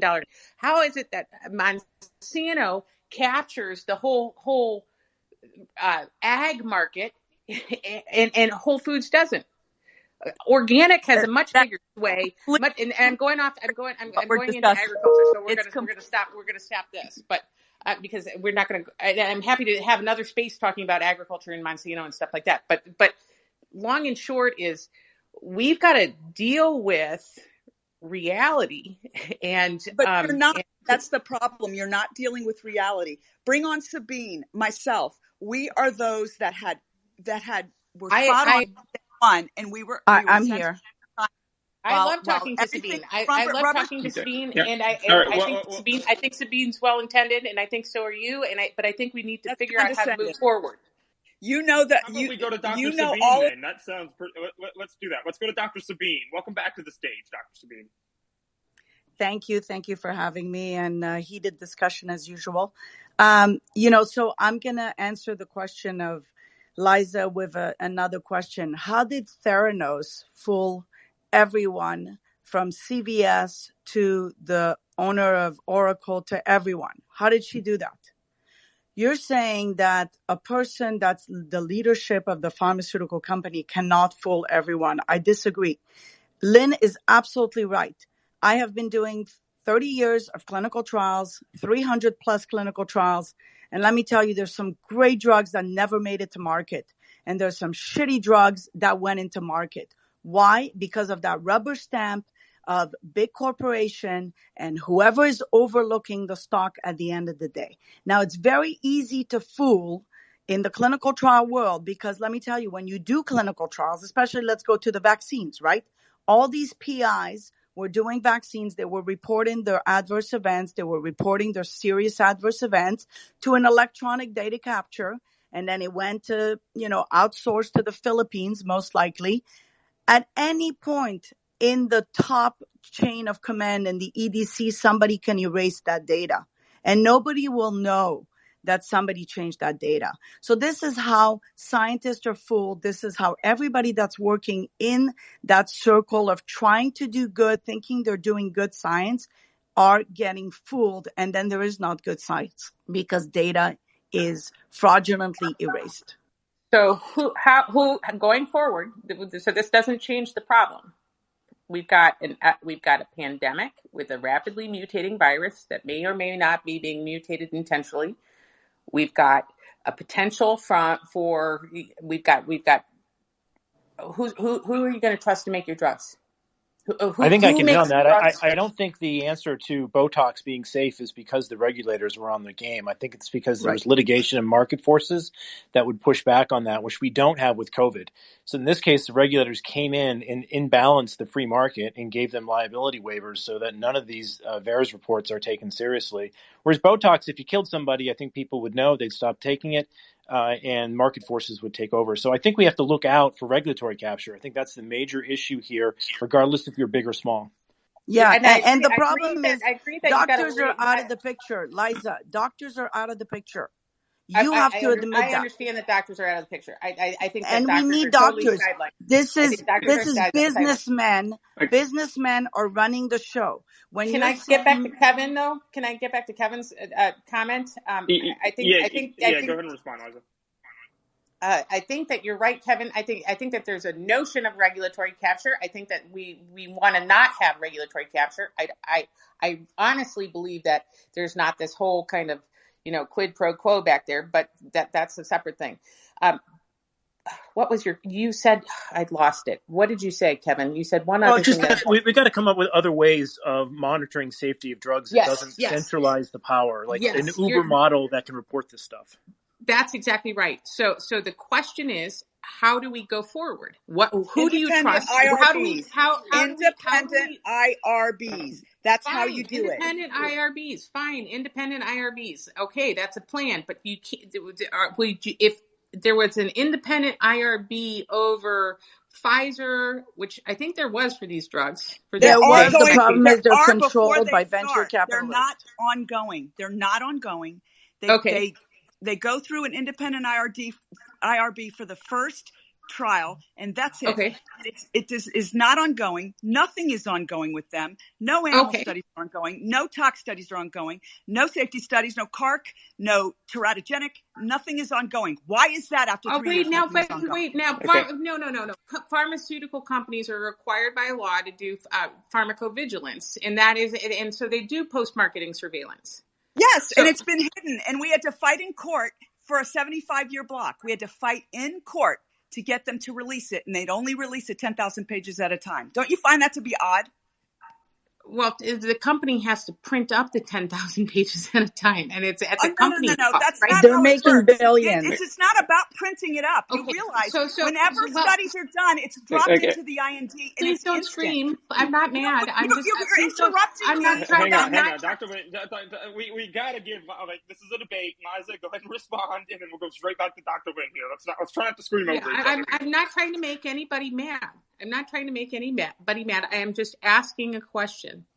The question is, we have what we have at the moment. It could be better. If you want to have independent IRBs, fine. But we've got to figure out how to deal with the problem now, and not just spend all our time dismantling what has been a fairly successful, system. Like I've said in the past, we have 5 public health advances of the 20th century that brought us a 35-year increase in life expectancy. In 1900, everybody lived to the ripe old age of 45, and 45% of the population in the U.S. farmed. By 2000, everybody lived close to 80, and 2% of the population farmed. And those public health advances were vaccines, antibiotics, water sanitation, food security, and vector control. And I am watching so much distrust build around each one of those categories. And the regulatory system and the scientific advances that made those possible. I'm watching that happen in the House of Medicine. The Lancet brought the anti-vaccine movement. And the fear of antibiotics and all of this stuff. I'm watching us possibly go back to, pre-1900. And I don't think that that's beneficial. I want to see society move forward. And I think we've got a pretty good system. I do think it could be better. And I want to see how we can make it better. But it's not going to be by dismantling all of the companies. I understand. I think that most people on this panel and most people in this room understand how important capitalism is. You can't have capitalism without companies. And I'm not just saying big companies. I'm saying big companies, little companies, everywhere. COVID wiped out a bunch of companies, a bunch of small companies, a bunch of medium companies. And now what you've got is some big companies. And I think those big companies are the only things at the moment. I'd love to see little companies flourish. But everybody's so adversarial to the big companies. And I'm not just talking about pharma. I'm talking about everything. I think that we need to pause and make sure that we are making good decisions. But I think we all have that sentiment. It's not that we want to all burn it down. I think much of the advance that you're speaking to occurred, you have to admit, during a time frame when there was less government oversight and the government wasn't as big as it is now. right? So we do need to look at the size and scope of government, and as it gets larger, it does entice companies to want to launder their crimes through unaccountable government agencies and through regulatory capture. And when it was smaller, we had a lot of flourishing, and I think that's and something it's also very detrimental to little companies because they can't keep up with all of the regulations that they need. Absolutely. They can't do it. I would love to jump in just as a regular human being person. I'm so sorry. You in, Katie. Thank you so much. And no, you're good. You're good. I'm listening and I'm like, whoa, whoa, whoa. And I appreciate everybody being here and this conversation absolutely being opened. And I really truly hear what everybody is saying. But also, I think the most important thing that I think we really all have to think about is the human being side of things, the regular person, the everyday person that doesn't perhaps have this intel or insight or understanding, myself included, that has been affected by certain things that were supposed to be preventative. But without going into that, I really want to focus on the human being side of things. Unfortunately, it has come to light that the transparency of these big corporations or companies and so on and so forth, they're not great all of the time. And the blessing and the beauty with all of this and Twitter and TikTok and Instagram and these live spaces and the connectivity and the communication between people is the transparency of that. Back in the day, nobody had the ability to say, oh my goodness, did you experience that? Or did you know that? Or to even have a debate or an open conversation roundtable about these things. And therefore it was easily controlled by those in, I would guess, power. And I absolutely agree, wholeheartedly. I don't want to pronounce your name wrong, but there was that lovely doctor lady that was speaking earlier, and Dr. Lynn, there we go, and Dr. Sabine is from my personal opinion and experience, is that the doctors and those that are on the front line mean only but well and are absolutely doing the best that they can with what they can do. But essentially, there are businesses and industries that are there to make money. That unfortunately is the transparency in the way of the world of which I have so come to disturbingly find out through the creative industries, but it is all across the board. It's an industry. Katie, I'm just going to quickly jump in. Kevin, yeah, just to put on that point of industry, breaking news. $400 million was just sent over to NIAID from Moderna because of the patent licensure between the mRNA vaccine and what the NIH was helping to push. So here we have an NIH organization that has on their website limited information about early treatment, lots of information about wait for the jab. They're telling the public that this jab has got natural mRNA in it. They're telling you it's PTO. I've just hold on. I've just brought up. I did really quickly. Yeah, it was confirmed that the jab. If you can wrap it up, please. I will, Go ahead, Katie. I promise. Yep. I had 2 jabs. I used to run 5K a day. I was a very fit and healthy individual. I have now been diagnosed with myocarditis. It's horrible. I have tachycardia, the whole 9 yards. And it is something that has been, I literally have been fighting against, the people that wish not for that or to come out. And it's very, very difficult. I'm not saying that happens to everybody, but as a single mom raising a little boy, and he's now just turned 4, me personally, in my opinion, I would not have him get this jab. And I wish I could turn back time and not have it, because doctors or researchers and whomever, they have a responsibility within their remit to, just much like any other industry, before they do anything, rather than follow the route of what's being told, to understand and research. That's what they're being paid for. That's their duty of care to the general public, to actually know what they're doing. And because Agree. I'll I want jump off to, now. Katie, Thank you. I do want to, Thank you very much. no. Thank you so much for joining. Thank you for sharing your story. And Kevin, I wanted to quickly jump in that you couldn't hear me before. You did tweet something that everyone was sending me as well. Can you share with the audience exactly what you tweeted? Because I think it's in line with what Certainly. Katie is saying as well. And My explain apologies, to them, Katie, because not everyone's going to understand it well. So I think if you could explain it for the audience, that would be great as well. I just jumped back in now just when I saw your tweet. Not a problem. Sorry if I spoke over either, Katie. My sound was kind of going in and out. You couldn't hear me, Kevin, not Katie. It's just me that it's a bit of a glitch. All good, man. Go ahead. Okay, so there is a intellectual property fight between NIH and Moderna, and recently they announced a $400 million settlement, or I should say royalty payment from Moderna to NIH.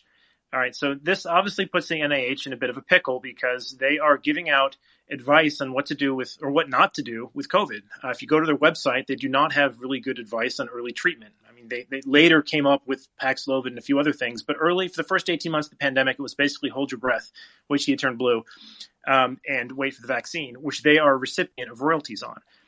Likewise, NIH I have posts of theirs, and I was kicked off of Twitter for pointing this out.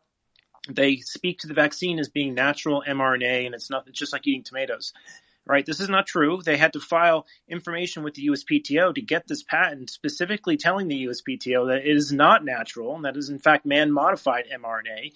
So they are speaking to the public with one set of instructions about this being natural, don't worry about it, and they're speaking to the USPTO with other language saying it's completely novel, man-made, and deserves royalties. All right, so this puts the NIH in a conflict through the Bayh-Dole Act, all right, where they are getting royalties from the pharma, and they're also opening the market avenues for that pharma by dictating policy in terms of what treatment can be approved and can't be approved. So this is one of the concerns we have about centralizing too much of the biomedical research establishment through the government, because conflicts like this arise and there's no way to vote them out of power. And by the way, the scientists at the NIH have no clue about all this. They're doing their own research, thinking they're doing a good job. So, FYI. Absolutely. Thank you for saying that. I was not trying to implicate them in any way. This is, to Lynn's point, when you back up and scope, you can see these types of things going on. I want to ask you a quick question. So the royalty payment that was done, so why is that a big issue? Is that the conflict of interest? Yeah, it's at $400 million, and I'm assuming if they've established that with Moderna, they can then probably turn to Pfizer, because the patent speaks to the two proline modifications. So the NIH registered the patent, and that's where the conflict is with Moderna and potentially Pfizer? 3 of the employees at the NIH claim rights to the IP on the two proline change in the vaccine, okay. And it sounds like Moderna is now agreeing and paying them a portion of the revenues. Paying NIH or the employees? No, it'll go to the institution, and depending on the institution, they'll sometimes the employees will get a cut of it as well. That's very institution dependent, though. Can you name those 3 people? I can probably pull them off of the patents. It'll take me a little bit, though. Hold on. Nick, mic is yours, man. Sure. So I wanted to bring up name redacted and Brian Cunningham here. I believe, Brian, you were ex-CIA, name redacted. You've done a lot within the intelligence community. And so going back to the original point of this conversation here, the entire thing has to do with the Department of Energy finally coming out and admitting that, okay, yes, maybe this did come from a lab leak. When you have all of these intelligence agencies that in the beginning were saying that they didn't know these things that, us folks on Twitter were able to come out and talk about, where is the issue here? Is there some sort of outside influence? What is it? Did they really not know? Are you going to me, Brian? Yeah, go ahead, Brian. Nick, your mic is bad again. When someone speaks, we can't hear you. Yeah, so Nick said sure. Okay, so first of all, thanks for having me. A couple full disclosure items. I'm not a medical expert. I am 5-time vaxxed here in the U.S. I did start a successful nonprofit on COVID-19 information sharing. So those are my disclosures. I don't really have any preconceived view of this one way or the other, except for I wanted to try to bring a career intelligence officer's perspective. So I was in the Central Intelligence Agency for 15 years. I was Condoleezza Rice's lawyer when she was the National Security Advisor. Now understand that intelligence officers are self-selected and trained to not believe in coincidences ever.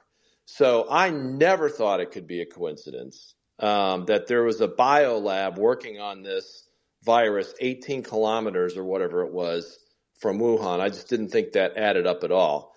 I don't believe, based on what we've been told today, to date, that the Chinese intentionally released this virus into the world. What I think happened, and I've always thought happened, is they were researching it, perhaps trying to weaponize it.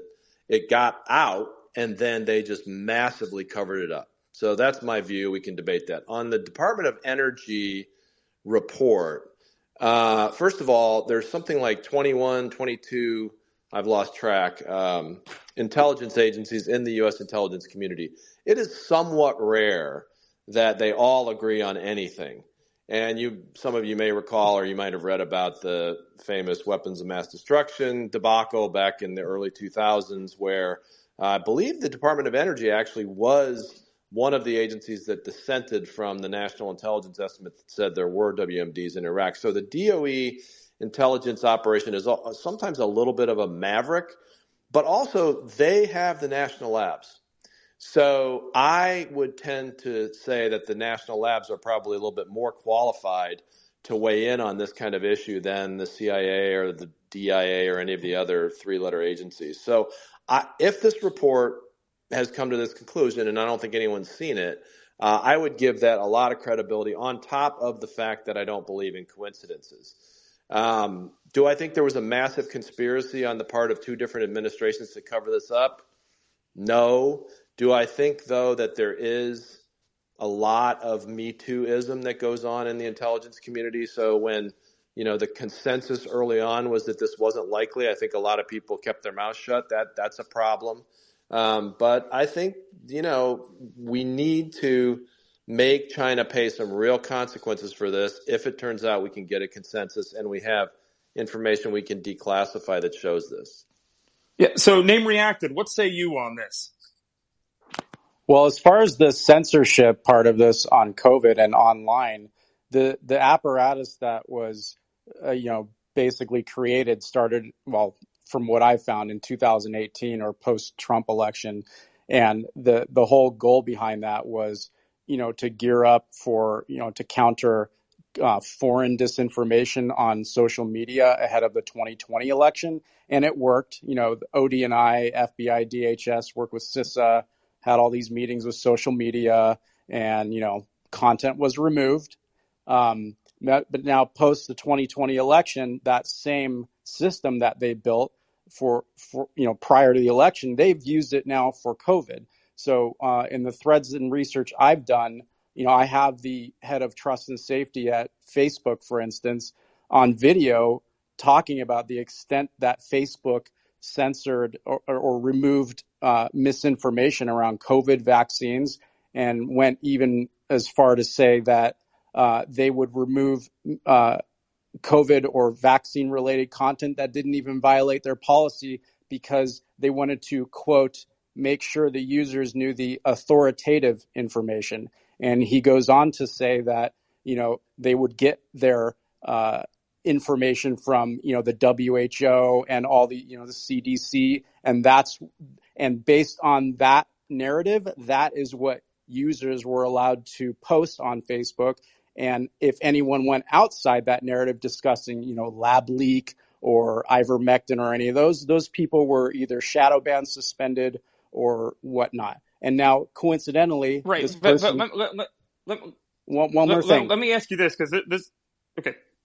The person that was in charge of this is a former CIA officer, the head of trust and safety at Facebook. Go ahead. Okay, good. So you kind of circled back to that point a little bit.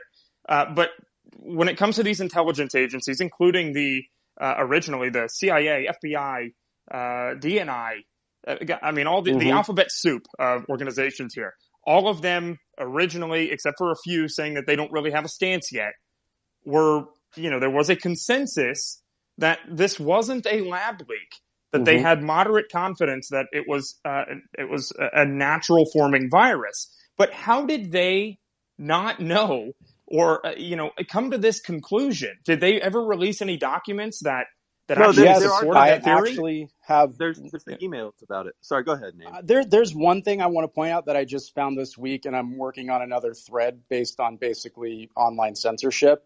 But interesting enough, the ODNI released a declassified report around the 2020 election.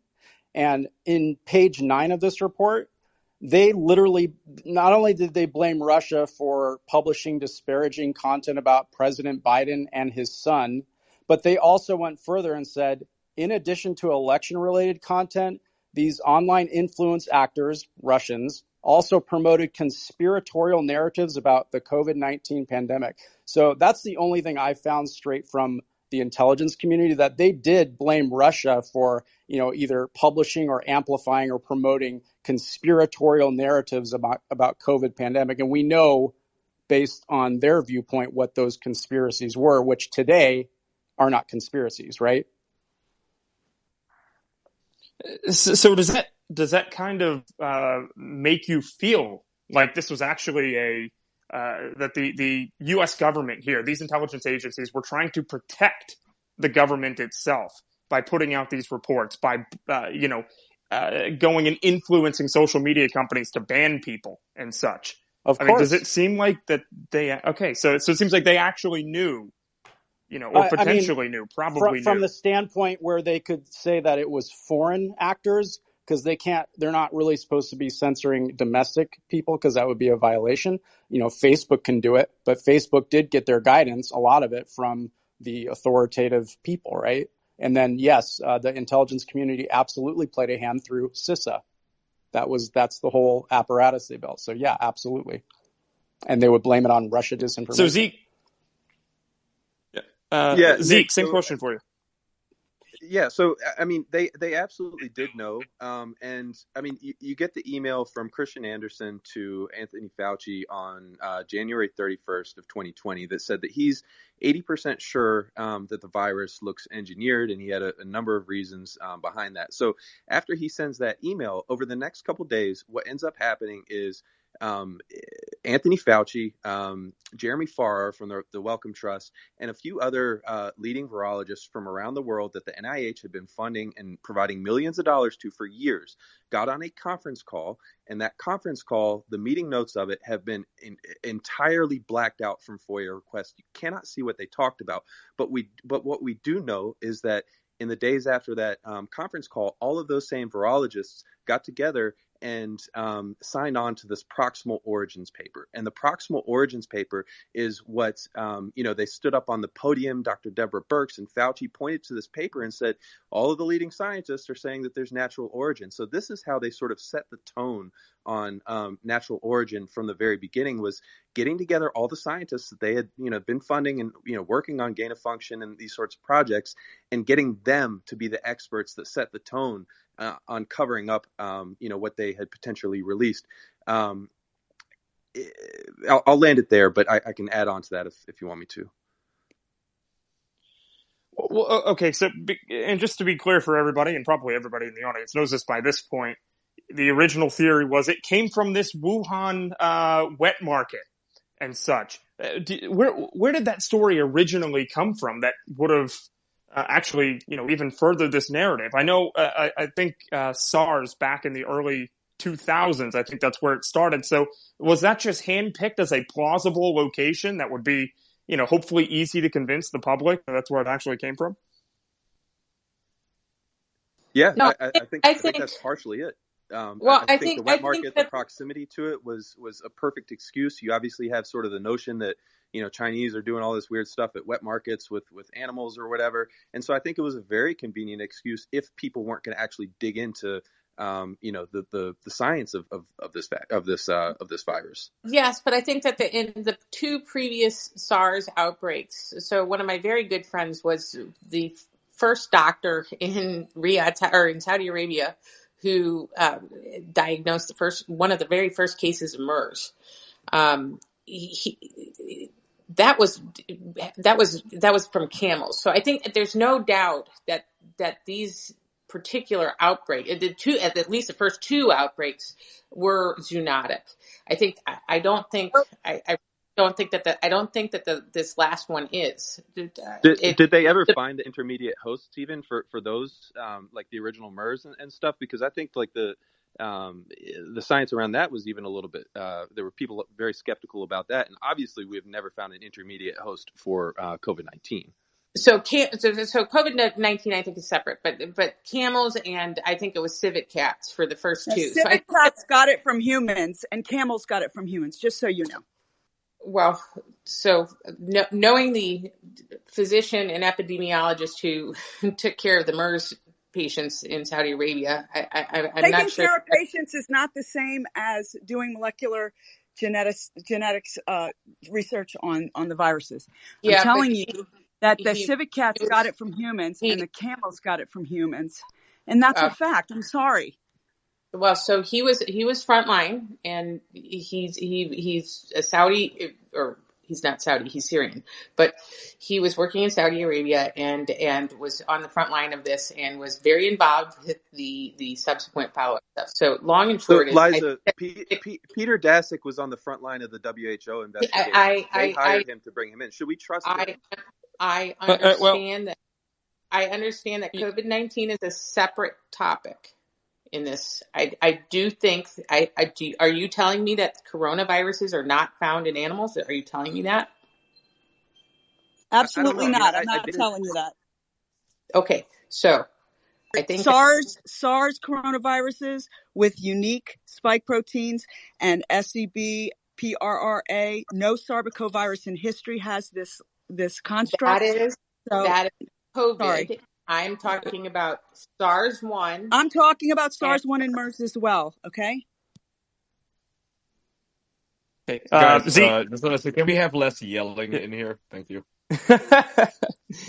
About to say the same thing. The problem is she gets to speak and go on and on about areas she doesn't know. It's okay. That's why we have you. I think the issue that a lot of our audience is having is that when you guys speak over each other, we can't hear either of you. So but when she speaks, she goes on forever. Let them cook. Let them cook. You're doing it right now.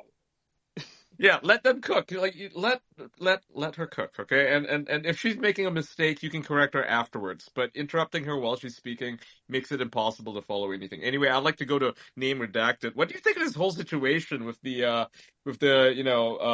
intelligence agencies and FBI and the Energy Department coming out and saying that this whole thing was made in a lab? What's your opinion on it?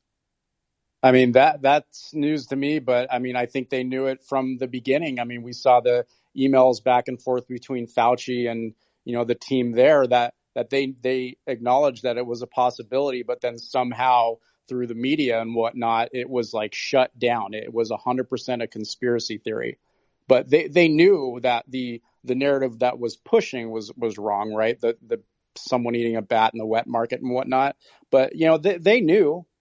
I mean, my opinion on it is like, it's the same as other people have said that they wanted to push, vaccines and sort of, I mean, in my opinion, have this social experiment of lockdowns and whatnot. And, I heard someone mention earlier about businesses shutting down and blamed it on COVID. It's not COVID's problem that businesses shut down. It's the government's problem because the government's forced the business to close.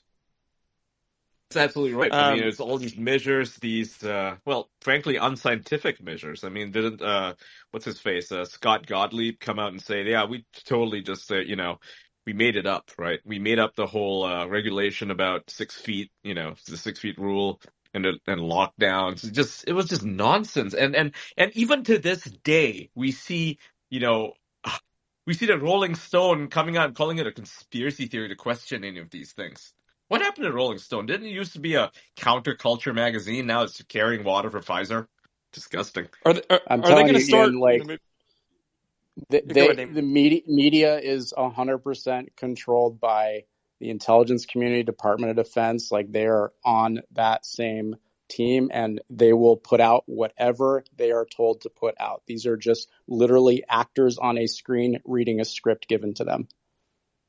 Okay, so right. Naeem, let me ask you this real quick, because you mentioned vaccines and pushing vaccines. Do you believe that this actually had something to do with them pushing vaccines? Maybe I heard that wrong. I can't speak to that. I don't know. Okay. All right, gotcha. Zeke, jump in and then I'm going to ask another question. Yeah, I mean, I actually had a question for Brian Cunningham, and so you mentioned the CCP may have been like developing this as a bioweapon, and I'm sure there's like some credence to that, but I'm a little confused because like the actual research was being funded almost entirely by U.S. agencies like the NIH, NIAID, DTRA, part of the Pentagon, and so obviously like the intel agencies are involved with EcoHealth and other biolab firms like Metabiota. And so, just a little confused as to why we would completely assign blame to the CCP when, like, we can look up that the technology transfer is done to, be able to insert an ACE2 receptor into a furin cleavage site was technology and processes developed by, either Ralph Barrick or some of the scientists in Fort Detrick, and that knowledge was transferred to the Wuhan lab for them to be able to continue doing that work there when it was outlawed and with the moratorium on gain of function work here. So would you necessarily are you thinking about this being as entirely a CCP bioweapon, or do you think there's a little bit more nuance in that? Well, I don't begin to have the expertise, and I haven't done the deep dive to get into this theory about U.S. funding for this stuff. I will say, I think one of the things we're forgetting is multiple things can be true at the same time. And so to this example that you just asked me about, it's perfectly plausible to me that NIH or some other government agency was funding research, and also that the Chinese government was developing a bioweapon, and they're more than happy to take our money to support what their own priorities were anyway. What I don't think is plausible at all is that the U.S. government, the deep state, would have been somehow laundering bioweapons development through the Chinese. That makes no sense to me. Another example of this is somebody mentioned earlier that because I said this was potential, or no, sorry, not what I said. Somebody mentioned earlier that there was a lot of Soviet disinformation allegations around COVID-19, and this has all been proven false. That is not the case at all. The Soviet Union has been putting out divisive disinformation into the United States for 107 years. The fact that maybe they're also... Wait, did you just call it the Soviet Union? Hang on, because that's my point. They've been doing this forever, and Russia is no different. So whether or not any of these... The Soviet Union didn't last 107 years. They were founded in 1917.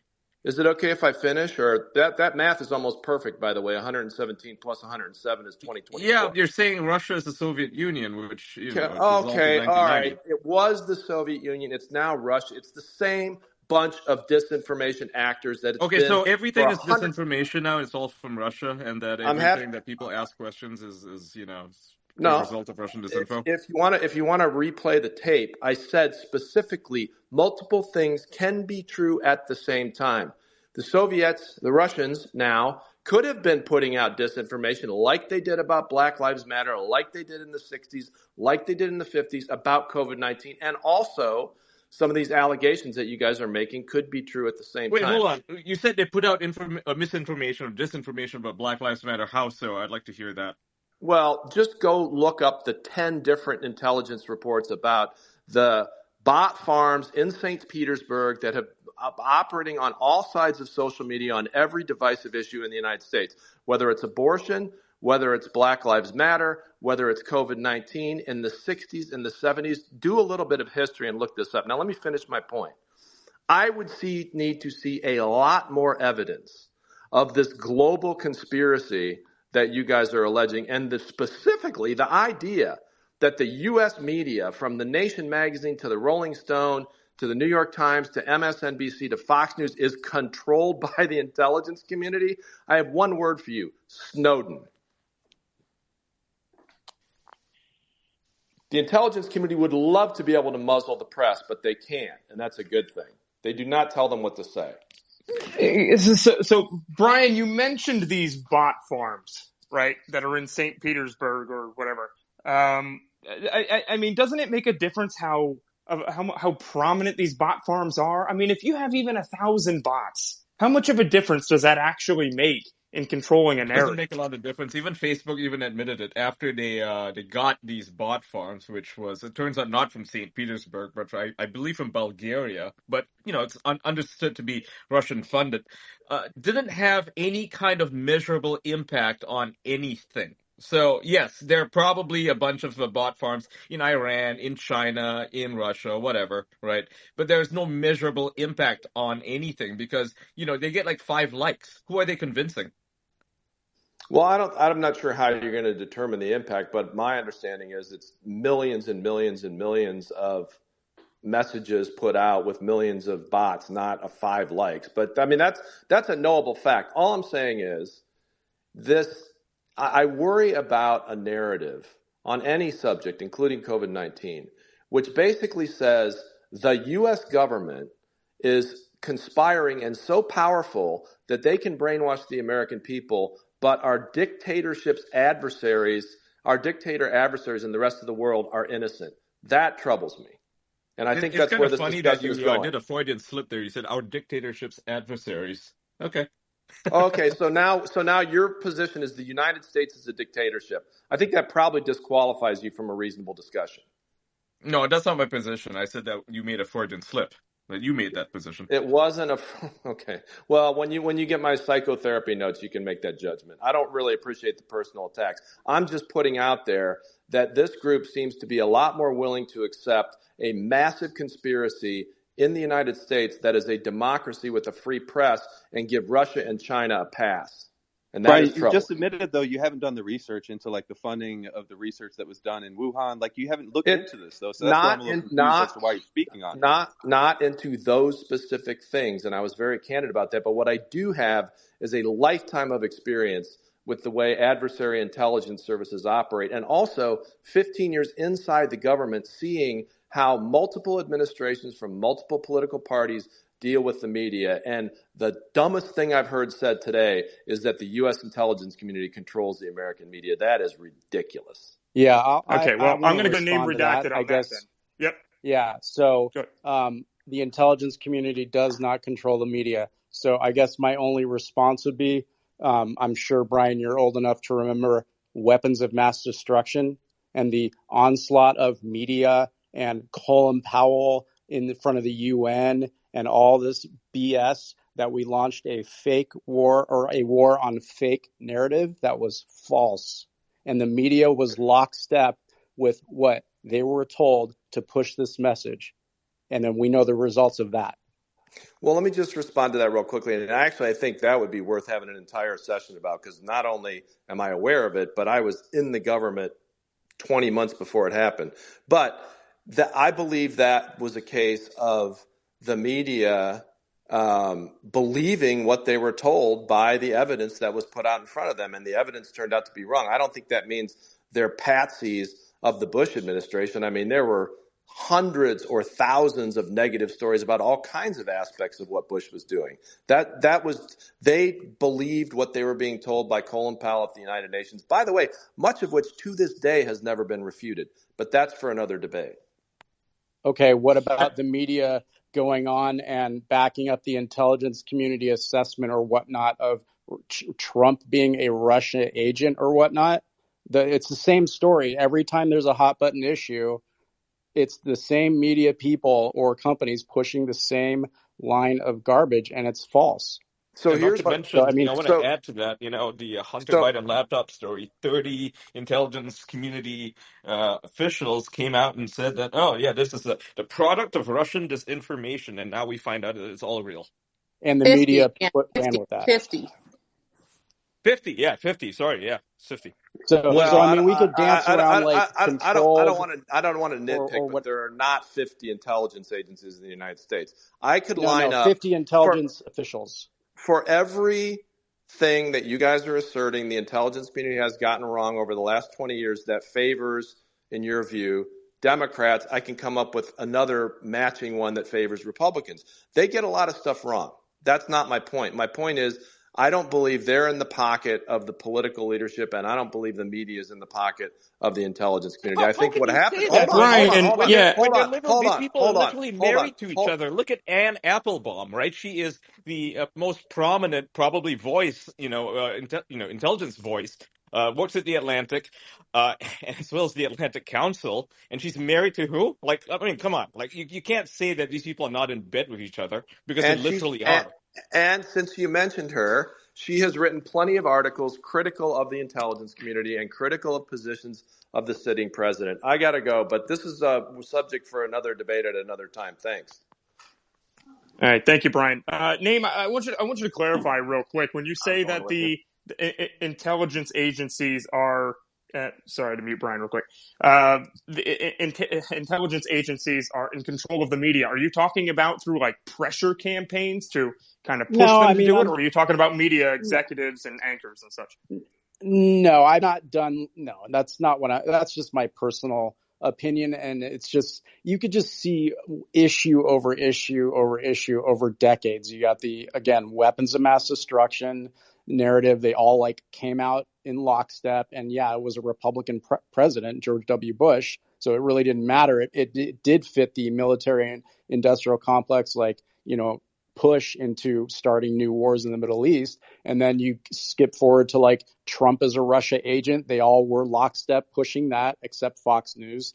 And then you have the Hunter Biden laptop, same thing. And then you skip forward to the COVID situation. Like, are they controlled by the intelligence community? Like, I don't know, but it seems to be in certain issues that definitely surround like war situations, and the Ukraine war for sure. Same thing.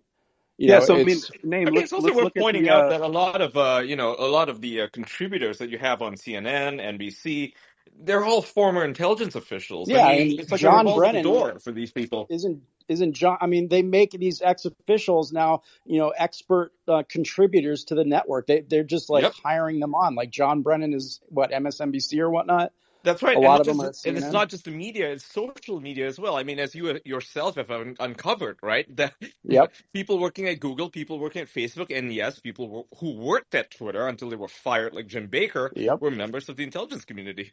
Yep. And so, guys, The they people, for outsource. everyone that doesn't know, the people that are currently managing trust and safety misinformation departments at Google and Facebook are former CIA agents right And now. not just that, I've they've written threads. outsourced that to the Atlantic Council as well, as a part of like the EIC or whatever the initiative is called. And so you've got organizations, these NGOs like the Atlantic Council, who have heavy involvement in being able to determine what a Russian bot is, or determine what misinformation is or disinformation. And when you look at an organization like the Atlantic Council, they have every single living CIA director working on their board. They have 7 former CIA directors working for them. So I don't know like how you can avoid talking about the intelligence community's involvement in freedom of speech and control I of mean, narratives.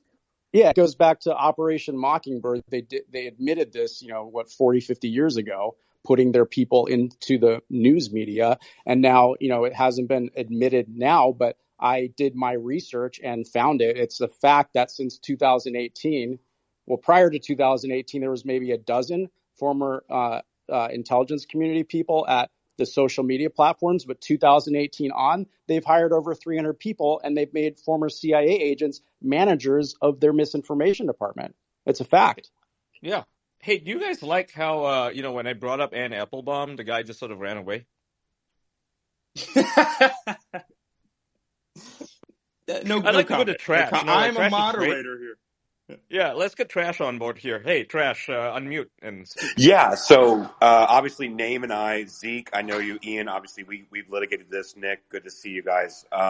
We've litigated this quite a bit, right? We've determined, we know, right? So number one, take the Atlantic Council, right?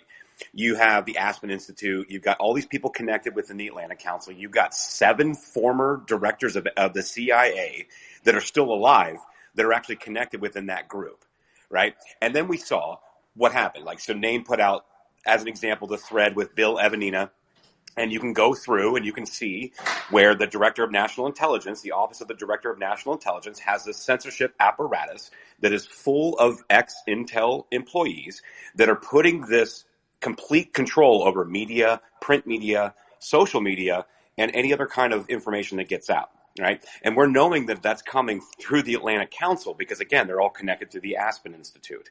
And so to posit that the intelligence community is not actually running roughshod over our discourse or our society is simply just not true. Now, do I think that there's a back office of people somewhere at the CIA and all they're doing is trying to run us down? I mean, I can't put my finger on that, but I can tell you that it is a revolving door of people in and out of the intel community that go onto boards of other companies that have controlling interests within a society that can actually make decisions and drive a change. And they all seem to be saying the same things.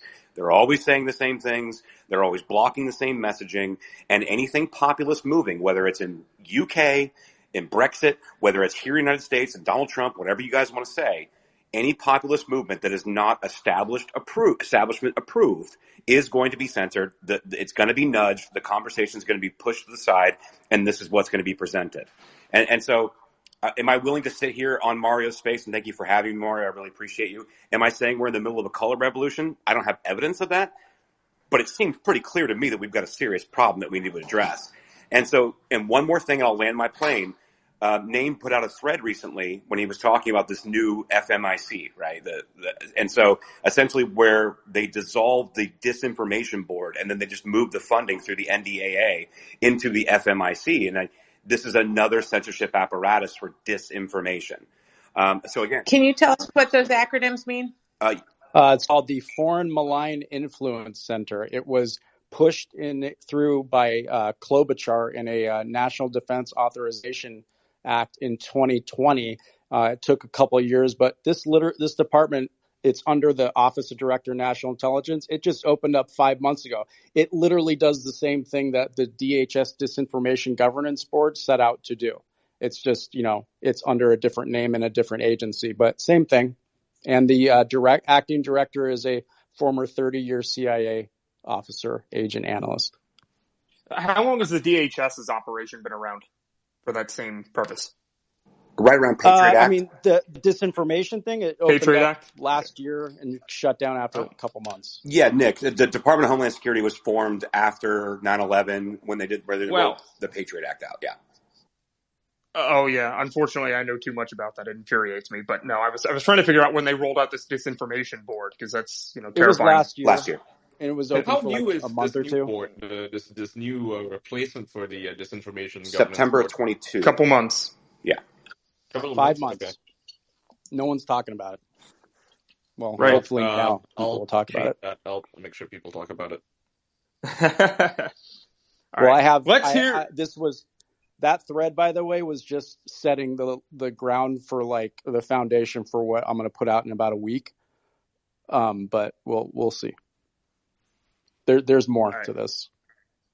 Oh, I'm sure there's a lot more to it. Piotr, let's get your overall opinion. Then I'm gonna hit you with a bunch of questions. So everything you've heard today. I bet you are.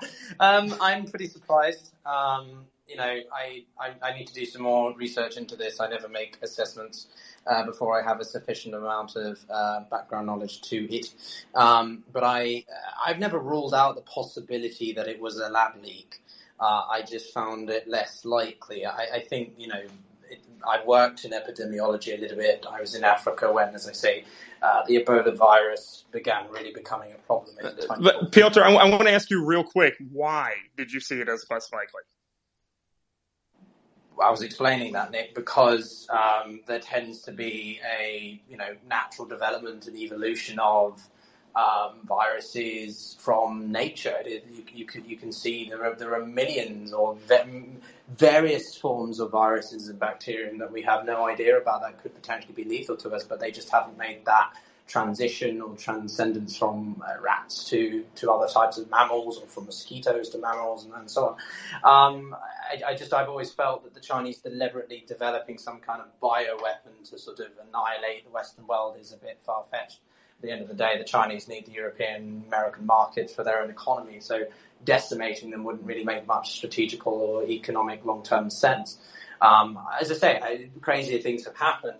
I know we've had the chemical gases and all sorts, like the Novichok from the Soviets in the 1950s, 60s. So it's definitely not an impossibility. I don't know. I tend to veer on the side of natural sciences before I do on pessimism or cynicism like that. But as I say, I think it's quite a big revelation. What I am surprised about is the lack of coverage in the media. Again, I monitor the mainstream media just to give a comparison, because I know Twitter will pick up on it quite quickly, and I haven't seen it. So I'm unimpressed with that.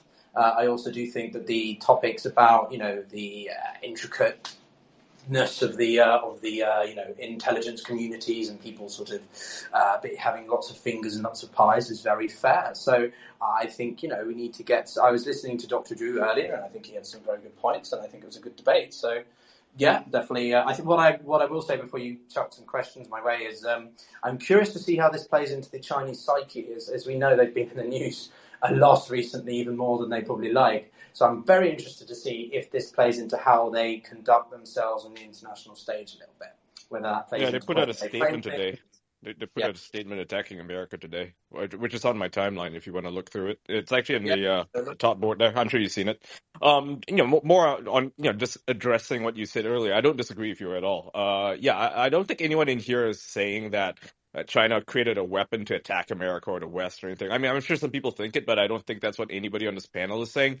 I think it's more like they created a bioweapon. Obviously, for any reason why anyone would create a weapon is not necessarily to use it, but just to have it, right? Like nuclear bombs, for example. Most countries besides the United States have not used their nukes anywhere on anything apart from testing. So it's something to have in your arsenal, and I think that's what they were manufacturing it for. Well, Ian, quick counterpoint there. So the U.S. has used nuclear weapons before, to be clear, including tactical nukes. And the Hiroshima and Nagasaki. Yeah, exactly. And there's some question about whether we use biowarfare, especially in the Korean War. I think the Agent Orange. burden of proof. Yeah. No, I'm talking about. Can you outline where they use the tactical nuke? I'm not familiar with that. You said the tactical nukes? Yeah, could you give me an example of where they've used the tactical nuke? Because I can't see that in my. Yeah, I would have to look that up. But let me make my other point again regarding the origin of the virus. Let me be clear. The U.S. has never used tactical nuclear weapons. But go ahead, Bernard. Yeah, that's what I was. So I could be staying corrected on that. So it's interesting that there's been no establishment of the origin of this virus from zoonotic, from an animal reservoir. I mean, we had SARS-1, we've had MERS, we've had, the avian influenza, and all of the above. We've been able to establish where it came from. Sometimes it takes weeks, sometimes 6 months, but we've always figured it out. And we're about almost 4 years or 3.5 years removed from discovering SARS-CoV-2 virus, and we have still yet to find the source of this virus, which is not necessarily saying that it came from the Wuhan lab, but again, when you put all the data together, you at least at a minimum have to give that equal weight to the wet market theory. So it's just the fact that it's being censored in mass media or mainstream media, and we're not able to have public discourse on this. It's really doing it a disservice, and it's as I mentioned before. Any form of gain of function research or modification of a virus, because I want to get away from the semantics, that is a potential existential threat to humankind, and that's something that we need to give a lot of ear to. Absolutely agree. And, before some clown might, respond, not anybody on the panel, but, I'm sure there's some leftists listening to this saying that, but you're having this conversation on Twitter. What do you mean by censorship? It's like, yeah, try having this conversation on Facebook. Try having it on YouTube. Yeah, you will be demonetized and delisted immediately. So, yeah, that's what that's what we're dealing with. I mean, we can thank Elon for the fact that we are even able to have this conversation right now. Yeah, Ian, would you say that the intelligence agencies are losing control because of Twitter? I would say so, yeah. Yeah, things are changing. Things are changing. People are questioning the media. People are questioning the narrative. People are questioning these intelligence outfits. Like we know about Hamilton 68. I think they were not a well-known organization prior to the Twitter files. Right? People just saw their name maybe once or twice reading some article as a source, but now we know what they're responsible for, which is disinformation. They literally put out disinformation to attack Donald Trump. Right? So we now know better, and people are actually questioning everything, and it's good to remain critical. I It is wanted to weakening them. jump in on this point, actually, because you guys were talking about Atlantic Council a lot, and I know them quite well, or some of the people there quite well. And I think we need to be careful with brandishing an entire organization as complicit in some Of course. They're a There's people who work globalist there, yeah. organization. So That's I'll without Prodigal's dispute. up here. I mean, the Atlantic Council's one of the If I worst just of the worst. They're up there Well, with the Council of Prodigal, Foreign Relations. I'm point I going just to want to let make. Piotr Prodigal. finish. I actually can't. My mute button doesn't work. So you won this one, Prodigal. But Piotr, I'm going to. Did you finish your point? No, I didn't even get started because Prodigal doesn't have the ability to control his button. Well, when you say the Atlantic Okay, Council's a great organization, I got to at least counter that, no? Well, allow me to. Well, I mean, I'm going to give you the opportunity. I mean, I know they were intricately. Okay, the mute all button works, luckily. Prodigal, I'm going to let you in right after this. Let's let Piotr they go. haven't met a war they never loved. I mean, they're a great organization. Prodigal. He continued talking through the mute. Piotr, finish your point, man. Thank you. I have two. So, number one, the Atlantic Council is an organization that was created in 1967 in the desire to, yes, it doesn't pretend to be, I think is the important point. It is very much a organization geared towards counterbalancing against what they perceive is Russian disinformation or misinformation.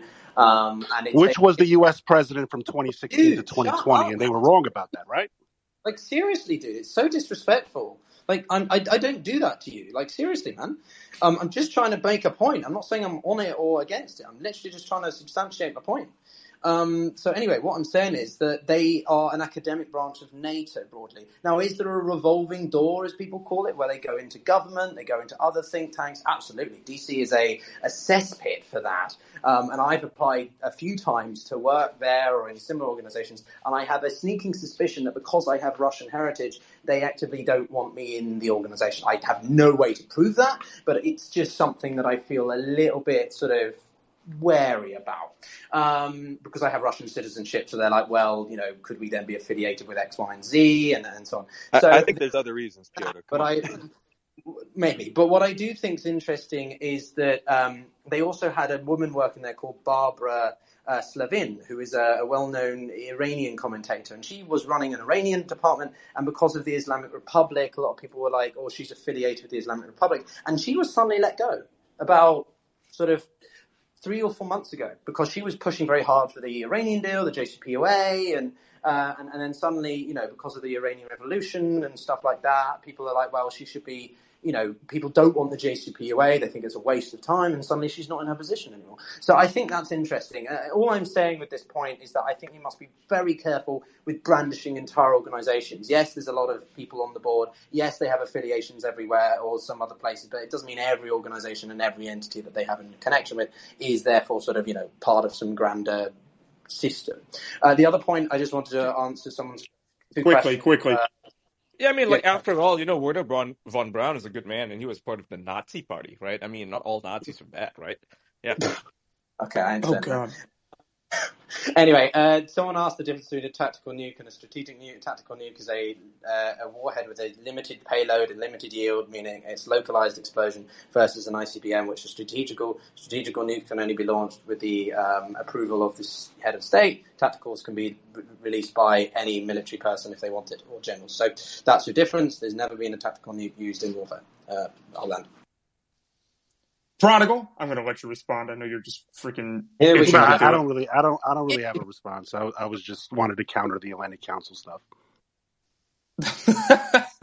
Is that all it? right? Is that what you got? Is that it? It's like telling me the Clinton Global Initiative is a great thing. I mean, if you talk to people in Haiti about the Clinton Foundation, they may disagree. I mean, from your perspective, from the inside, it might be a beautiful thing, but I ain't defending to an average American, we don't like it. Piotr, didn't you just have Frank Juster on your podcast? Yes, I'm a good friend with Frank, yeah. But who is Frank? Good friend of the CGI, huh?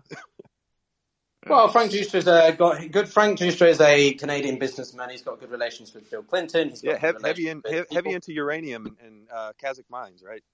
Oh, this will be a fun topic for some time. So we're, but we're not going to do that right now. Nope. We're not doing that right now. But I will go to. We should have a space on that, in a Clinton Foundation in the future. I was just going to say I've got about it, so that's all. Cool, we'll plan it out. We can bring up how Tony Podesta has all these weird paintings in his house. Well, the beautiful thing about the foundation, right? I mean, we know the Biden family made money in Ukraine, but the foundation, when they banned donations from foreign nations for fear of influence peddling, and it moved over to oligarchs and the world's wealthy, Ukraine was actually the number one donor to the to the Clinton Global Initiative, at least, monetarily wise, by individual donors. So, yeah, listen, 10, 20 million, 113 billion. It's a good deal. It's smart business. You can't be mad at these people. All right, we're gonna have a whole. Trust me, I love this topic. I would love to talk about it all day. I wish someone would. Okay, so you know how everybody's making threads now on Twitter. I wish someone would make a thread on what you just said about how Ukraine is the largest funder for the Clinton Global Initiative. I think that would be of I think Pedro Gonzalez interest. touched upon it. I might have had it in a banned account too. They've touched upon it. The Wall Street Journal. You should make did a very thread. nice. You know more about this stuff than most people. I think you should make a thread. I retweet it. I make sure the right eye saw it. Okay. All right, let's save this topic because like I said, I'd love to talk more about it. But let's go to let's go to Dr. Dinesh real quick because he's always got a nice take. And I want your opinion on actually what we heard today. On the fact that the Department of Energy no longer, they have now changed their opinion from we don't know to well, it looks like this was a lab leak theory. So, what are your thoughts, Dr. Dinesh? It's not absolutely surprising. I think it's sure. There was a lot of censorship in the beginning. I think it's not surprising that things have moved this way. I think that hasn't just been the scientific consensus for the last year, especially since the article from The Atlantic. My bigger question around this is just because one thing is true doesn't mean everything is true. And I want to caution that thought process. And what I mean by that is now, and this is one of the challenges that we're facing, which is that now that it's becoming more and more consensus and establishment takes actually, and I have a lot of thoughts on why the U.S. government is now coming out. And I heard some of you guys mention it as well, but I mean, it's pretty obvious why the U.S. government is now coming out and saying that this is happening from China. And it was a lab leak. They're putting together a case for something bigger. But, beyond that, it does not mean that I've heard a lot of words being spoken. I was listening earlier around it being engineered or being a bioweapon and all these other things. And just because one is true does not mean that the other is true. Does it make it more likely? I don't actually think so. I think it's just we know something now that we didn't know before. Yeah, Dr. Dinesh. Okay, let me ask you real quick. Without I know you can't really give any sure answers on this because, nobody is willing to talk, especially the Department of Energy. Sure. So we don't exactly know why they decided to kind of change their stance a little bit. But, what sort of could have been data from the virus itself that we didn't have before? What could have possibly pushed them closer to the conclusion that this was a leak from the lab? Yeah, I would point you to speak to the Department of Energy on this. I mean, it's very hard for us to know. I think likely intelligence information that was fed to them. Most likely that this was actually an intel. There's nothing. I mean, so currently, whatever has been known about the virus has been known about the virus. There's not additional information that would come from lab testing that would tell us more about the origin of the virus at this point. A lot of that work has already been done. People have pretty clearly shown some level of manipulation, and I think that there's a lot of information around that that's already been out. Obviously, I would point you to the article from The Atlantic like last year that essentially went down this rabbit hole, a good rabbit hole to go down around Peter Danzig, Eco Health Alliance, and sort of the work that was done there and how it was funded and so on. I think the bigger thing here with the DOE is, and to me, this is a more important thing from a political perspective, is that we're signaling and putting together a case against China. And I don't know if you guys have been noticing it. There's been a lot of things against China recently. And so it's a very interesting thing that's going on right now. One of the big reasons why I even wanted to come up is because there's been this I've been hearing sort of this connecting one thing with the other.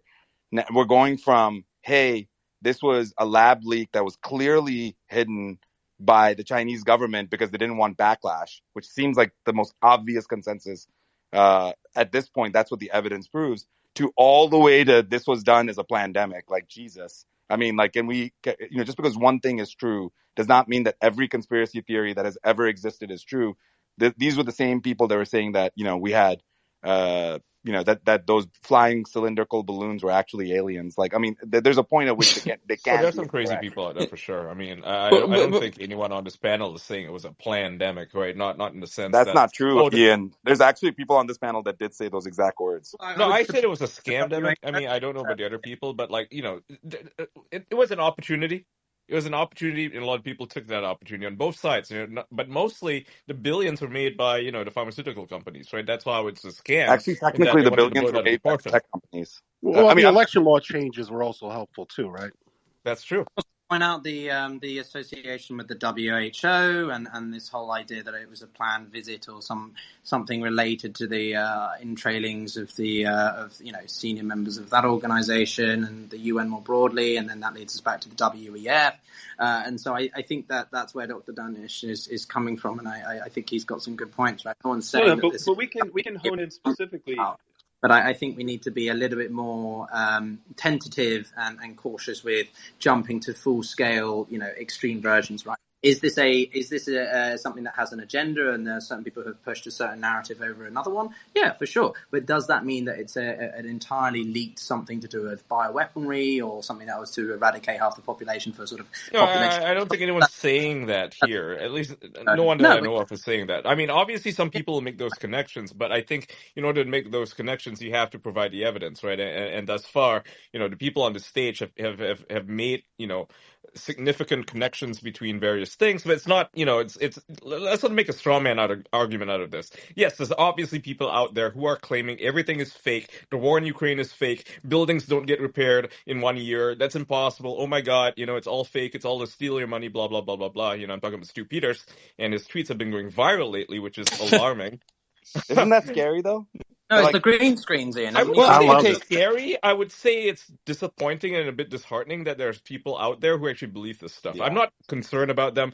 I don't think they have any institutional power. I'm not worried about them. I don't think they need to be censored. A lot of people say, "Oh, we should censor them because their narrative is getting out there and it's dangerous." Blah blah blah. Blah. It's like I have faith in humanity, and I think that most people are smart enough to realize that in Ukraine they do have construction equipment, and that this stuff is insane. So no, and $100 billion they can do. Exactly, you can do a lot of $150 billion. Yeah, I'd like to go to Zeke. He's had his hand up for a while, and then I'd like to go to Sabir. Sure. Yeah, thanks, Ian. So just two things. I mean, I feel like Piotr was sort of trying to build a straw man there, because he's basically saying once you start talking about the WHO, then you have to talk about the Atlantic Council, then people talk about the WF, and then everybody is Stu Peters. No, let's talk about just the WHO. I'll give you the perfect example. Obviously, you admittedly have not done sort of the due diligence on the background of COVID origins, but if we look at the key figure in this whole sort of operation, the guy who ran EcoHealth, Peter Daszak, if he was responsible for sort of funding the research and involved on gain-of-function research papers, the WHO literally tapped him to lead their investigation. Agreed. It is the biggest conflict of interest imaginable. And so I actually disagreed with some of what Daniel was saying, but I do think he has a massive point in that there's clear timing for the U.S. coming out and saying, oh, this is a Chinese lab leak or whatever. The U.S. intel community has known all about the origins of this virus, since early 2020, probably even before. The fact that they're coming out and saying it right now is purely either political or geopolitically strategic. That's it. And Zeke, one thing about Peter Daszak that's interesting is that Peter Daszak is a guy that's walking around with no one has said, hey, perhaps we should have a conversation. Perhaps he should be involved in investigations. Oh, he blocked me on Twitter in 2021 for coming at him about this stuff. And it's interesting because the articles from The Atlantic are out. Both parties know who this person is. People have sounded the alarm, actually from the medical community as well, saying, how is this guy out there doing this? And yet, no investigations, no arrests, nothing. Isn't that kind of surprising to anybody? And EcoHealth is still getting contracts. And Well, Andrew Health of EcoHealth Alliance, right? He used to be the VP. He was very clear on what he said. And his thoughts were the CIA was involved, and this was a method to actually spy on China's weapons program, right? Its bioweapons program. So, I mean, you could see the logic there in regards to the grants and what's going on, but his issue was the actual tech was far more advanced than what China was in possession of. So what were we actually gaining out of providing them our own IP and tech for bioweapons just to monitor them with it? Listen, for the WHO, somebody brought it up earlier. I think it was Zeke. I mean, it's not just limited there. I mean, this is an organization that shouted down Taiwan when they tried to warn the world early. This is an organization that, parroted China's line, well, the CCP's line, that there was no human-to-human transmission. This is an organization that is just named as its chief scientist, the former UK's one of its chief scientists, I think it's Jeremy Farrar, as their chief scientist. And this is a man who publicly said that it could not be a lab leak, and emails revealed for well over a year that he knew and thought it was a lab leak. So, to hear people talk about Stu Peters or whoever else, are you forgetting the last 2 years where these people literally lied to you? No, yes, I agree. It's speculation at this point, but in my opinion, nothing's discounted until disproven. I mean, people forget when this virus hit, a lot of people were watching the PSYOP videos out of China and shorted the market at that time, right? But there was an impeachment going on, and no attention was given to the impeachment. This was after 4 years of the Russia Witchgate Mueller hunt failed.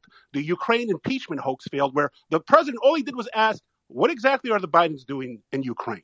Which we now know his son's connections, the CIA was there through Coffer Black, etc. And people say, well, as soon as he beat the Ukraine impeachment, it was clear he was going gung-ho. He started clearing out the State Department of Defense. You saw that with Vindman. You saw that with mass firings. They knew what was coming. So for me, it's just a little coincidental that after Prodigal, what are you implying? After he beat every witch hunt, we get hit with a virus that shuts down the world and politically alters. And here we go, election Ian. I just want to stop Prodigal for a second and say, Ian, you were saying that people are not saying this. Prodigal, can you say the quiet part out loud for all of us, please?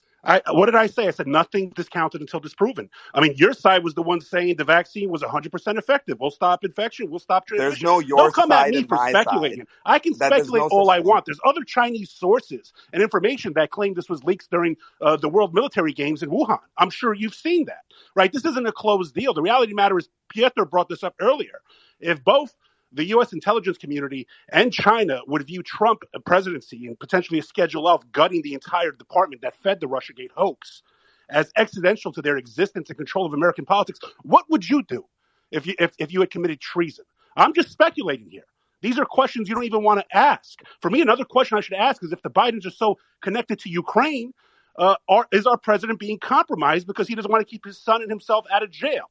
These are questions that should be asked if we're going to shut down the whole world over a fucking virus or launch World War III. So you're not on the side of good, my friend. There is no side of good or bad. I think there's a side of science. There's always right and wrong. There's always true. That's actually not true. There's a lot of information here that is unknown. And this is what I was saying earlier, which is it's so easy to take those extra 5 steps without any evidence. And Ian, this is what I was speaking to earlier, which is we have to be very careful about taking that. I think Prodigal, and I can't believe I'm saying these words, but I think what you're saying is fair enough to be investigated. Like I said, there are clearly people that are at the center of this that actually should be involved in very deep investigations. I think Peter Danzig should be brought to trial or some sort of congressional subpoena and needs to speak in front of people about what has occurred. I think he needs to speak under oath. There's no doubt about that. But I think just saying that, hey, I'm just asking questions. I'm just saying there could be connections. And it's like, okay, fine. That's fair. But just because one thing is true does not mean every single thing that I can connect it to the laptop, right? I can connect it to former intelligence agents, exactly, 50 plus because current you're informant seeing saying don't publish that may or may not be true. And getting involved in an American election when they knew it was a lie. I mean, this is just basic foundations. Here, right? How high up this tower of corruption goes, down. I guess we'll see. Yeah, I mean, we can see how the intelligence agencies shut down certain conversations. Quick question.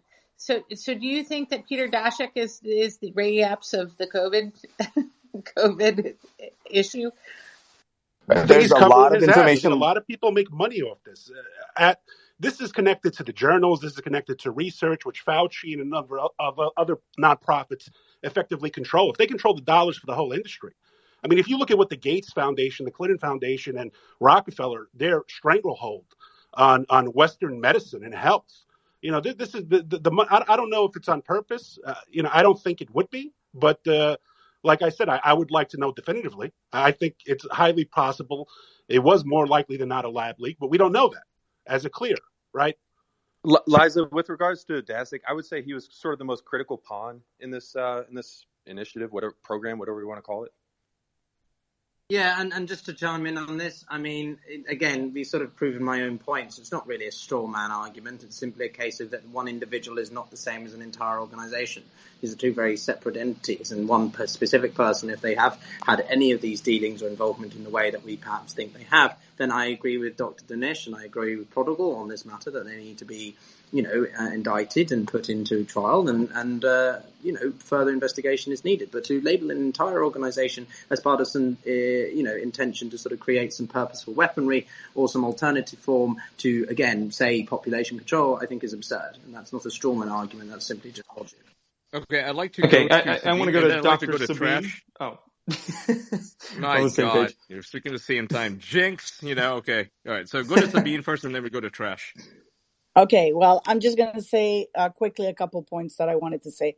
First of all, when people mention the side of science, and that's something that I'm very sensitive about, science is about asking questions. So if you're not allowed to ask questions and you can't ask questions, then that's not science. So stop mentioning the side of science, okay? No one Because said science, that. That is completely yeah, unreasonable. That is science not what is I said all at about a all. hypothesis. No one That knows is it not what I all. said. You're Okay, you're okay, but twisting I'm my just words. saying. Can I repeat I'm myself just and say saying. it correctly? And Okay, instead of thank you you. twisting my words? I'm I not hate it when twisting. people do that. I'm just That is saying. absolutely unreasonable. Sorry. I will not take that. This is the shit that people do, and it's completely unreasonable. Nick, can I please respond? Why? You twisted my Yeah, words. I didn't throw a hissy fit. No, I'm going to respond to this because Well, that is he yes, was not you what I should. said. asking I said question. He that was there is not asking. enough. Nope. Dr. Dinesh, I'm going to give you 15 seconds to clarify, and then, okay, go ahead. The words that I said was that science needs evidence, and we need evidence to start making actual claims. The way that it was being spoken, there were claims being made. Like I said, we need to investigate further. Jesus Christ. Dr. Sabine. And even when we do investigate further, there's still things that are changing, right? I think we can all agree that science is constantly changing and we have a right to ask questions. Now, people have a right to ask questions because you know what they realized from this pandemic? They cannot trust the government. They cannot trust their doctors. A lot of doctors didn't do anything. It was kind of like this whole, you know, zombie effect of do nothing until the patient desaturated. So the people needed to take ownership of their health because they wanted to survive, okay? I think we can all agree that this virus was out of control, is still out of control. We are still in a pandemic, not because we're seeing patients desaturating, but because we're still talking about it. There are so many other diseases we need to focus on: Parkinson's, autism, Alzheimer's, cancer, and we're still talking about COVID when I'm not seeing any desaturated patients. As far as the FDA and the intelligence agencies being corrupt and all that, I don't believe that. I think they're overwhelmed. I don't want to believe that my policemen are not there to protect me and that my agencies are not there to protect my safety. I think they're overwhelmed. I think somebody is calling the shot. And I think that person. But they seem to have a lot of manpower focused on you and other Americans just engaging in free speech and touting their narratives. I mean, that doesn't cause you concern? Yes, because somebody is calling those shots. Okay, I've experienced it myself when I was running my clinical trials, when I was trying to advertise for my clinical trials that are run by the FDA, by the way. This is not the FDA, you know, acting. There's someone that is telling them, no, don't do this or do this. I think we have to still believe that the agents on the field and everybody is righteous and that they're looking out for our best interest, because otherwise we have no humanity if we start believing that nobody is there to protect us. So, and what's so crazy is They're not there to protect you. You're there to protect the elites. Well, we should protect. Everybody should protect themselves. Listen, I treated one of the heads of one of the people in the Department of Defense, and he had COVID, and he basically said to me, "Doc, I think you're the only one that knows your shit, because I'm in the shit business, right? And when he said that, I said, wow, I think everybody doesn't know. They just need to be humble to say, we're overwhelmed, we don't know, and stop the censorship and start working together. I think what we need right now to figure this out is we all need to come together. We also need the ability to have transparency. What's in the virus? Why can't I analyze it? Why am I seeing that it's damaging the microbiome? What is damaging the microbiome about the vaccine, right? I mean, in the vaccine, what's in the vaccine? Now, since we're still in the pandemic, why are we not pushing exercise, vitamin C, vitamin D? I don't know, healthy living maybe? So these are the questions that bother me and that force me to stand up and speak, because these are common things like exercise. We should have ads on television. Exercise, eat well, vitamin C, vitamin D, gut health. We need peace and unity right now. And we basically need to come together. And we also need to realize that, like the way that we were fooled by Ubiome, Theranos, and FTX, there is still a structure out there that is running the show. That same structure that fooled us with Ubiome, Theranos, and FTX could still be out there running the show, fooling us and creating the biggest Ponzi scheme in the world. And I think because we're all like dividing and fighting and looking at gender differences and religion differences and, race and political differences, we are not focusing on what could be the biggest Ponzi scheme that humanity has ever seen and that history will remember. That's all I have to say. Dr. Dinesh, I saw you on mute. I'm gonna give you 30 seconds to respond, and then I'm gonna toss to Trash with a question. The only point was, and Dr. Sabine, sorry about getting so aggressive. It's just like one of my pet peeves for people to. It feels like people are twisting my words.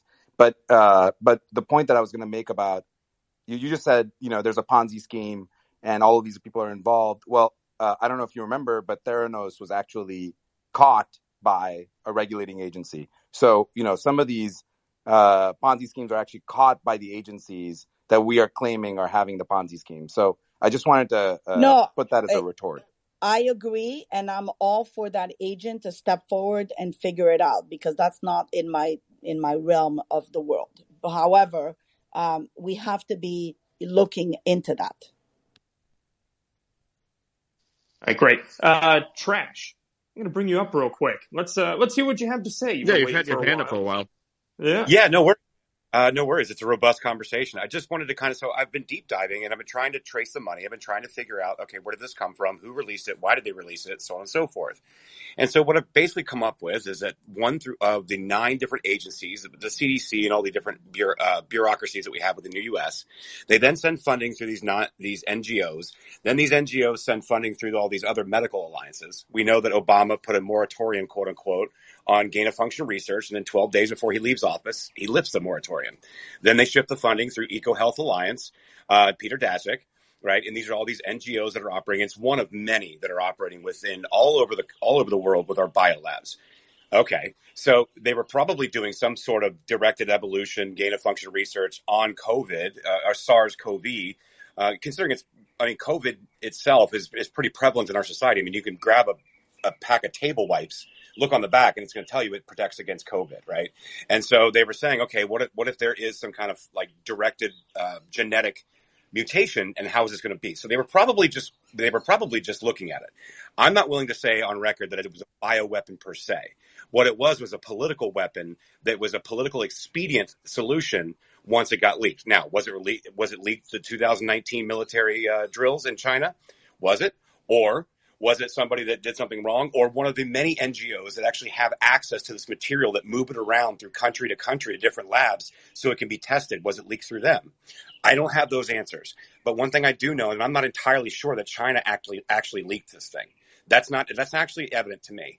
And the fact that it was being tamped down in the press by everybody, including the bought and paid for media, the bought and paid for politicians. China's in the pocket of everybody. China in their foreign influence and all the companies that can't operate in China unless they have a pro-China favor. So a lot of these companies and these media companies and all these people, all these big hedge funds, BlackRock as an example, has a lot of the media and they have a lot of that. Right? Well, the only one with an ETF in China, by the way. Why? Because they're playing by their rules. And so they kept it tamped down. The politicians kept it tamped down because they're all bought and paid for in one way or another, because it would look bad on China. The only reason we're hearing about this now that we knew about almost immediately is because it is a political expedient. Again, if there's a favor that on a world stage that while we're saber rattling and while China's threatening to go into Taiwan, they've already announced that they're turning MiGs into drones. They're going to be flying these full jets into Taiwan. They've already done that. It was just leaked recently. And so it's all the geopolitical saber rattling. And so that's why it's now politically expedient to say, oh, yeah, maybe it was Wuhan. And why the Department of Energy, I don't know, doesn't matter to me. But that is what's evident to me. Go ahead. No, Trash, I just wanted to ask you a question based on that. Why do you believe that, and I definitely agree with everything that you said just now, for the record, but why do you believe now that it is politically expedient? Like, why wasn't it politically expedient then for these intelligence organizations to come out and blame the Wuhan lab for the leak? Because our own self-interest is to the defense contractors and all the money that's being spent throughout the military-industrial complex, if you want to call it that.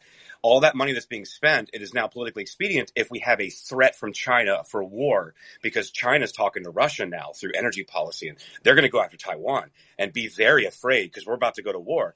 And you know what, American people, if you don't like China, because we've been telling you that China's okay, come to Chinatown and have some Chinese food. China people are fine. The CCP is fine. Now it's politically expedient when we start spending the money and ramping up throughout the military-industrial complex. And so I think that it is to change the narrative of the general public to say, oh, China bad.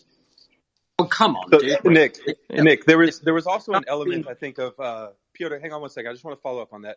So there was also an element of cover your ass, right? Because as soon as Fauci was alerted by Christian Anderson in that email in late January of 2020, the first thing he did was forward Dr. Barrick's gain-of-function research that he did with the Wuhan lab to one of his colleagues. After that, they go ahead and arrange that phone call with all of the leading virologists funded by the NIH. And in the coming days after that, they released the Proximal Origins paper to the Lancet and then ultimately another paper in Nature to set the narrative. So when you're talking about tamping down the narrative around the lab leak, we're talking about not just the media, not just all these other Piotr, can we let him finish, literally the people responsible. We're talking about the people responsible needing to tamp down this narrative for their own interests. Or survival. Jump in on this. It's absolutely ridiculous. Like, sort of, we're going off into sort of like whether or not the balloon was perhaps something, the moon. No, Piotr, read the emails. Read the emails. No, I have no emails. It tells a very clear story. Read the emails, dude. Sorry, your geopolitical assessment of this situation is absolutely ridiculous. I don't know why you put geopolitics in your profile, but people take the piss out of me for my sort of association with the World Bank. But for goodness sake, like, what you seriously... Should we start talking about uranium in Kazakhstan? Because I can get into geopolitics with you, Piotr. I'm not. How about we avoid the personal attacks? That would be fantastic. I like them. Let's increase them.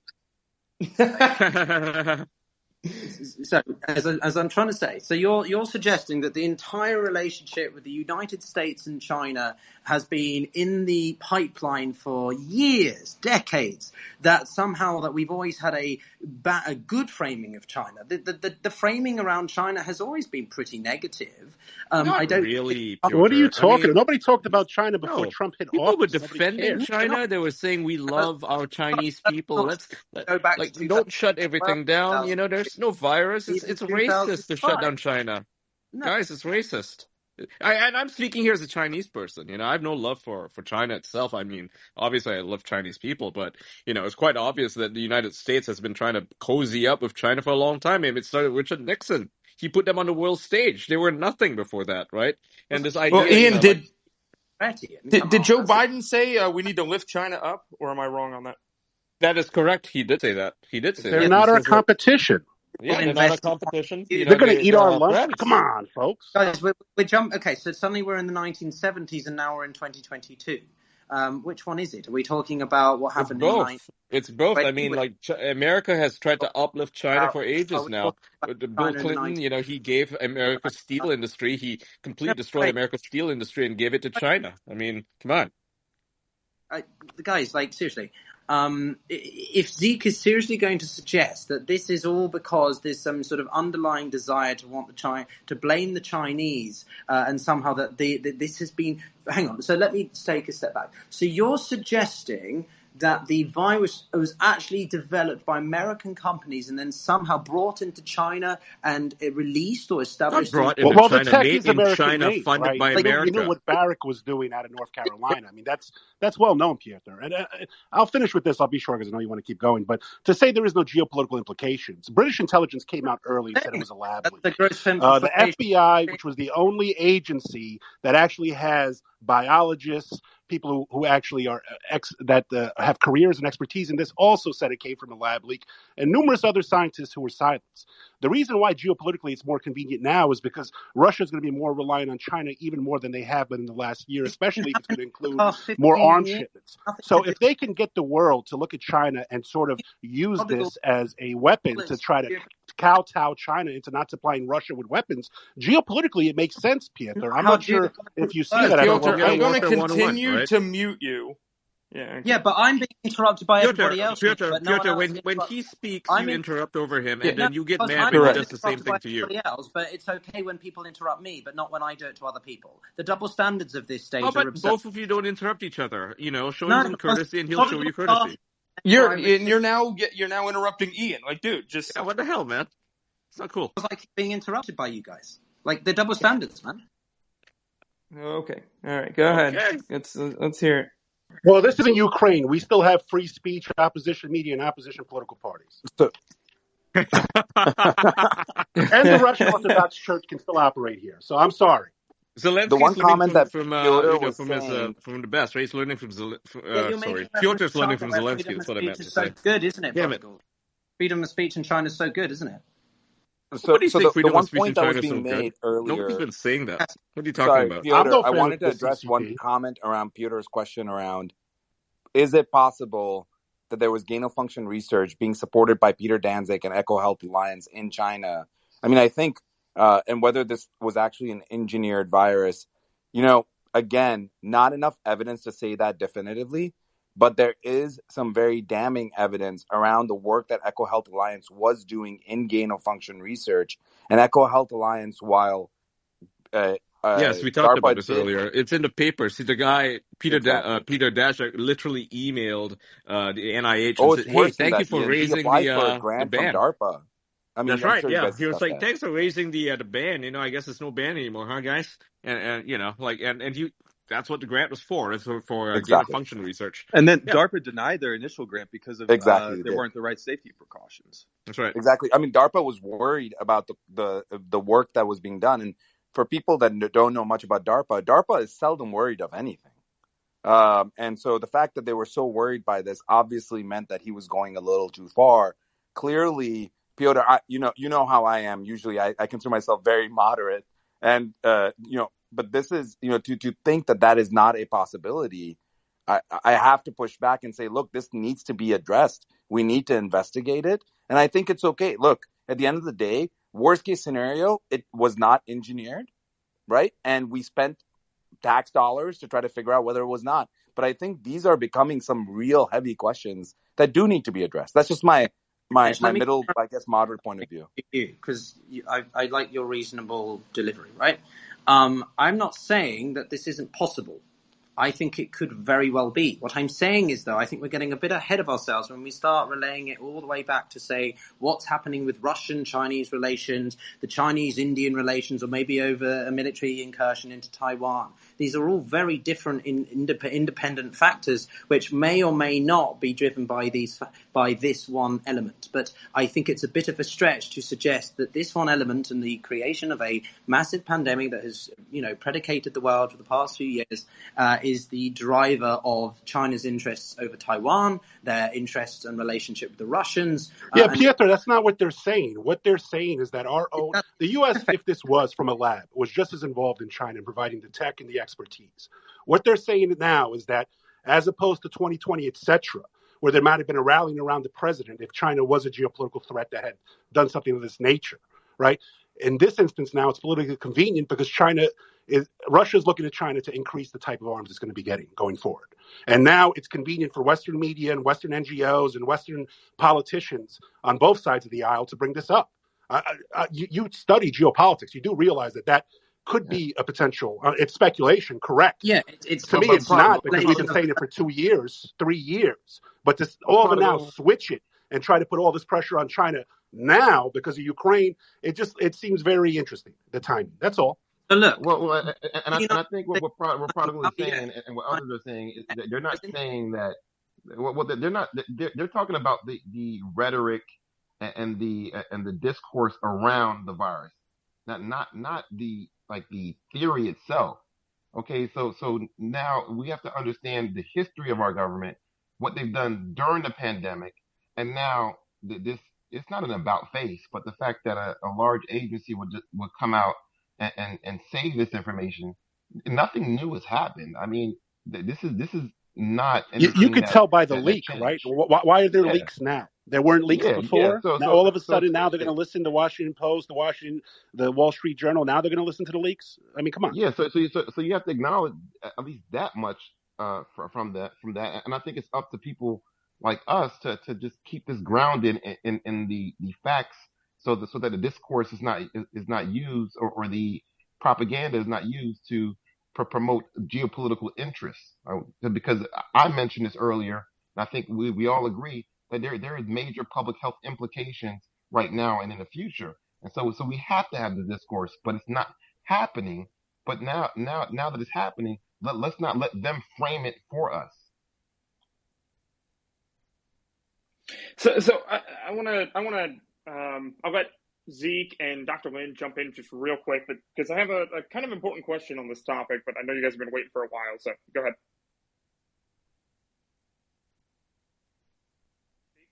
Me or Zeke? Sorry, I actually forgot I had my hand up, so go ahead, Dr. Lin. Okay, good. I just wanted to respond a bit to the importance of this discussion of origin. I think we fail to remember or understand the damage that has been imposed on our children that will be affected for a very, very long time. Additionally, I think what people fail to realize is origin is extremely important, and it's the fact that it's manufactured is extremely important, because we now have billions of people that have been injected with a gene therapy that charges their own cells to make an unnatural protein in their body. We've never done that before. We've never taken an unnatural existing protein and programmed our cells to be a factory for something that has been altered with 2 prolines and pseudouridine on a vehicle that causes inflammation all by itself. So I think when people say, what does it matter now? Okay, so it was manufactured, or okay, it leaked out of a lab. We have an entire therapeutic profile built on this, and I think it matters. And that's all I wanted to say. And I will counter that with COVID is the same thing. You've got a That's disease. not what I'm talking about. You've got a disease. You've got a disease that if the claim is that this disease was the disease built, was not altered with 2 if prolines this is an and engineered virus, pseudouridine on an inflammatory. Dr. Lin, if the claim is that the 30 seconds to respond. If the disease is an engineered disease, it's got a spike protein that does horrific damage to your lungs, your blood, all of that stuff, and that the vaccine is engineered to turn off that disease. So the claim that the vaccine is the problem, it really really concerns me. I have a counter to that. Number one, I did not say the vaccine is the problem. I said origin and manufacturing of this virus is relevant to where we are right now. Every time I make a comment, you have to come in with something unrelated and talk about mince words, as Dr. Danish was discussing. You are spinning my words. My words are the following. The vaccine is an engineered, further engineered with two prolines and pseudouridine, which is not in the virus itself, and it's on a vehicle that is a lipid nanoparticle that is inflammatory without messenger RNA, period. And I further stated that the bivalent is mislabeled and they skirted regulatory scrutiny because they put one code of each, the Wuhan, which is extinct, and Omicron, which is extinct, into one LMP, which produces heterotrimers. So the labeling is inaccurate, is not a bivalent vaccine, and they got away with the new chemical entity scrutiny of regulatory by fibbing about this. Do you know, can you discuss this and counter this with me? Yes. They made a vaccine to counter a deadly virus that was You're not even answering my question. unleashed on the world. This virus may have been engineered, it may have been mutated, but they made a vaccine to try to fix that problem. So what is your solution to that problem? Yeah, they should have never mandated it, right?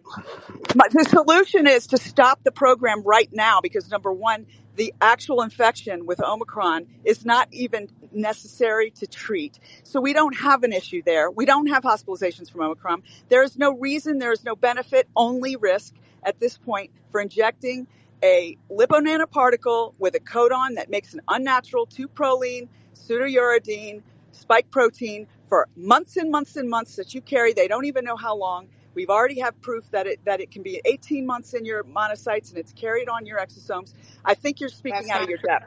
You're speaking out of your depth. I'm not speaking out of my depth.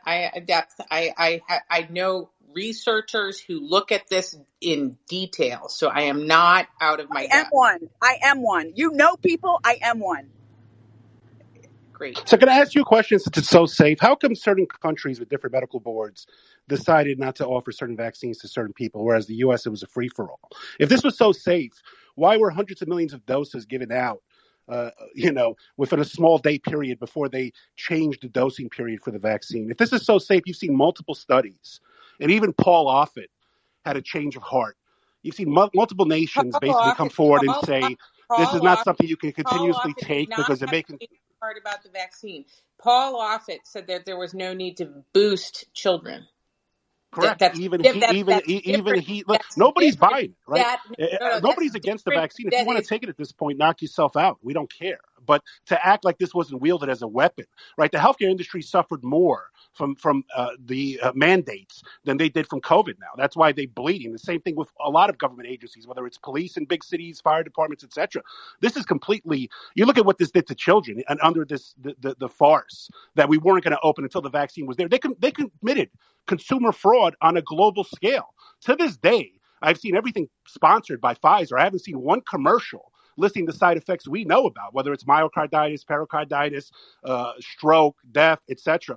They've used your taxpayer money and your public officials to skirt consumer fraud laws and basically try to backdoor a social credit system. You couldn't go to school. You couldn't go to a restaurant. You couldn't buy food. And to think we're going to forget about what you did, especially, I'm from the tri-state area. I saw a third of small businesses go bankrupt. I couldn't visit my relatives in the hospital who died. Like, there's major issues that they use the vaccine as a weapon. I agree with you on the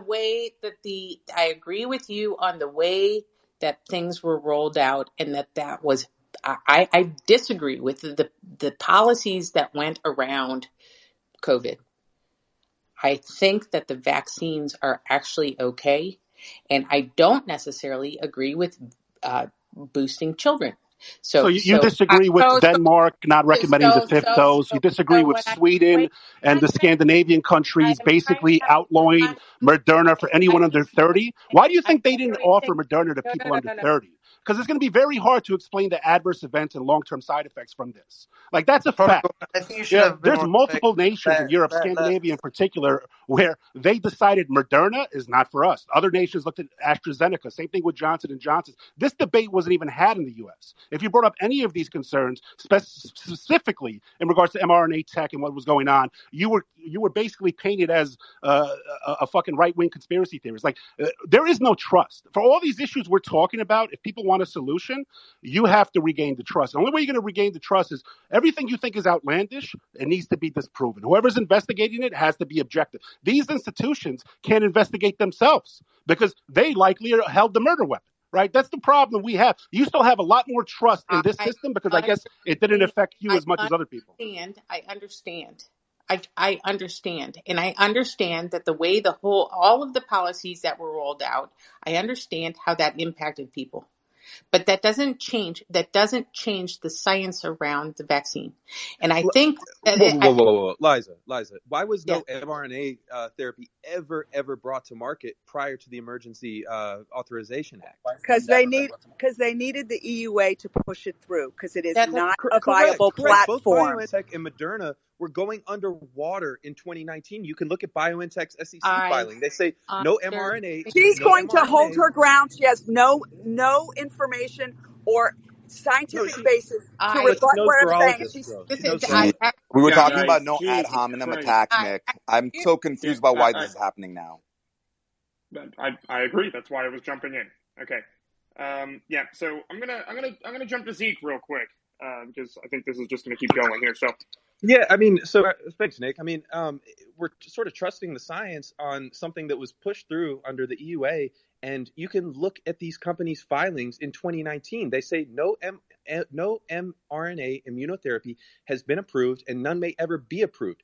mRNA drug development has substantial clinical development and regulatory risks due to the novel and unprecedented nature of this new category of therapeutics. In addition, even if we successfully advance one of our product candidates into and through clinical trials, such trials will likely only include a limited number of subjects and limited duration of exposure to our product candidates.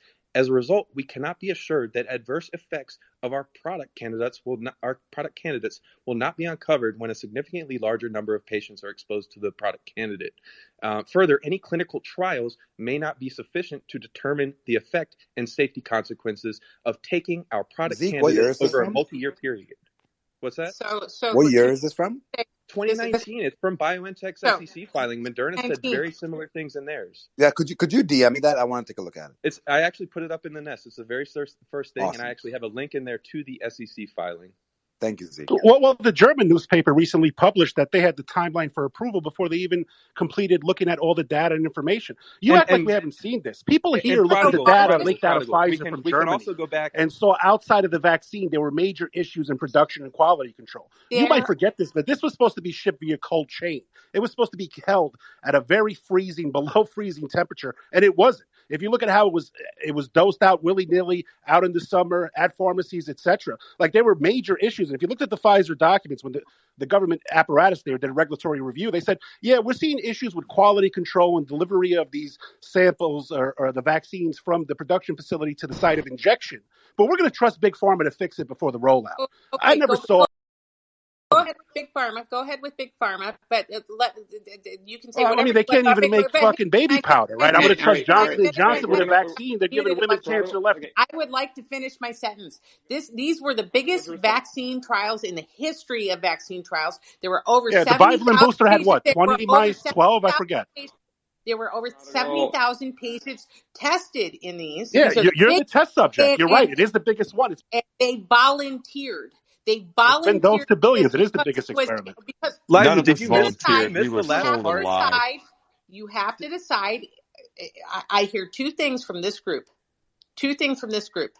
One thing is, this virus doesn't need to be bothered with at all, and the vaccines and every treatment is somehow fatally flawed, or that this is the most incredible bioweapon on the face of the earth, and we need to figure out how to Nobody's treat it. saying So that. what is the truth? What is the Come truth? on. What conversation That's you listening to? hyperbolic. That's so So hyperbolic. the We're point not is, saying that. the point Lisa, you've been is lied to multiple that means, times. is They it told you deadly? that this wouldn't Is infect this you. You couldn't transmit it. Let me ask you a question because you brought up the is spike no. protein.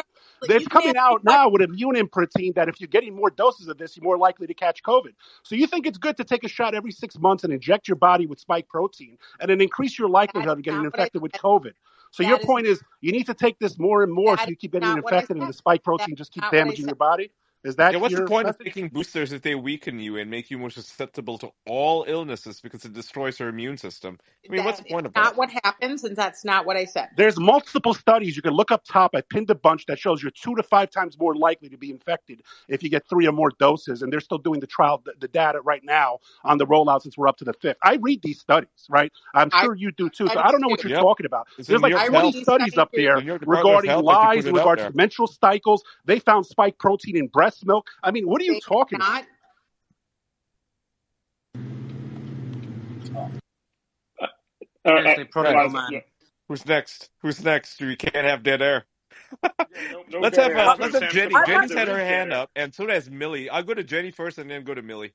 Hey guys. I kindly Yeah. ask Prodigal to speak to women a little bit more respectfully, please. I think that's quite Okay. We don't need male feminism Yeah, in here. Let's let I Jenny treat speak. them. do I with treat them like feminism, men. mate. Unlike Have you, I some don't look manners, them yeah? at them as Have weak. some... I think they can have a conversation, Here, and Piotr. I don't think they're like half a man well, and have mute low button IQ. doesn't I treat them work. like. That's For some fantastic. reason, it never All right. works on Prime. Yeah, it doesn't work on him. He For said give some it to reason, him. it doesn't. I don't know what you're doing over here, man. But Like Prodigal is immune to the He mute can button. he can speak past the mute all Listen, the button. It Twitter doesn't work gods on him. like truth. What can I say?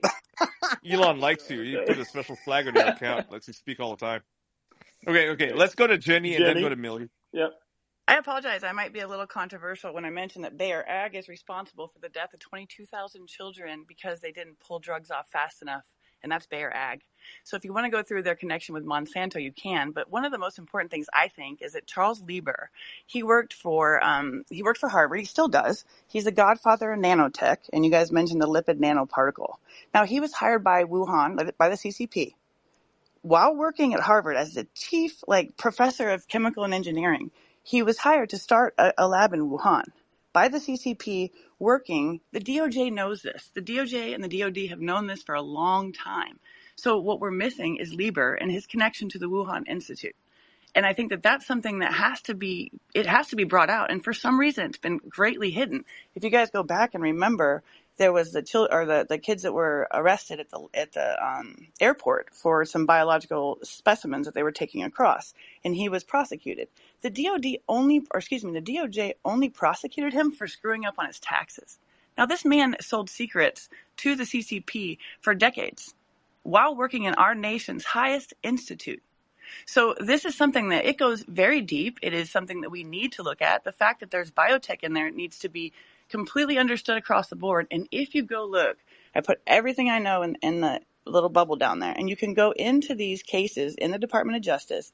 You can go into the Lieber Institute of Nanotechnology. You can go to harvard.org now and see the technology that he has and his relationship. Look into the when you go into a court case in the DOJ, you want to look into the evidence. When you look into his evidence, you'll see what he was doing and how much money he made from the NIH through grants. I think it's $15 million or something per year, as well as the CCP. So this man was pulling in money from the DOD. He was pulling in money from the NIH, and he was pulling in money for the CCP. They all knew it, and that's just the one piece I want to put in there because I think it's vitally important, and not a lot of people really kind of focus on that. Thank you very much for letting me speak, and you guys kick ass. Thank you. Hey, Ian, can I respond back to Zeke? I read Yeah. through the SEC By all means, yeah. And then I'd like filings. to go to Millie. Yeah.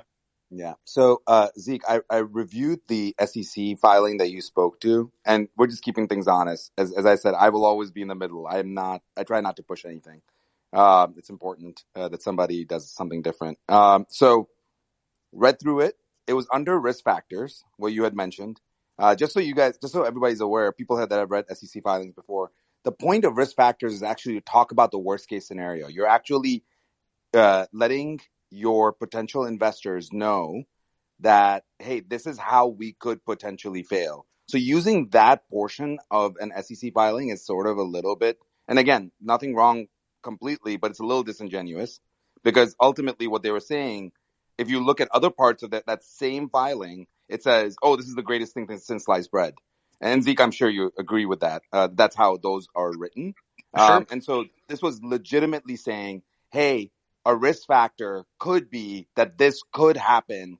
And that's why we have to, and it's essentially lawyer speak, saying this is the worst case scenario for this company. Why would the point of the risk factors component of an SEC filing is literally to say, why would this company fail as a disclaimer so that nobody can sue you later. So I just don't think that's a fair use case. Sure. And so I would agree with you.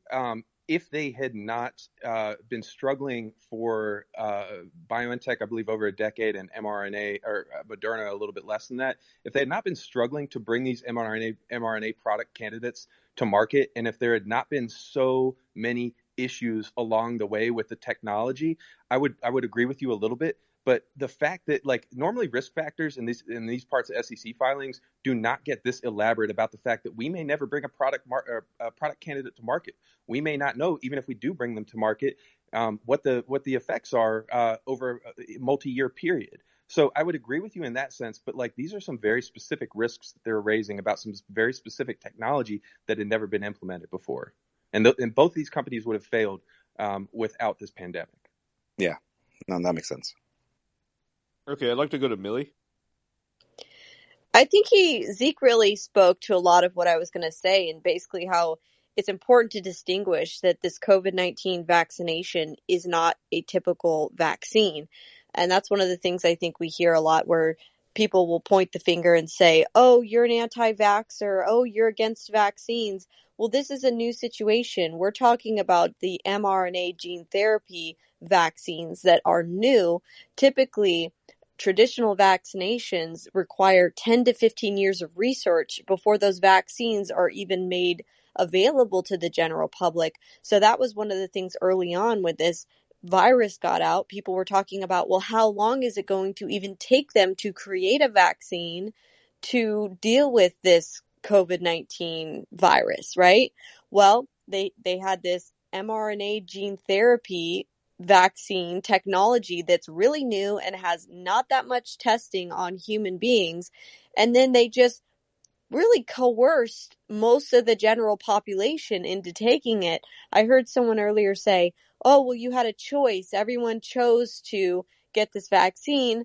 Not entirely. You know, I have family members that were in the military and risking dishonorable discharge. People were risking not being able to feed their families, being fired from their jobs. So yes, in many instances, people were coerced to essentially engage in one of the biggest experimental human trials for a new technology, which is this mRNA gene therapy. And on top of that, a lot of countries did vaccine passports. You couldn't get into a grocery store or do your shopping, do anything really, if you don't have one of the jabs. So this idea that it was a choice, absolutely not. It wasn't a choice. Yeah, I just want to jump in on that point, if that's all right. I think this is one of the things. Thanks, man. I will position myself on something and then change it if I see enough evidence to suggest. I am open-minded, and this is somewhere that I've been open-minded, which is I agree with some of Millie's points. I think that the rollout of the vaccination was concerning. I'm highly against the continued DC prevention of There are still restaurants, there are still some places you cannot actively go into unless you can prove that you've been. I was rejected from somewhere just 2 weeks ago because I haven't had my third booster or something. I've been boosted once. It's called vaccine apartheid. Basically. So I'm very much, I think that the forced imposition of this on people can still, or if you want to work in certain places, or I can't go to watch a concert or attend an event because I can't prove that I've got my vaccination card, is ridiculous. And I do think that the fear or concerns that people had about the rollout or rapid development of some of the vaccinations is very warranted. What I would point out, though, is, as I said, there have been some cases of mRNAs used in the field in the case of Ebola, but the circumstances there were very different. Ebola was a virus that was very much remained solely to Africa. And we've seen, mixed results there, including we don't even really know the full extent of COVID in Africa in the sense of what impact it had, what the fallout was, and so on. So I do definitely think there needs to be improved research. And when it comes to the social implications of this on the average person, I think it's been terrible.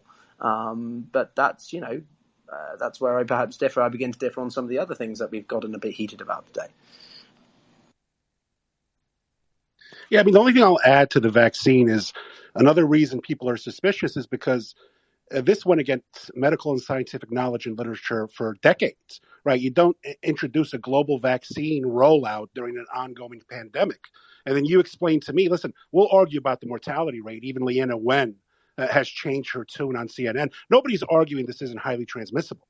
But we already had studies by U.S. agencies showing basically 40% of the deer population. We had multiple animals infected, how this vaccine was going to be able, when we were only vaccinating humans, to eradicate it. And this is on top of history showing that multi-decade failure in vaccine development for SARS, for MERS, for RSV. And this was using traditional vaccines, not mRNA tech. I mean, basically, I'll just listen to Bayer's board member. He's pinned up top where he said this was just a great opportunity to get FDA approval in the rollout of this mRNA tech. I mean, it's a beautiful, everybody else be damned. For them, it was a good thing. Okay, I'd like to go to Trash. He's had his hand up, and then I'd like to go to Dr. Lin. Well, yeah, and real quick, and I'll be very quick. What concerned me, and I agree with that. I like that Piotr came to the table and said, "All right, look, this is where I agree," because I think that we need to do that more often than disagree. So I love when you do that. So Operation Warp Speed, like let's be clear, that was not developed by the Trump administration in 2021. This is a plan that was already built out like 2016, 2015. And so fine. All right, fine. And you actually probably do need to be prepared for a response. So you have to be able to make a response to an actual pandemic that had a mortality rate much higher than what we just saw. But again, that's not the big deal. The point is that pharmaceutical companies worked with the government agencies. They developed this plan, Operation Warp Speed. It was sit on the back burner. Deborah Birx had developed it forever. And then they put in liability shields. So you have a unique opportunity where you have complete, almost unfettered government funding. You have a liability shield, so if anything goes wrong. And then you also can roll it out under an Emergency Use Authorization Act, so it can actually be implemented to the public because it's actually being prevented from making it to the public because it hadn't had proper trials. So you basically had an entire world that you could trial this technology on. You had complete liability shields, and you had unlimited funding that would just go into the pockets that would fund it. It was a perfect thing. Am I saying that they are responsible for releasing this? I'm not willing to make that statement. But what I am saying is that they've been trying to find a situation that would be perfect, and this was perfect. And then to mandate this, and then to say that, oh, well, you had a choice. No, you didn't. The entire world was coerced in one form or another. If you had to travel for work, you had to have a vaccine passport. If you wanted to go to a restaurant in New York, you had to have a vaccine passport. You had to have all of these things. And all of this was coercing the American people, let alone the global populations. And they had complete protections, and there's nothing that can be done. The countries that don't abide by Emergency Use Authorization Acts, guess what? It's not there. I can point to a court case that just recently showed that when Panama government actually rejected this. Anna McCarthy was actually the one that was instrumental in that. And so this is the kind of stuff that I'm really concerned about.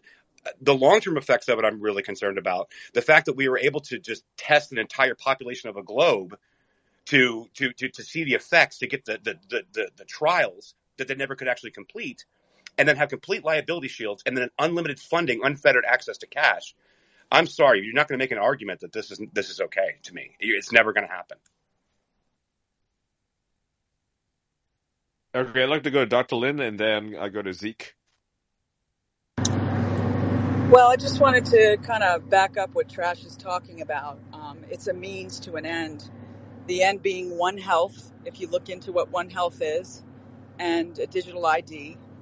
This is what the means was on World Economic Forum's own site. COVID-19 was manufactured to facilitate all of these social and economic changes that needed to happen to usher in the fourth industrial revolution.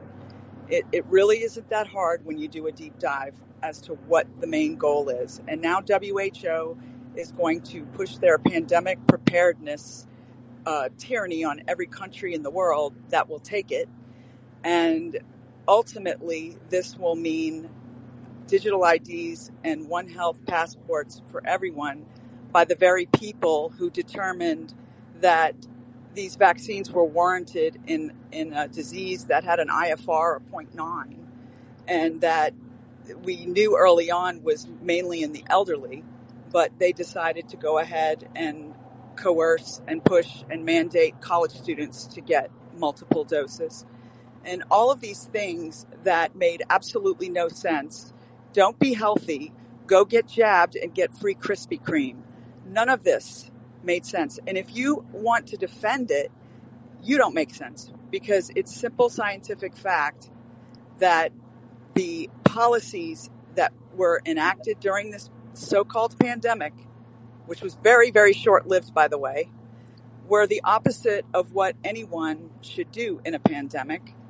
And that is to roll out a mass vaccination program with extinct spike codons during a pandemic to create new mutations, to force mutation, to make this a perpetual endemic situation when it could have gone away, much like SARS-1. So, if you understand the science behind it, it's not difficult to know that it was used to facilitate. It was, as Klaus even said, you cannot let go of an opportunity to change the world. Does that mean that change is good, or does that mean that change means full control of the global population? That's for you to decide.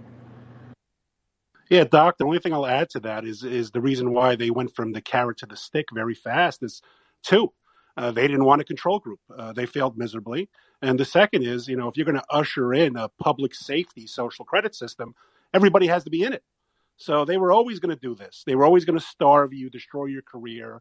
There's a reason why the antitrust, there hasn't been antitrust litigation or breakups of these corporations in any industry for decades now. You look at big tech, you look at big healthcare, big pharma, big banking, too big to fail, etc. When this hit, these multinational globalized corporations were able to basically wield the federal government's illegal mandates against a large swath of the American population. And they even did this to our military. So all the people who are gung-ho about World War III in Ukraine, you should look at our recruitment of the armed forces right now, specifically the Navy, the Marines, etc. Navy had to raise their enlistment age. Other groups have gone into pools that they typically don't. They We got are rid not of their physical prepared. stands in the You Navy. did There's no more this. physical Yeah. standards. So, They got rid of can You know I how ask many you a question? nurses, how many Practical, nurses and doctors got fired Can in I ask you a healthcare question? facilities? Are you pro-capitalist? Yeah, I'm pro-capitalist, not crony capitalism, not free market Fine. capitalism. I like fair market. Okay. I don't Okay. like I don't like a Okay. form of capital. No, because you asked the Okay. question, so I'll answer. I don't like a Okay. form of capitalism where essentially we institute debt slavery domestically and wage slavery abroad. I'm not for a form of capitalism I agree with you. where I the agree with you. multinational corporations with no national allegiance I control agree our with you. federal government institutions. I Right? agree That's with you. not what I'm for. But I don't know what Okay. you're for. You can tell me, We're on the please. same page. We're on the same page. So what companies do you trust? I don't trust any company. I mean, Okay. trust is earned. Okay. I give How can everybody, you I have, give how everybody a can you clean have, slate until they disprove themselves. That's okay, what any rational person how should can do. you have And if an capitalism with no agency companies? and an organization lie to you, when the CEO Okay. of Pfizer at the World Economic Forum Summit says, "Hey, look, we never told anybody that this wouldn't lead you to infection and transmission," which is, yeah, he never did it, but that admission of fact was a clear lie that was propagated by public health officials and elected officials and everybody else, our media. There's the credibility lost. I don't think you understand. It's hard to look at your country. I understand that big companies have lost a lot of credibility. I The understand that. media has lost a lot of credibility. The government. Who do you trust The right now? government's lost credibility. Big companies have lost credibility. I get that. My question for you is, how do we go forward?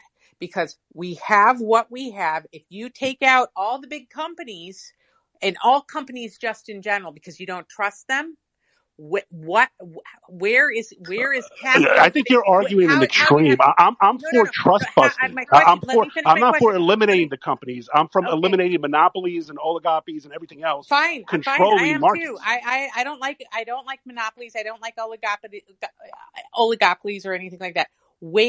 where do you have capitalism if you have no companies? You need trust busting. I guess to break you them up do, and reduce their absolutely. influence. I mean, look, this is like the breaking up of the of Western oil, right? I mean, it has to be done. These people have a Okay, monopoly. I think that's fine, but you can't get rid of capitalism. Well, you can get rid of capitalism, and then you have No one's Cambodia arguing for getting rid and of capitalism. Russia I don't think and we all that have any stuff. leftists here on stage, so I mean, I don't this is think a we're much even worried broader about it. conversation. We're not going to get into term limits, lobbying, the Yeah, that's like too revolving door much. between industry. That's the Like, point. we've thought out these issues. It's not novel to us, right? Nobody Yeah. wants to do it because they're profiting on it. A little secret. You don't have to just be the president. If you're in Congress, you're head of one of these agencies, you get a golden parachute when you leave for the very people you were tasked with regulating and investigating for crimes. That's been a revolving door for decades. And I agree with you. And I have a That huge has nothing to do problem. with capitalism. That has to do with the failure of government institutions and corruption, right? Okay, The laws on the book exist. If they won't enforce it, who cares? Look at New York, how many repeat offenders are locked up and then come out with a baseball bat next week to bash somebody. If you don't enforce the laws on the book, what does it matter? Hey, I'm in St. Louis with Kim Gardner, who's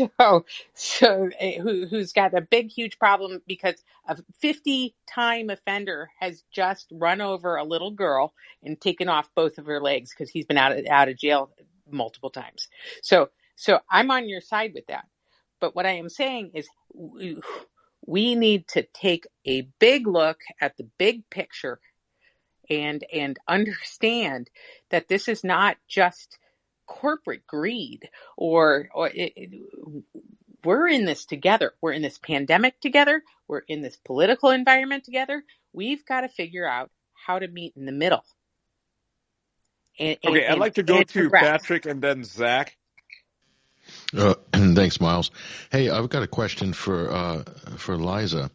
As someone who works in the pharmaceutical industry, you claim that the vaccines have saved so many people from the raging pandemic. Where exactly what is the evidence that the COVID-19 mRNA vaccine has saved so many lives? How do you prove that? What is the methodology in which you prove that claim? If you want, Liza, I have hundreds of Dr. Ian Copeland's articles. I can back it up, and I welcome anyone to go into Dr. Ian Copeland's room and ask him that question if you're ballsy enough. But I don't think you are. I agree. I mean, for me, the best part about it that you can prove it is you look at the excess deaths out of the UK, Germany, and France that didn't exist when the pandemic was raging without a vaccine that now are skyrocketing because of climate change. Eggs? I forget. You're absolutely incorrect, but go on. Yeah, I don't know where that's coming from, actually, Prodigal. That's incorrect. What you're referring to is incorrect. You should be able to answer the question but very Prodigal easily. is right. In the UK, at least, I don't know about the other one, but in the UK, there are excess deaths in the thousands, right? And I'm not saying the vaccine I'll caused post it it. from the pandemic. I never lie. I'll give him the receipts. From the pandemic. No, Prodigal doesn't lie, but I think he's incorrect here. I was going to say that the lockdowns, the excess deaths during the had, height of the pandemic when there was no vaccine were not what they are now. And those figures are very troubling, at least what I'm seeing out of the EU. And I haven't looked at Israel yet, but their data is way better than here for some reason. Listen, the point is that... Yeah, because they're being honest, right? That's the thing about Europe when it comes to medical information, even like with the France issue. Yeah. Like they're not, they don't want to lie about this stuff because what's the fucking point? In America, everything's politicized where, you only release stats that look bad for Trump or release stats that are good for Biden. I mean, this is what America does, right? You can't trust the American media. Or look good for Trump or bad for Biden, either way. I mean, I think ultimately, do you remember when he said no testing, no cases? I mean, it's all, and ultimately what was talked about earlier, a lot of that referred to Operation Warp Speed was not a Biden operation. Just a reminder for everybody who's trying to make this partisan. I think, sorry, Patrick, I just, you were asking for data. There's tons of data out of Israel specifically looking at excess deaths and also looking at COVID-related deaths. Yeah, but that's interpretive. That's interpretive. That's not evidence that the vaccines have saved lives. That's interpretive. The vaccines. That's So what would you like to see, so Patrick? okay. What kind of data would you I'll say give is you not interpreted? you explain to everybody in this room what the difference between relative risk reduction and absolute risk reduction is, and why has the industry lobbied the U.S. regulators to use only the relative risk reduction, okay, rather than the absolute risk reduction, which is what they should use.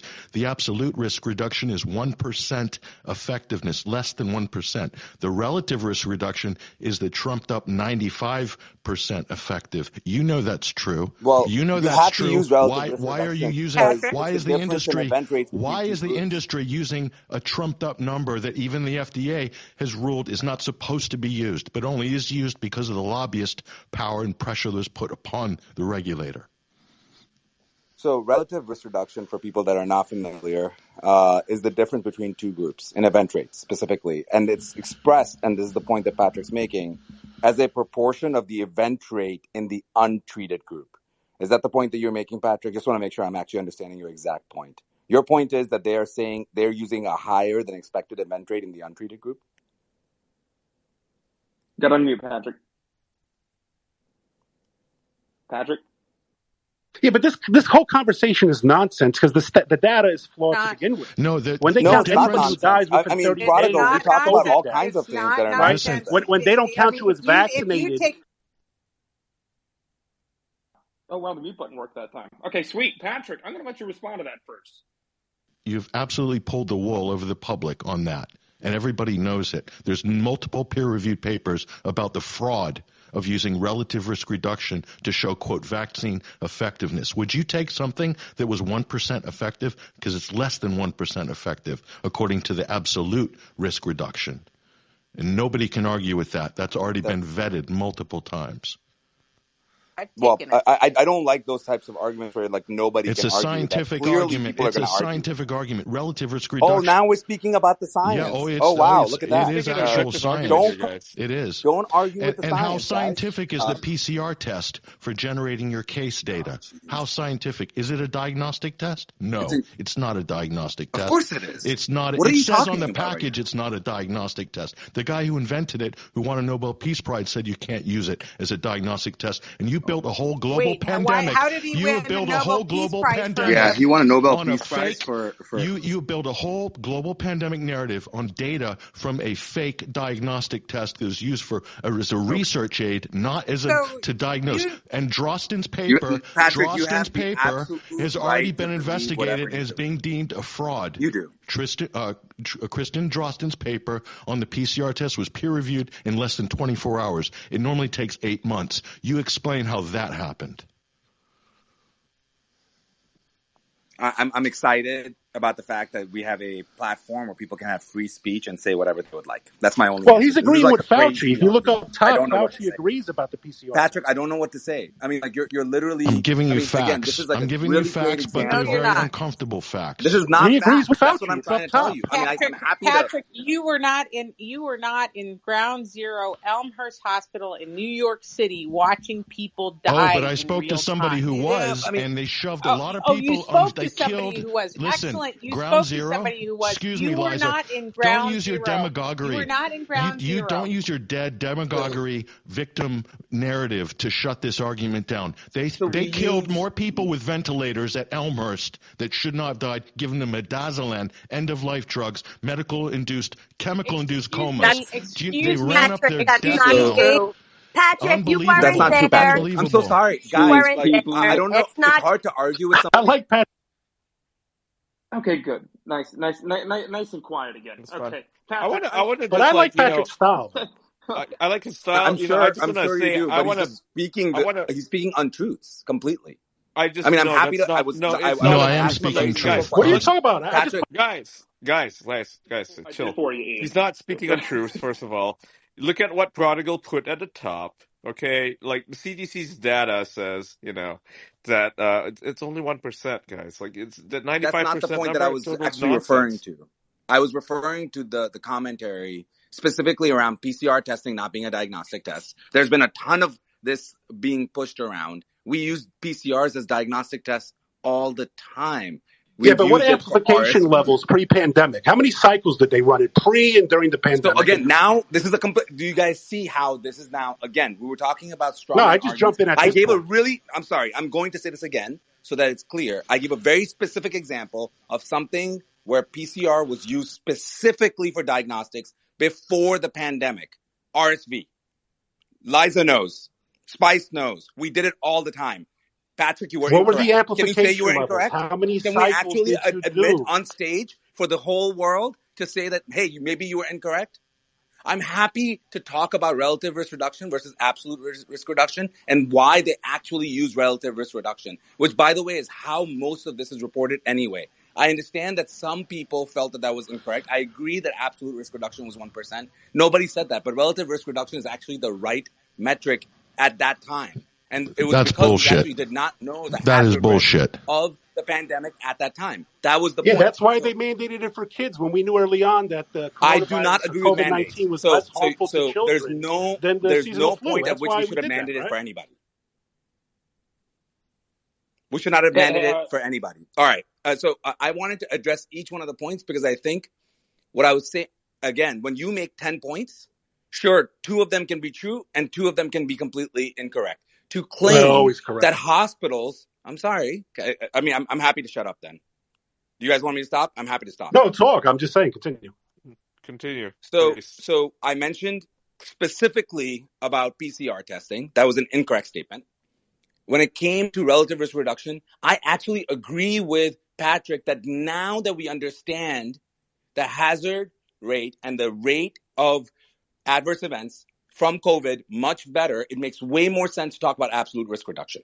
Yeah, but doctor, that's bullshit because we At all knew that the time, difference between prodigal, we had no correlation and idea. causation before this started. How they No, compiled we these did stats, not. We counting any did not. COVID death within This 30 was days, science in eliminating comorbidities. progress.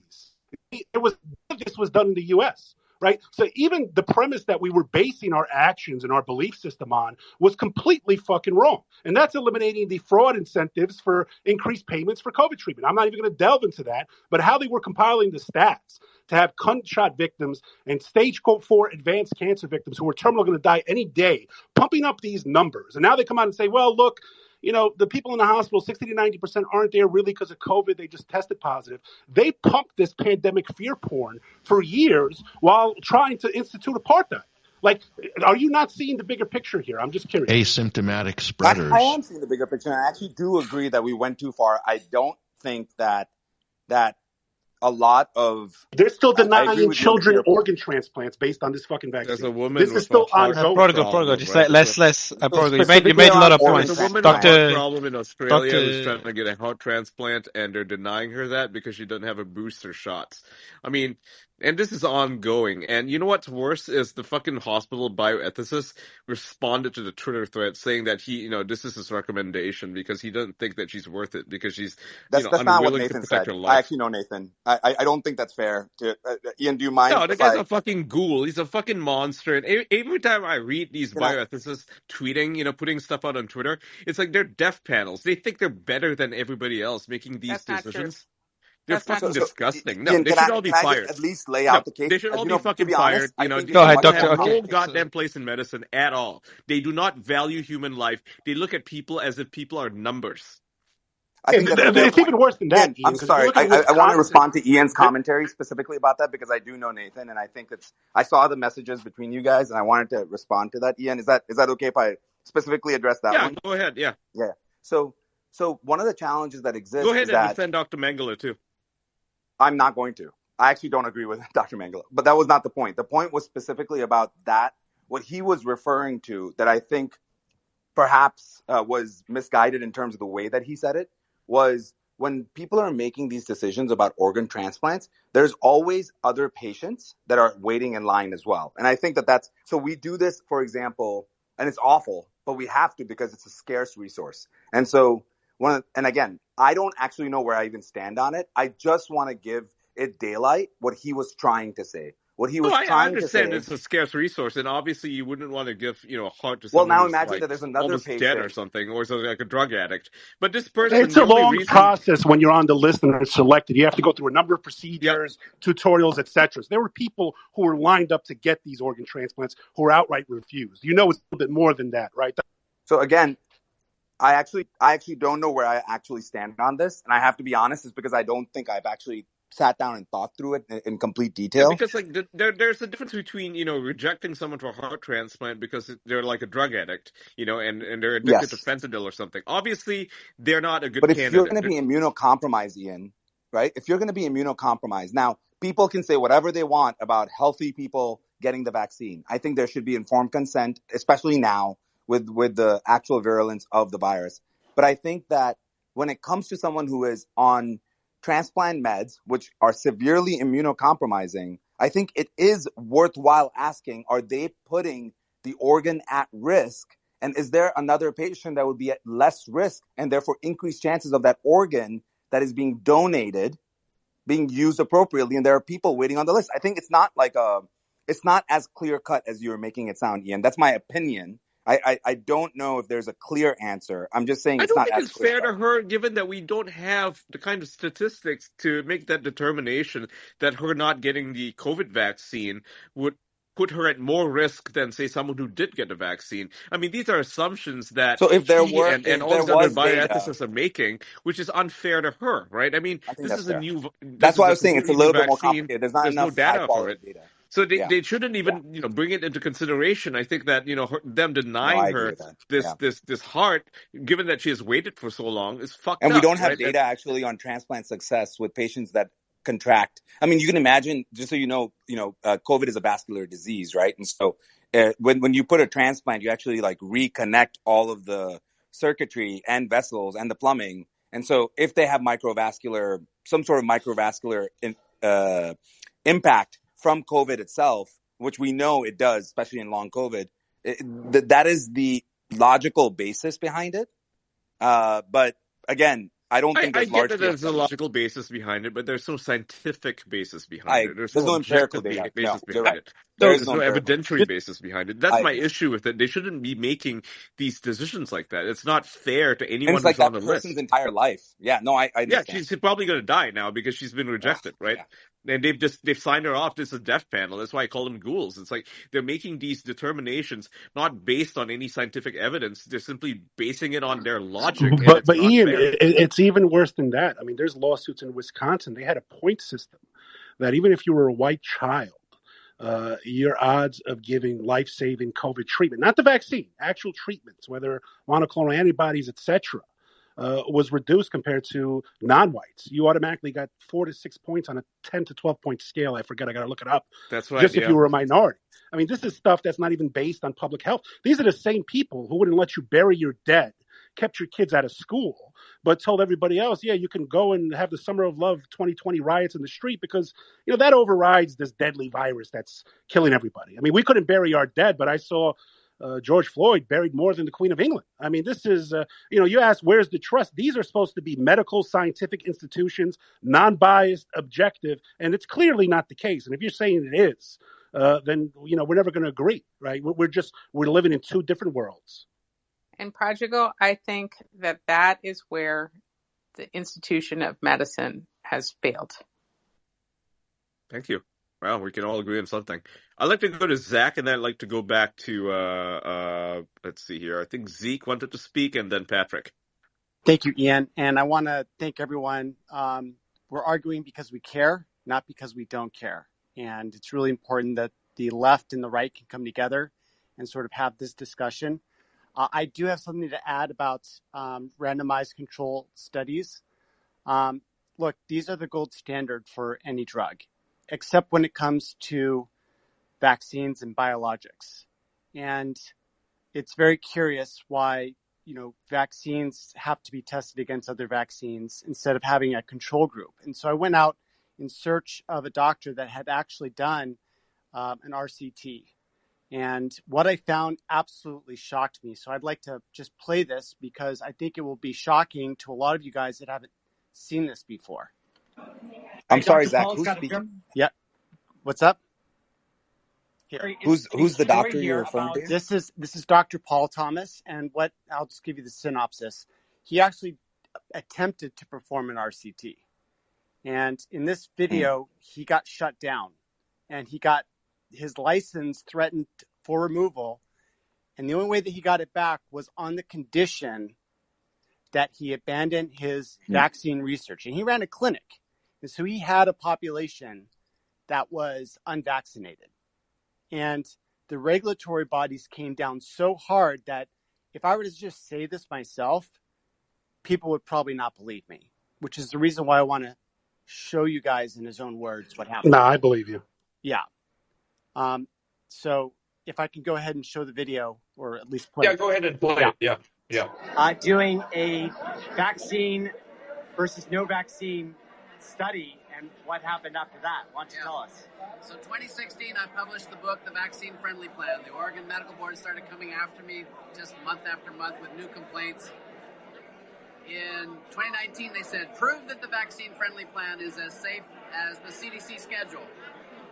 How do you do that? Well, I hired an informatics expert to come in and look at my data. We had de-identified it, published it as the largest real-world vaxxed-unvaxxed study, published in November of 2020.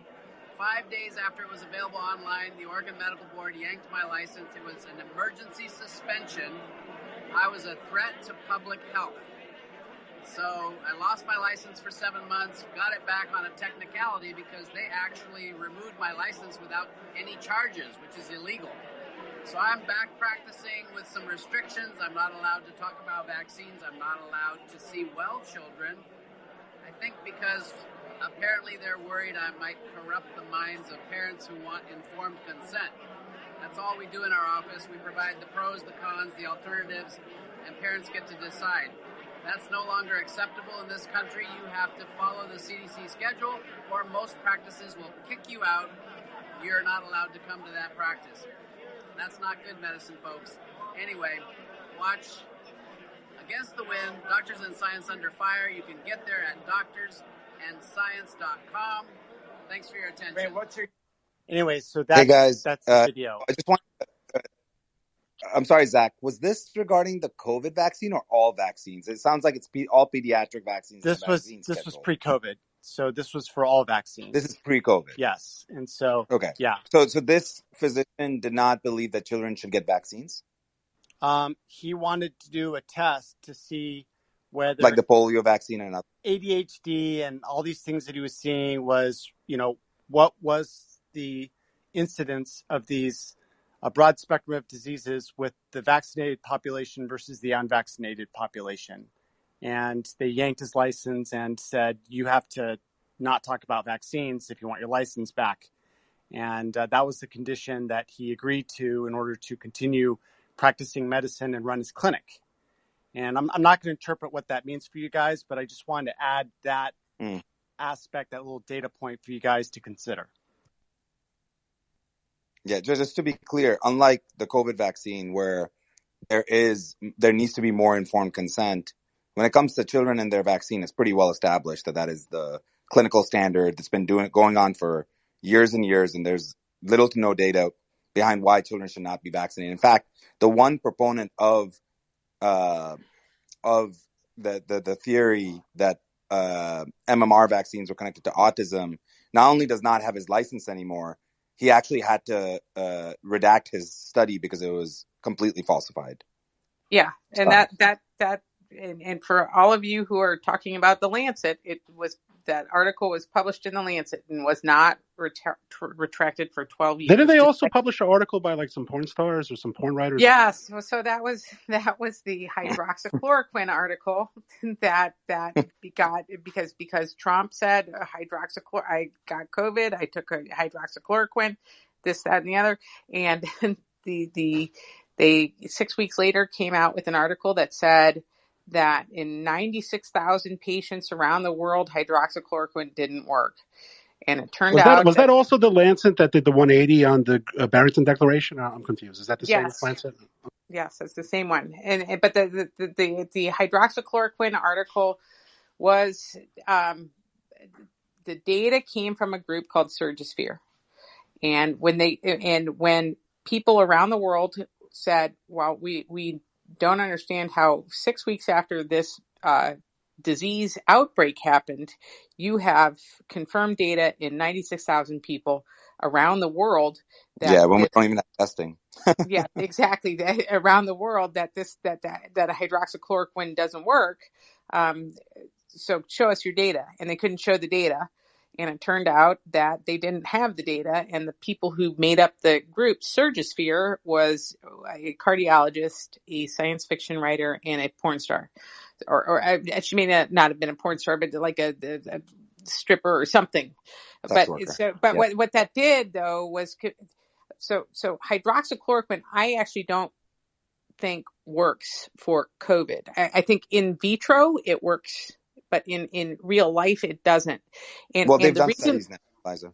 Yeah, it yes, does not. and I think there are multiple studies that back me up. But long and short is that for ivermectin versus hydroxychloroquine has a very narrow therapeutic window and can actually cause blindness. So I don't think it's benign to take just because you think it works. And so I have problems with that.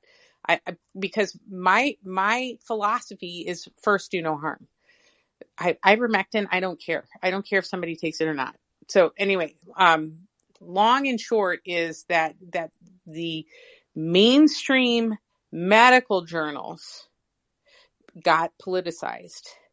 And because they were politicized, they decided to take sides very quickly. And I think that undermined the actual real science. And I think that's devastating for medicine in our profession. I mean, but Tedros got another term, though. Yeah. All right. So we'll go and jump to Patrick. We're going to wrap this up very soon here, but there are a hell of a lot of unanswered questions, and that's going to be an entirely different space sometime this week. So I'm going to be the team's going to be combing through all of those replies down there in the bottom right hand corner. So, and then we'll use them in the next space. But Patrick, go ahead and jump in with your final thoughts here. Sure. Cheers, Nick. Yeah, I just want to reiterate, this claim by Dr. Tanesh that the PCR test is a diagnostic test. It's totally not a diagnostic test. It's not standardized. It's not standardized globally, and the one attempt to standardize it was the Drosten paper that was rushed through at the end of January 2020, peer-reviewed in less than 24 hours. Normally takes 6 to 8 months to do that. And there's already accusations, there's an investigation currently in Germany that this paper was done fraudulently and the peer review process was fraudulent. Why on earth would they rush something through like that in 24 hours? And there is no validity to the claims that the PCR tests are standardized. This is also proven in a German court as well, and in a number of peer-reviewed journals that said that the test cannot detect an infection. And so the science and the jury on the PCR test is already out. Okay, everybody just uses it willy-nilly, however they feel like it, ramp up the cycle test as they feel like it. So what it produces is the data that provides all the cases that policy is made on. So if the provenance of the data that policy decisions like shutting down the economy, like shutting down schools, like requiring people to take an experimental pharmaceutical product while there's clinical trials ongoing till 2023, and punishing people. And then there's the injuries and the deaths in the VAERS, Uyghur Vigilance, UK Yellow Card. And don't say that's insignificant, because it is. On every point, they've failed economically, socially, with education. The vaccine rollout is a disaster. Politically, it's a disaster. Financially, what this has done to the economies of countries, of the whole Western Hemisphere, is just unspeakable. The only person who's benefited from this and who's done well out of it are shareholders to the pharmaceutical industry. That's it. And anybody else who's... Well, the unions did good, too. They got their pensions bailed out, the truckers. So and the teachers excuse me if I'm skeptical. And by the way, long COVID was invented, okay, post-viral syndrome or whatever. They're even inventing new diseases to create a whole new victim class and a whole new industry You're going too far. No, I'm not Too going far. too far. You guys are absolutely in the Well, business it's a of convenient way selling. to mass You're in the crash the business of industry. selling medication You're allowed and to have an selling opinion. product. Okay, everybody knows it. Yeah, you got And Taylor don't think you're Lorenz, who's talking now to claiming to idiots be here. disabled because she had, because for whatever reason she's disabled, right? And now you have the whole class of people who have never even been infected by COVID, who don't have long COVID, who are calling themselves disabled, and how they need the whole world to be locked down again. And the world is responding. The World Health Organization has just announced an initiative, and it's got the Biden administration to sign on board with it, to have a global vaccine passport. What Ian, does do you that think mean? no It's one has digital long IDs. COVID? Ian, do you think there's zero people out there with long COVID? No, I do It's a believe long COVID is contrived real. I disease. actually have some Sorry, friends with it. Dr. Dinesh. It So didn't Patrick does exist. not. It didn't Patrick, do you think exist. there's nobody out there with long-term symptoms called long COVID? Is long COVID like literally? There's not. It Okay, didn't so the It problem with exist. long depends how COVID, broad the the problem with long symptoms are. COVID If is it that it's means you have a probably headache a but bunch don't of want to work, work, Excuse me, right? doctor. Post-viral syndrome has existed for years. All you've done is rebranded it in order to create a Yeah, new medication what he class said. and a new treatment class. I've read the books, Overdosing of America. There's a lot of good books that show how this scam is perpetrated year in, year out, and you're here trying to sell this to us honestly. So what? What Your message? latest disease and your latest treatment protocol and et cetera, et cetera. Okay. That's what you guys do. You work for the pharmaceutical industry. Patrick, I I don't don't have to personally at all. sell. And I don't appreciate. I mean, Patrick, I'm not sure. There's also this sort of like romanticism of all of this that's going on. I think there are people out there just trying to do the right thing for patients, and I think that it actually speaks a lot to your disconnect from reality, because your claim that no one out there really has something called long COVID. We have that pretty well established now. Do I think that the rates are as high? I'm sorry. It's a contrived. It's an invented disease. Sounds good. I let you speak, right? So I'm going to get my chance now. So the point that Patrick, I think amazing speaking voice. First of all, if I ever do a film or something like that, and I need a voiceover, you're the first guy I'm going to. Excellent voice. I will just say this: for many years, practically from the history of virology until just recently, EBV, Epstein-Barr virus, or mono, it was treated as, this is a childhood disease. It's no big deal. 99% of us get it when we're a child. And no problem. The problem is, though, science keeps going. And we found out just this past year that you can basically say mono or EBV, long mono, is MS.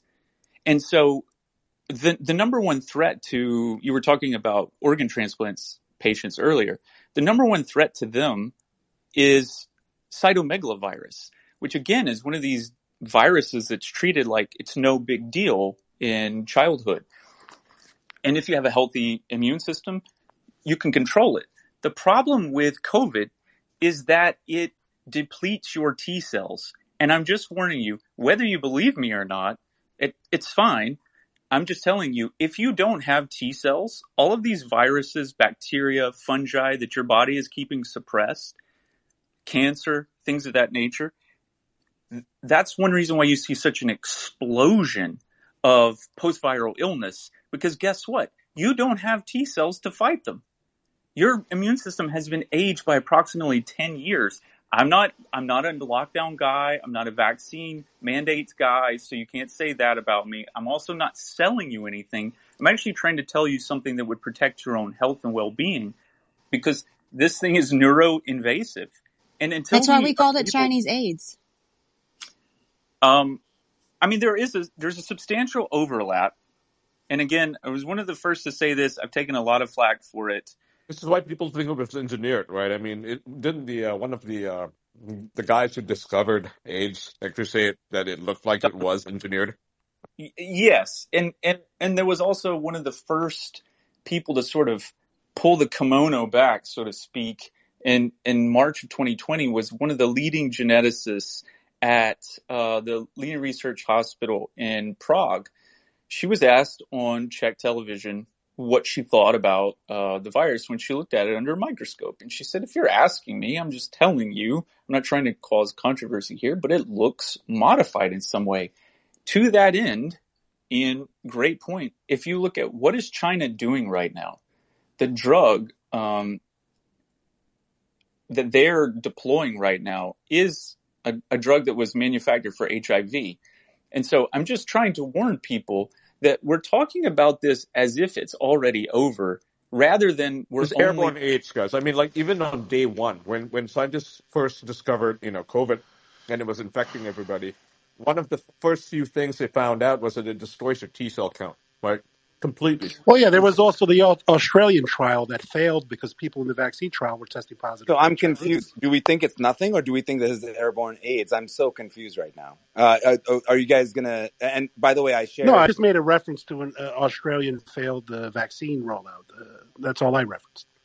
What's even worse? But they referenced Luke Montague, who won the you, Nobel Prize for HIV, and he did say that he saw certain sequences of HIV inserted into COVID-19. I mean, this isn't my words. This is the Nobel Prize. Where did he see that, though, Prodigal? Where did he see that? Did he see that in a genomic sequence on GeneBank, a computer-modeled genomic sequence?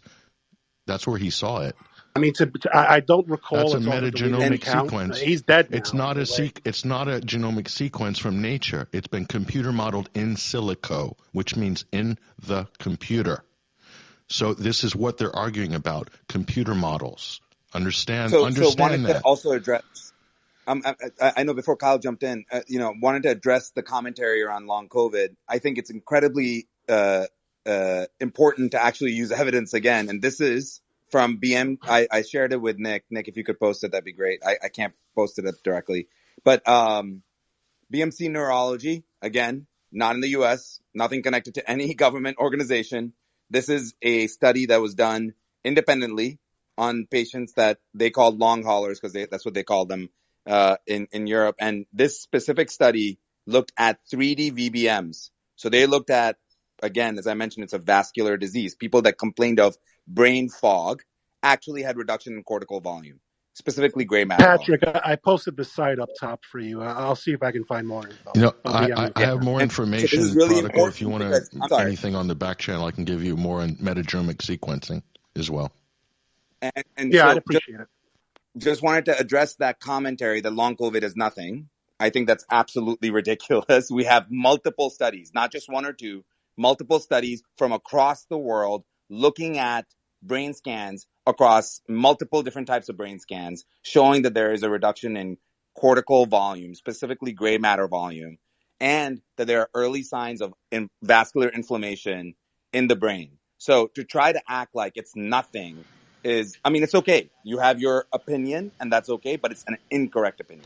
Yeah, but you can, Patrick, 30 seconds. You can throw as many PubMed papers as you want out there, okay? But you need to look at each of those individually, look at the methodology of them, look at the extenuating circumstances and other physical attributes of all the people in these studies being overweight, diabetic, and so forth. And you notoriously not control for any of those things in all these peer-reviewed papers, I've noticed as well. As does John Ioannidis. Patrick, you're wasting your time. It's 3 years later. We have all the data from cities, from states, federally, from other countries.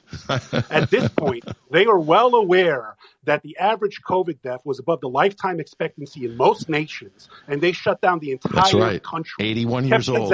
81 years old. I love how, again, it's a straw man argument. It's like, look, you guys that's a factual truth. How is this connected to long COVID? Perfectly with old age. Actually, how is this isn't connected to long that COVID? interesting how you spun up a global pandemic for something that tracks perfectly with old age? God. What a beautiful, can we just speak about one beautiful topic graph. at a time, or can we speak about one topic at a time, or every time your actual topic is clearly discredited? And I hope that people that are listening are like, wow. Which topic is that? I got the Nobel Prize winner up. Can I step in real quick? You keep mistaking it as me saying it. I'm just citing the Huffington Post, the Washington Times, Bloomberg. I mean, this isn't Breitbart I'm citing, right? Was it that long COVID is completely contrived? Dr. Dinesh, you don't like being challenged, do you? Because you have a DR in front of you. I am but we literally also showing you evidence. I don't like for all of the bullshit that everyone has gone through this entire pandemic, the fact that you're focusing on long COVID right now is bullshit. There's so many other issues. Like, there are people who lost loved ones. Someone close to me died because from getting the vaccine that he only had to take because he lived in fucking California and wanted to travel to see his family. And he took the shot, and 2 days later he was dead. Again, not connected to long COVID. You can talk about long COVID, and you can hone in on these little buzzwords all you want, but at the end of the day, there are people who've lost loved ones, and they want justice for those people. And I think that what we're not focusing on is with the origin of this virus is really what matters, because of the fact that there's everyone who's died from it, from the vaccine, not even the vaccine, from the fucking virus. People who've lost their lives from getting sick and had to take the vaccine because someone created this virus in a lab, they deserve justice. And then when you factor in the people who died because of the vaccine as well, they deserve justice. This is, at the end of the day, that's what matters right now, in my opinion, because we can't change anything that's happened. And the big pharma is going to do what they're going to do. But at least people don't have to take the vaccine by mandate at this point for temporarily. Who knows how long that will last? But at the end of the day, I'm sorry, the fact that you can hone in on all these little isolated things that are just really a result of a bigger problem all you want, but the people who are listening don't really agree with you. I'm sorry, but they don't. Well, but listen, That's it's potentially up to 20% of people who get infected and reinfected. And what I don't understand is, how long do you think you can go with repeated infections like this? Because here's the thing about aging. Your telomeres are only so long. For the people who are out there listening, okay, every time you get sick, your body has to do cellular repair work, and that costs you something. There's no free biological lunch. If you're sick and you want to get better, it costs your body something to do that. Okay, so one of the reasons why old people died is not because they were old specifically. It's because it ages your immune system. It depletes your T cells. Okay, the T cell counts from people. Nobody's arguing that. The argument is you restructured an entire society, increased deaths of despair in young age groups, kept kids out of school for a virus where the average age of death was above lifetime expectancy in most countries.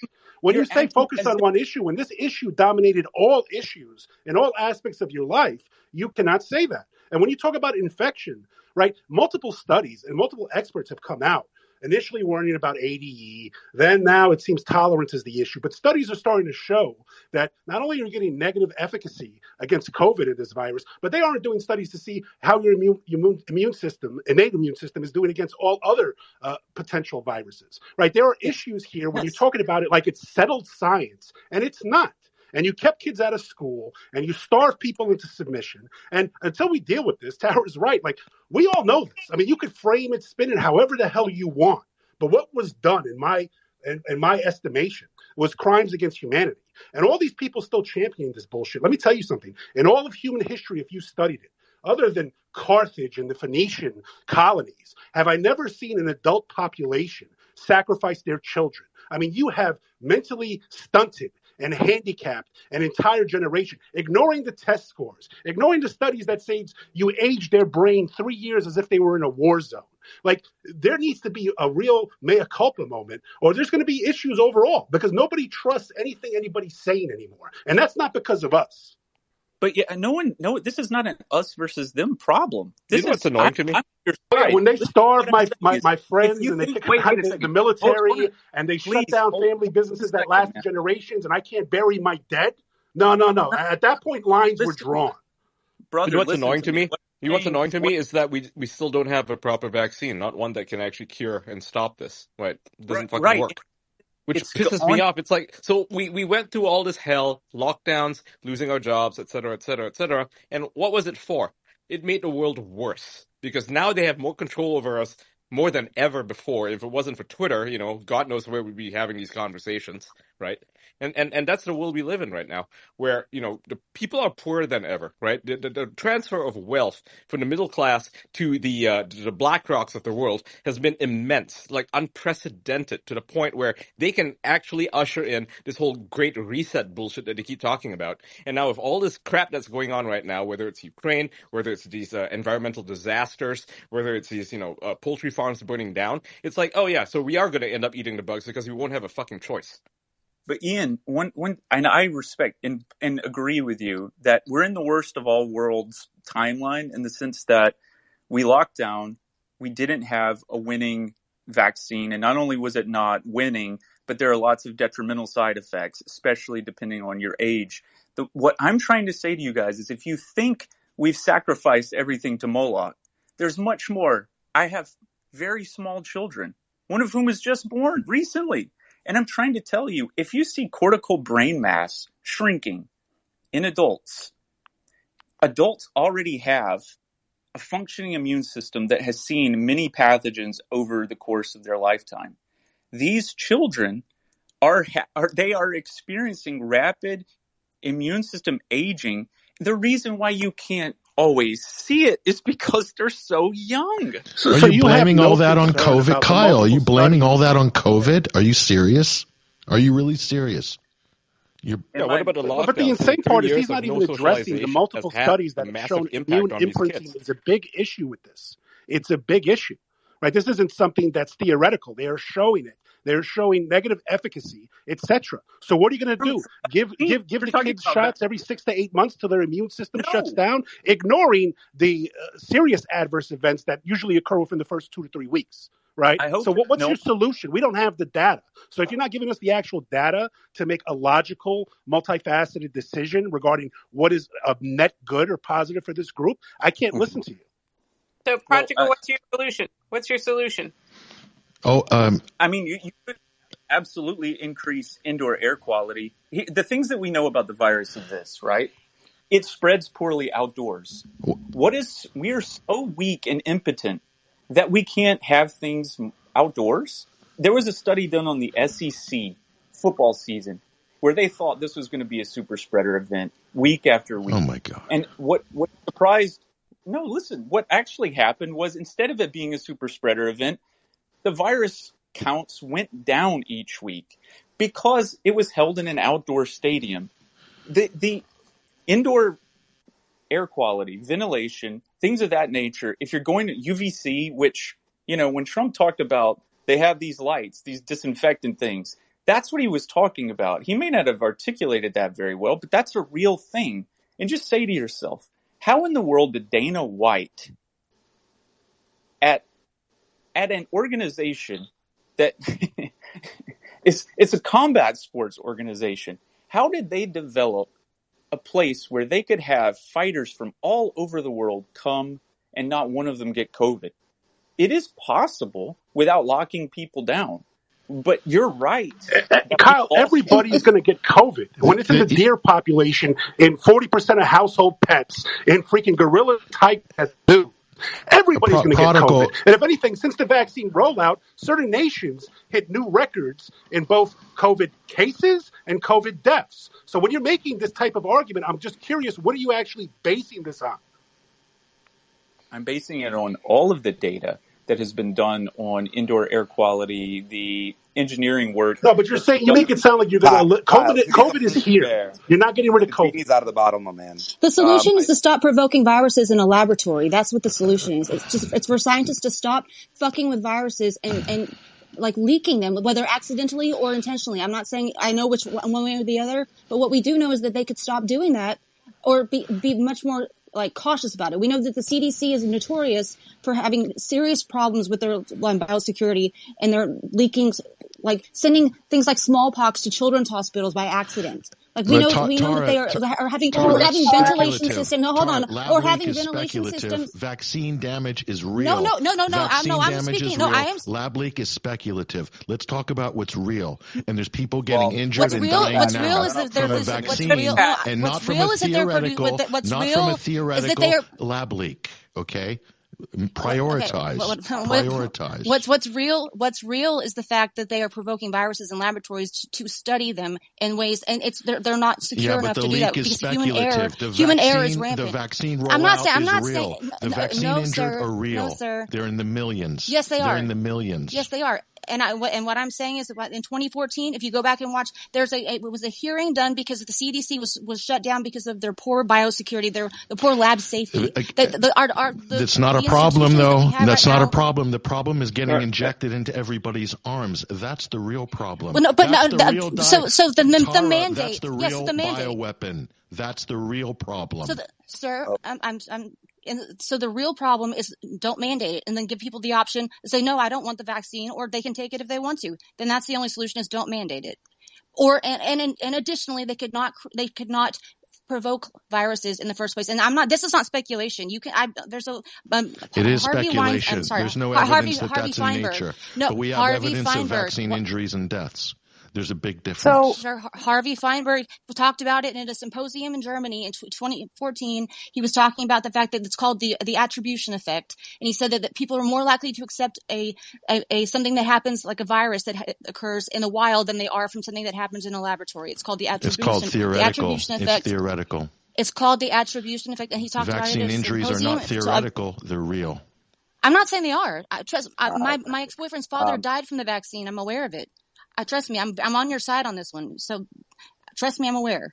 And the problem is the fact that we have these scientists who have a God complex, and they think that they know better than all of us, and they're creating these viruses and releasing them on the public, whether it's accidentally or intentionally. It's a distraction. It doesn't matter. It's a red herring. Okay.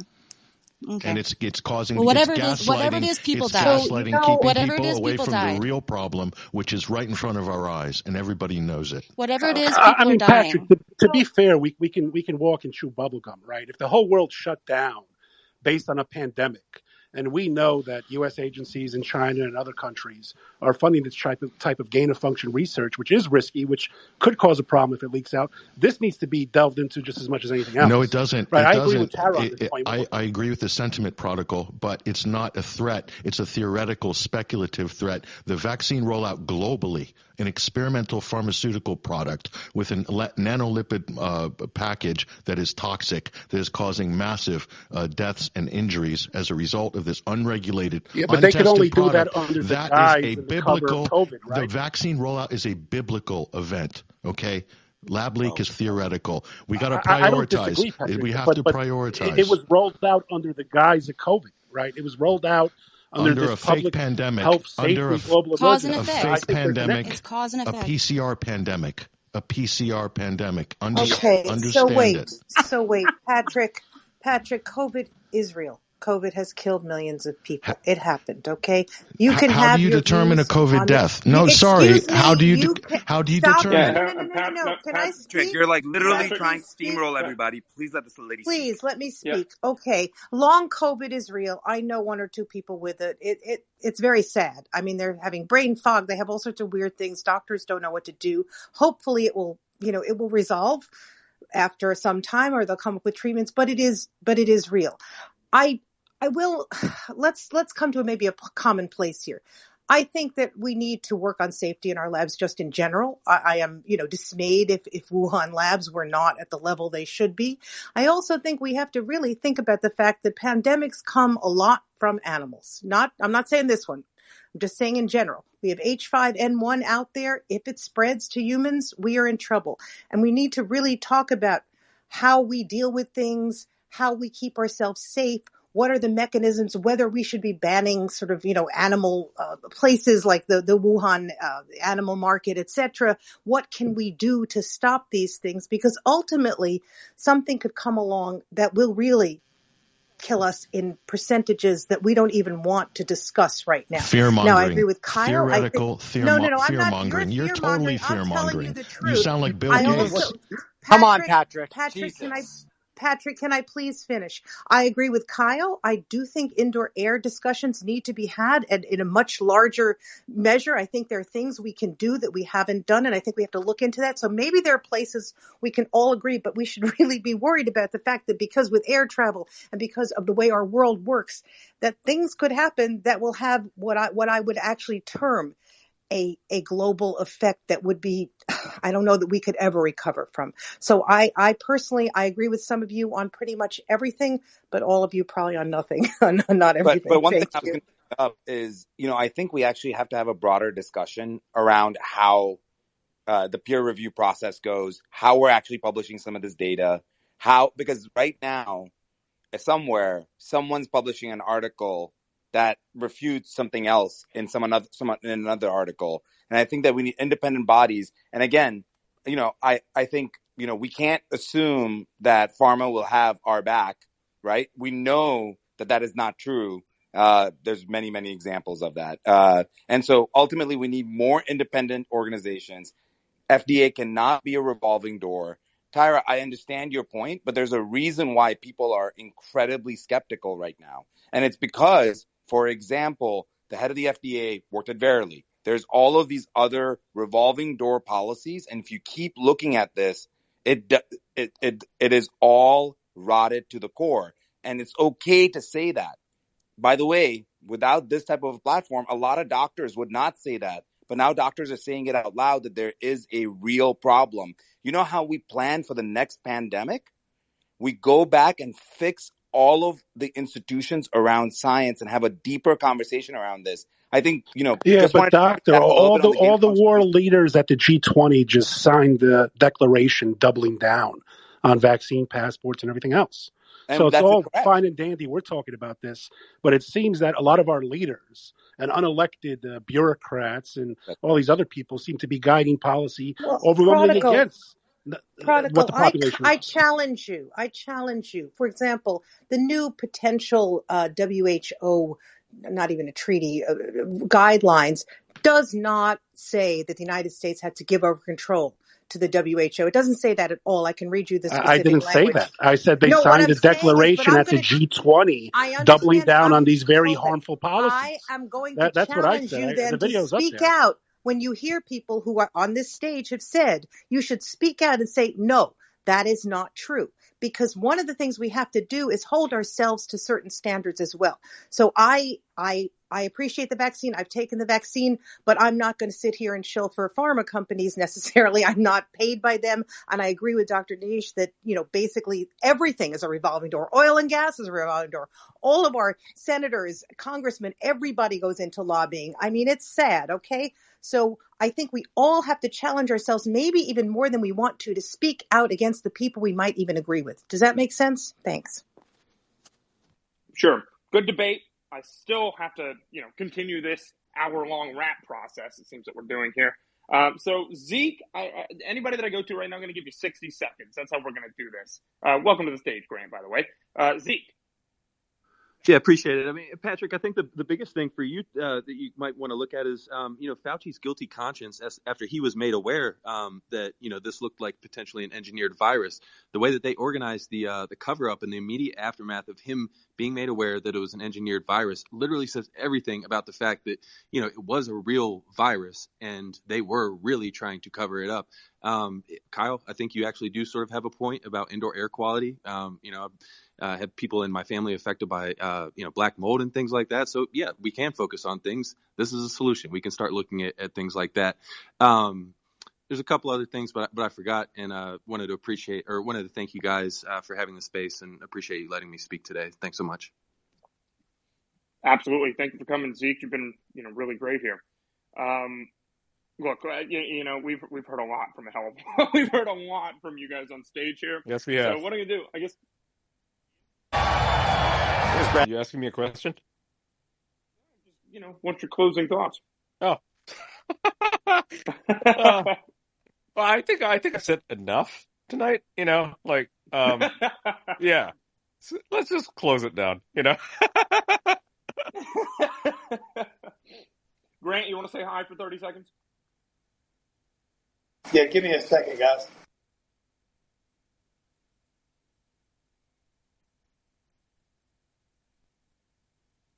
Oh, Better dead than red. Prodigal, what are your final thoughts? That was basically don't spark a fire here. Go ahead. Prodigal, you can speak. Go ahead. Yeah, I mean, listen, we're never going to agree. So at this point, I'll say it. I've been saying it in the room. Stop trying to convince people. Stop wasting your time. Tell them to get that booster every 6 to 8 months. There are a lot of them. They outnumber us. They control their policy. Listen, I'm looking at New York City. It's dying in front of my eyes, and these people still vote the same way. So just encourage them to get. I don't disparage the vaccine at all. I do it only on Twitter. In real life, when somebody brings it up, I say, take it, please. For me, safety first. And I suggest everybody else follow this policy. I love it. Well, I'm just waiting on Yeah, waiting on Grant. End button here. Yeah, Ian, nobody's buying guys, their bullshit anyway. Just, what Tira was saying earlier about COVID's killed so many people. That's the narrative that you guys, Tira, people like you stay with. There is no proof that COVID killed anyone.